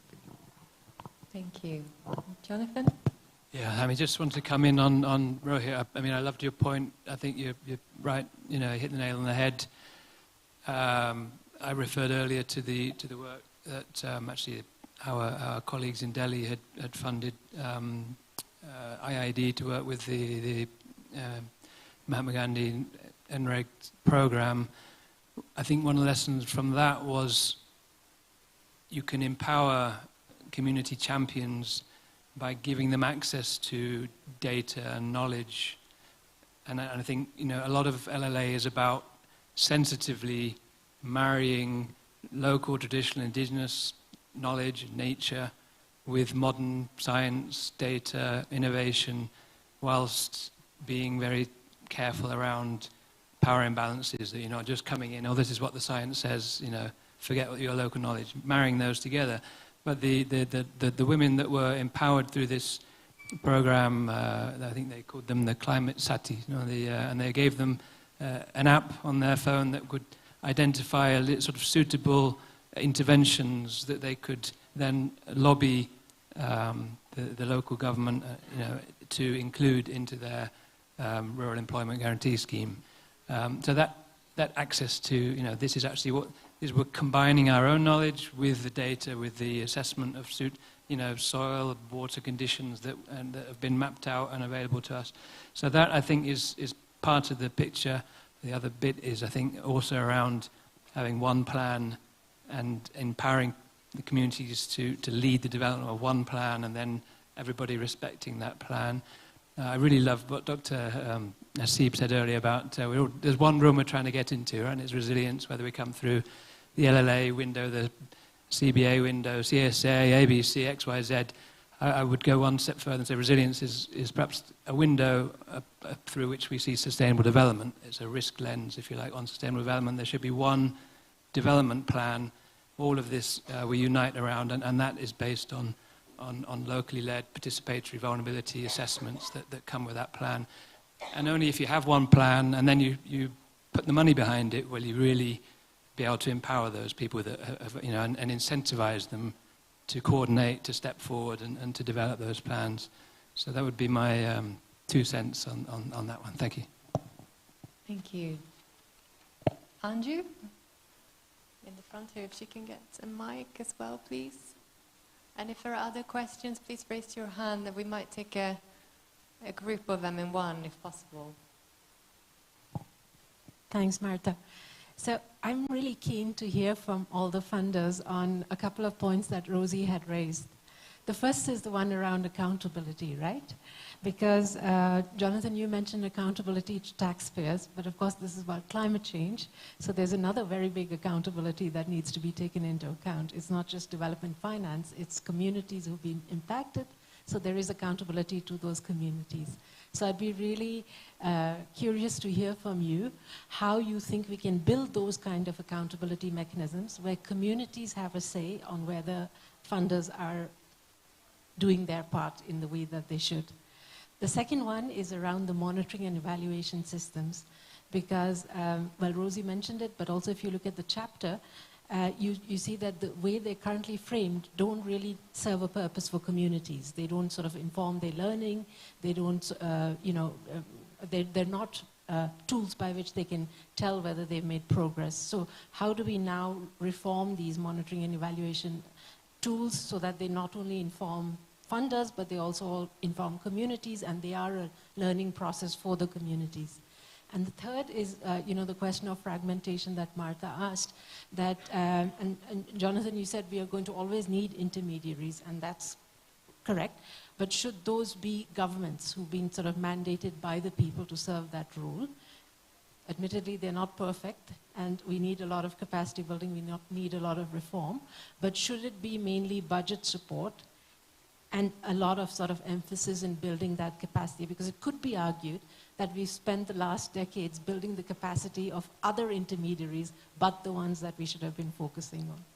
So just to put that to you, thanks. One question at the front, please.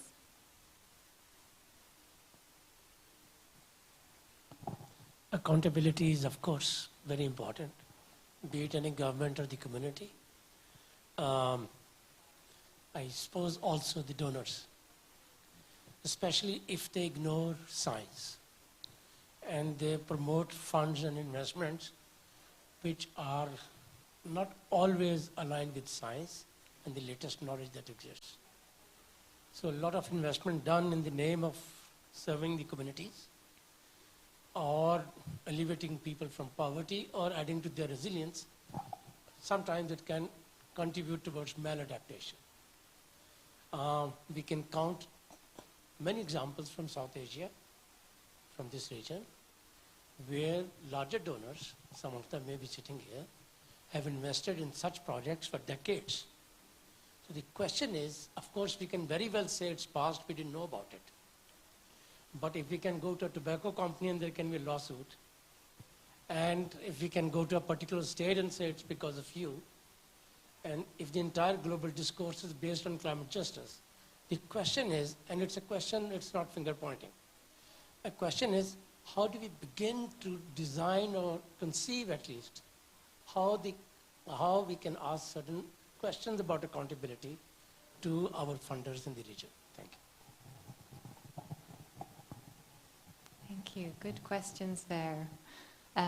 So there were a few questions from Anu in relation to accountability mechanisms for financing M&E systems with better measures of success that bring in a community lens to how we define and measure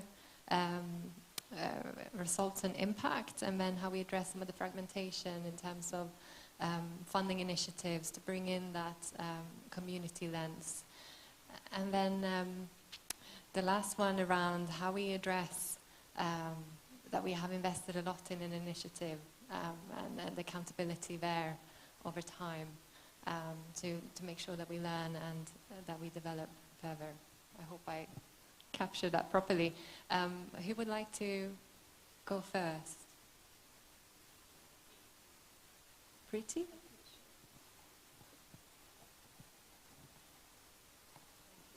I think these are very important questions, and I'm seeing that Susan herself will be able to answer some of the questions on behalf of the World Bank, at least. But accountability is very important. Let me just pick up on that one. And you rightly said that, if there is a tobacco company, you can file a lawsuit and try to get justice.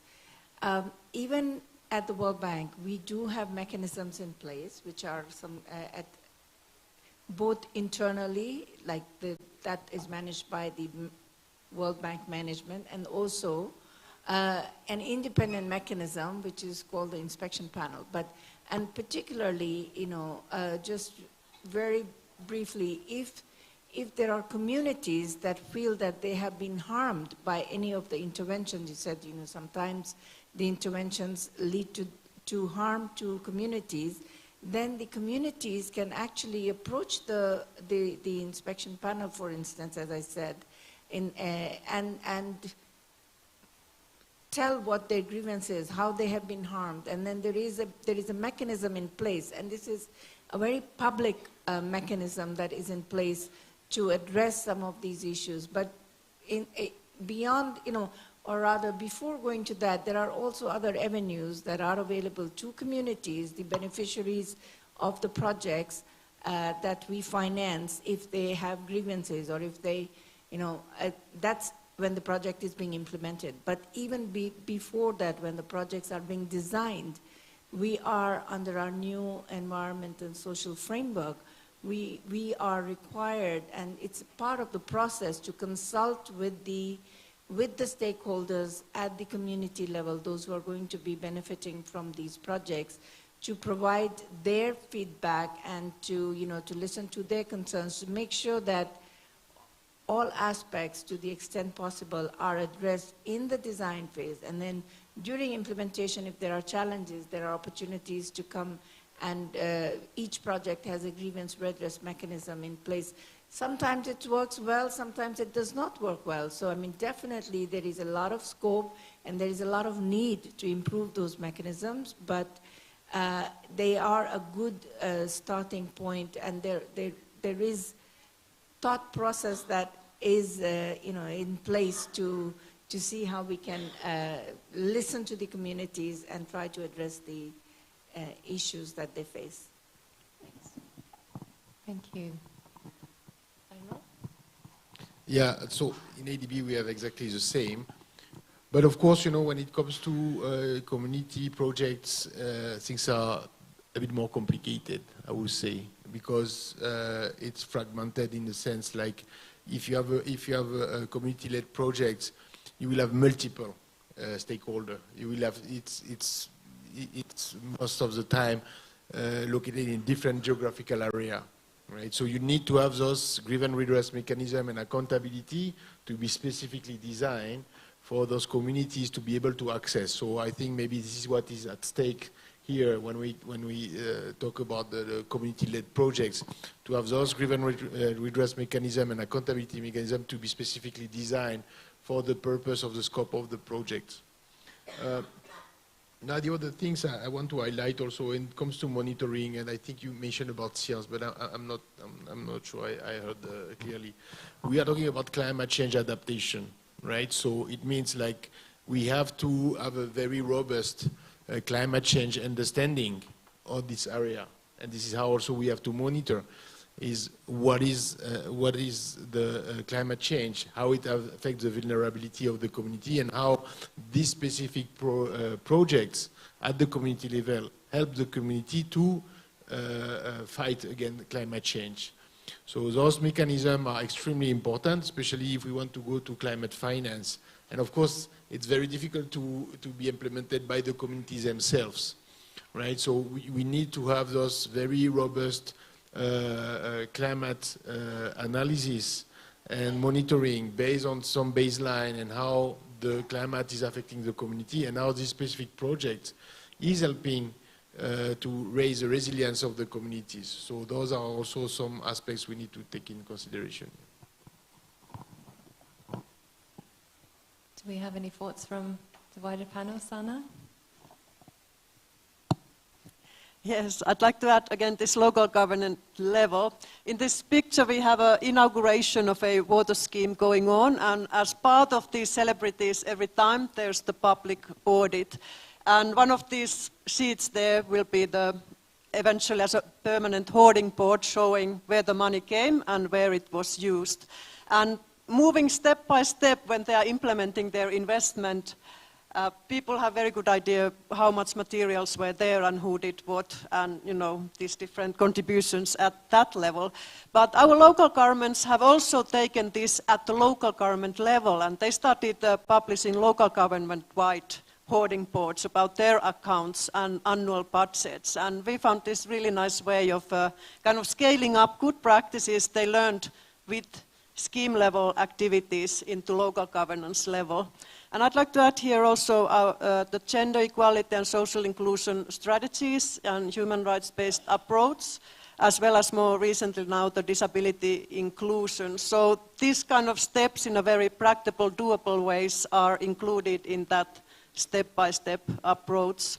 And in the future I'd like to see this integrated in the local government's 7-step planning process, because that process has the toll level planning step, which provides an inclusive grassroots, locally level platform to influence the municipal annual planning and budgeting.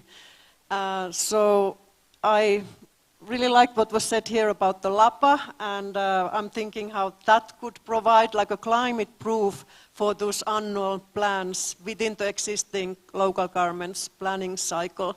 But I think in this way it would be quite good to think about the accountability mechanism and how it's embedded in different ways into the regular ways that are already established there, so as not to create something separate for the project purpose, but really utilizing the local government's existing systems and strengthening those.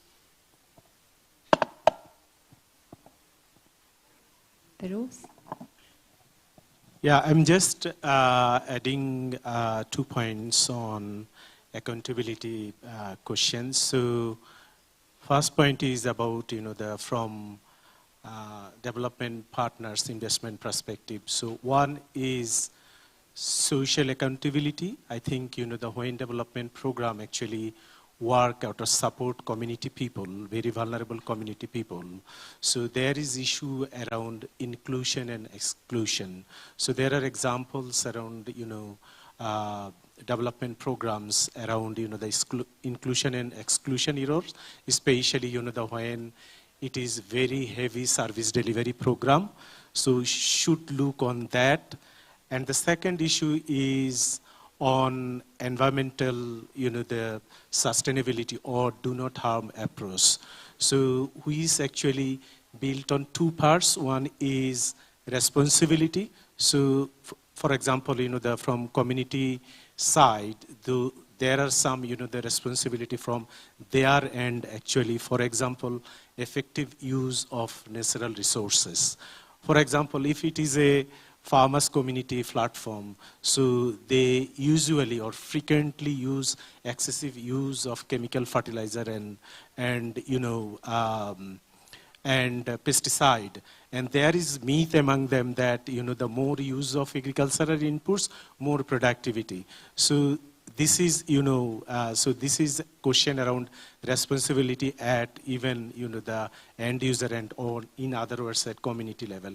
But at the same time, from government level support, so they see there is, for example, particularly for farmers organization, there is agriculture extension. So this is their responsibility actually to provide right kind of information. For example, around good agricultural practices, for example, climate smart agriculture.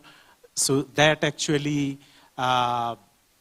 suggests, the judicial use of agricultural inputs. So in that way, actually, so it is not just, the demand side responsibility or supply side responsibility. It is actually both side responsibility and accountability for, the effective use of public or, the development sector, the partners' money. So just wanted to add to these 2 points.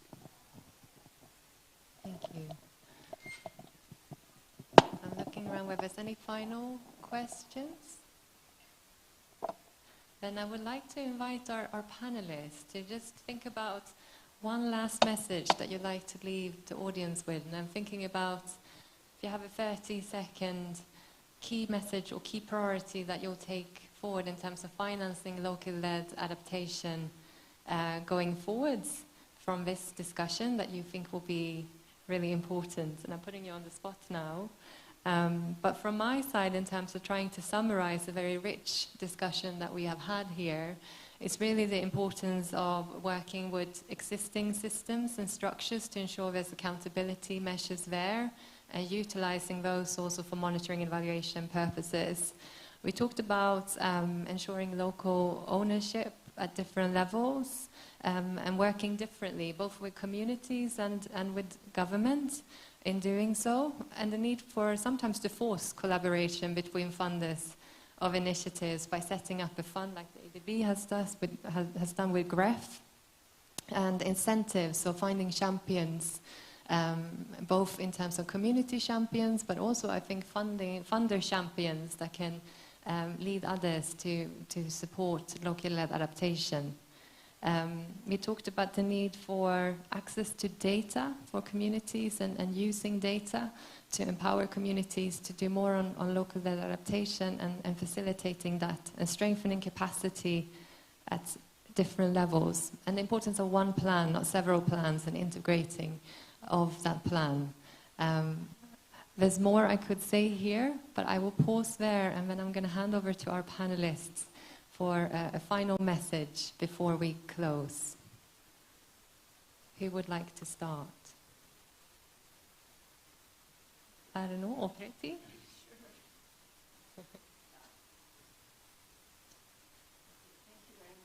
It's been a very interesting conversation. I think one thing that I would say, we've mentioned a lot of the points already, summarizing quite well. I think we have to recognize that it takes time for for communities to build the capacity and to be able to implement programs and so on. So it's while there is the urgency, but we have to recognize that this is something that is now more in focus, this more priority for the financiers, for the development partners, and also for the government as well. So we need to see how we can build the capacity of the communities to be able to implement the programs at the community levels, while also ensuring that the systems are built at the federal and the provincial, at least in the case of Nepal, at the different levels of government, to allow such implementation to take place at the community levels. I don't know. Would you like to go next? Yeah, thank you. No, so I think for me, I think we have all, collectively, we have the knowledge. We know what to do. We know how to do it. Of course, those sessions are very interesting because it put us together. But collectively, we know the steps. We know where to go, and the demand is there. So I think for me, this is how we put that into motion, and how we come together to be more efficient and more strategic. Those are, for me, the next steps, what we'll do tomorrow. And I think we are working in a very interesting initiative, the Green and Resilience Financing Facility. You mentioned ADB, but this is really a global platform that we would like to see donor agencies, communities, private sector, government to come together to make a difference. And again, to be very, very strategic, because the demands are huge, so we cannot waste money. So we need to have a very good focus and a very good objective to reach, to allow Nepal to fight against climate change and to be more resilient. And again, at the end of the day, what we want is resilient livelihood, resilient economic development. Yeah, thank you. Thank you, Arnaud. Roji, would you like to go next?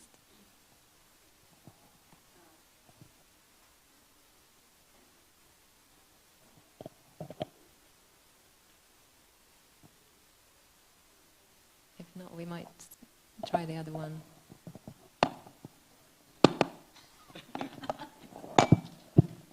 Thanks. Yeah, just a couple of thoughts. Yeah, so one thing is around, it is very crucial to see what does success mean to communities. So simply put, we need to put that in simple terms. What does community see success like? And another thing is not just for funders, for everyone who has been working on LLA, who has joined this LLA journey, I think it's very crucial to reflect back on the different organizational policies that they have, and see what are the opportunities, what are the hindrances that is existing in the policies and practices in the institution, and see what could be the way forward for implementing LLA across. So that is one thing. Yeah, and another thing is more about trying to simplify the process. It is very understandable that there needs to be accountability in both ways. So mutual accountability is one thing I like to stress, and bottom-up accountability is something I like to stress, and trying to move towards the path that where everybody is accountable to everyone. So yeah, that's it. Thank you. Thank you. Jonathan. Thanks. Yeah. So I think we pretty mentioned building systems. I think we need to build climate finance systems that are not one size fits all. The intermediaries, the players will be different depending on where you are. But the locally led adaptation principle should be at the heart of that. And certainly in Nepal, we at the embassy would like to invite development partners to get together in a climate finance coordination mechanism that supports the government, and with that LLA at the heart of it. And I think that means a few things. It means we all need to be collectively accountable for getting 80% of our money spent at the local level in Nepal's case, or 70 maybe is the target elsewhere, but trying to do that, tracking it, empowering communities to hold decision makers to account, social audits, community scorecards, training, building the capacity of the press, the media, also to play a role in that accountability, holding their own governments and international development partners to account. And then, as I say, designing those systems that work through the different levels, work through, leveraging finance from the private sector, from the domestic sources, as well as the international sources, and channeling through them. And the MDBs will have a big role in that, because they have, actually shown a huge increase in the amount of adaptation finance that they're spending. And adaptation finance is at a premium, and so I think they will have a big role. And as I was saying earlier, part of that is not trying to do everything, but trying to play into a system where they are de-risking lending, grants, etc., from the national and subnational financial institutions, whether that be the banks, the cooperatives, and the different layers of government and the private sector. So all of that, and then finally, we can have a debate, and we will always in the UNFCCC about sources of money for climate finance and fair shares and all of this. That's perfectly that's right and proper.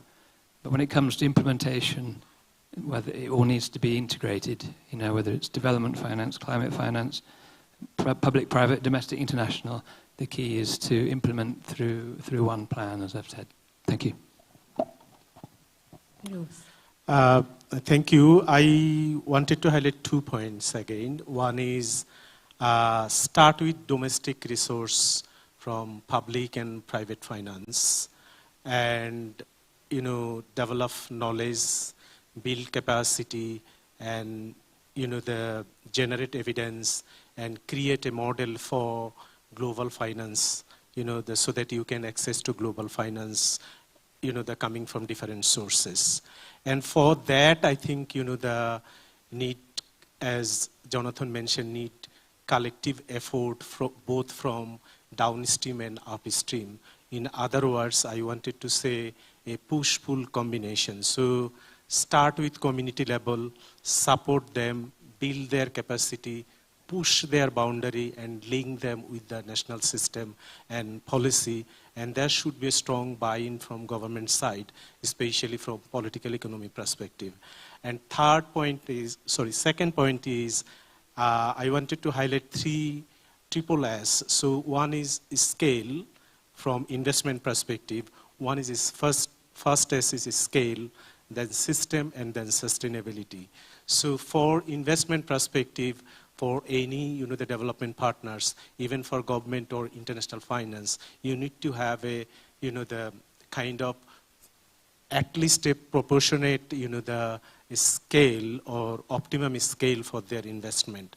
And for system perspective, should have actually work around public and private systems, see the system perspective so that you can scale up, when you have, the develop good practices and model can scale up. And from sustainability point of view, I think, the value for money perspective is really important. When it retains, that means it works for community and it works for the, the investor, whoever the investor, it works. So value for money perspective is also important. That part is, the most of the time we miss it with, the less priority on that. But I think, from investment perspective, when we assess any model, we should have a very clear lens about, the value for money. So that's all. These are the 2 points. Thank you. Thank you. Sanna. Okay, I, of course, go back to local government level. People change, so we can build capacity of the water users committees or local governments or government officials at different levels, but people will change. So I'd say the taking forward is then how to institutionalize good practices, approaches, methods and tools into existing structures that stay after the projects and programs are gone. And I can see a lot of good ideas stemming from these local adaptation principles, and I started already brainstorming what it could mean in our humble context. But I think there could be a lot there to take forward from that point of view, that how to institutionalize good practices for the way forward into existing structures and not to always invent something like new or project-specific or program-specific. Thank you. Thank you, Sanna. I'd like to thank my excellent panelists for a rich conversation and the audience for staying with us this late in the day, and we will leave it there. Thank you very much for listening.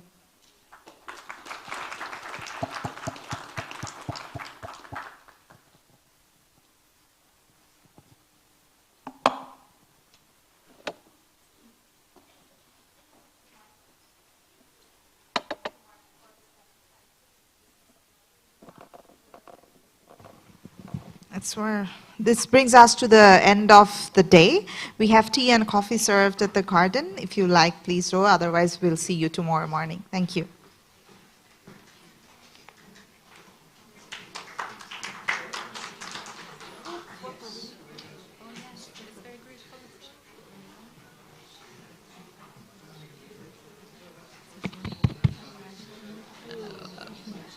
Let me see if we can...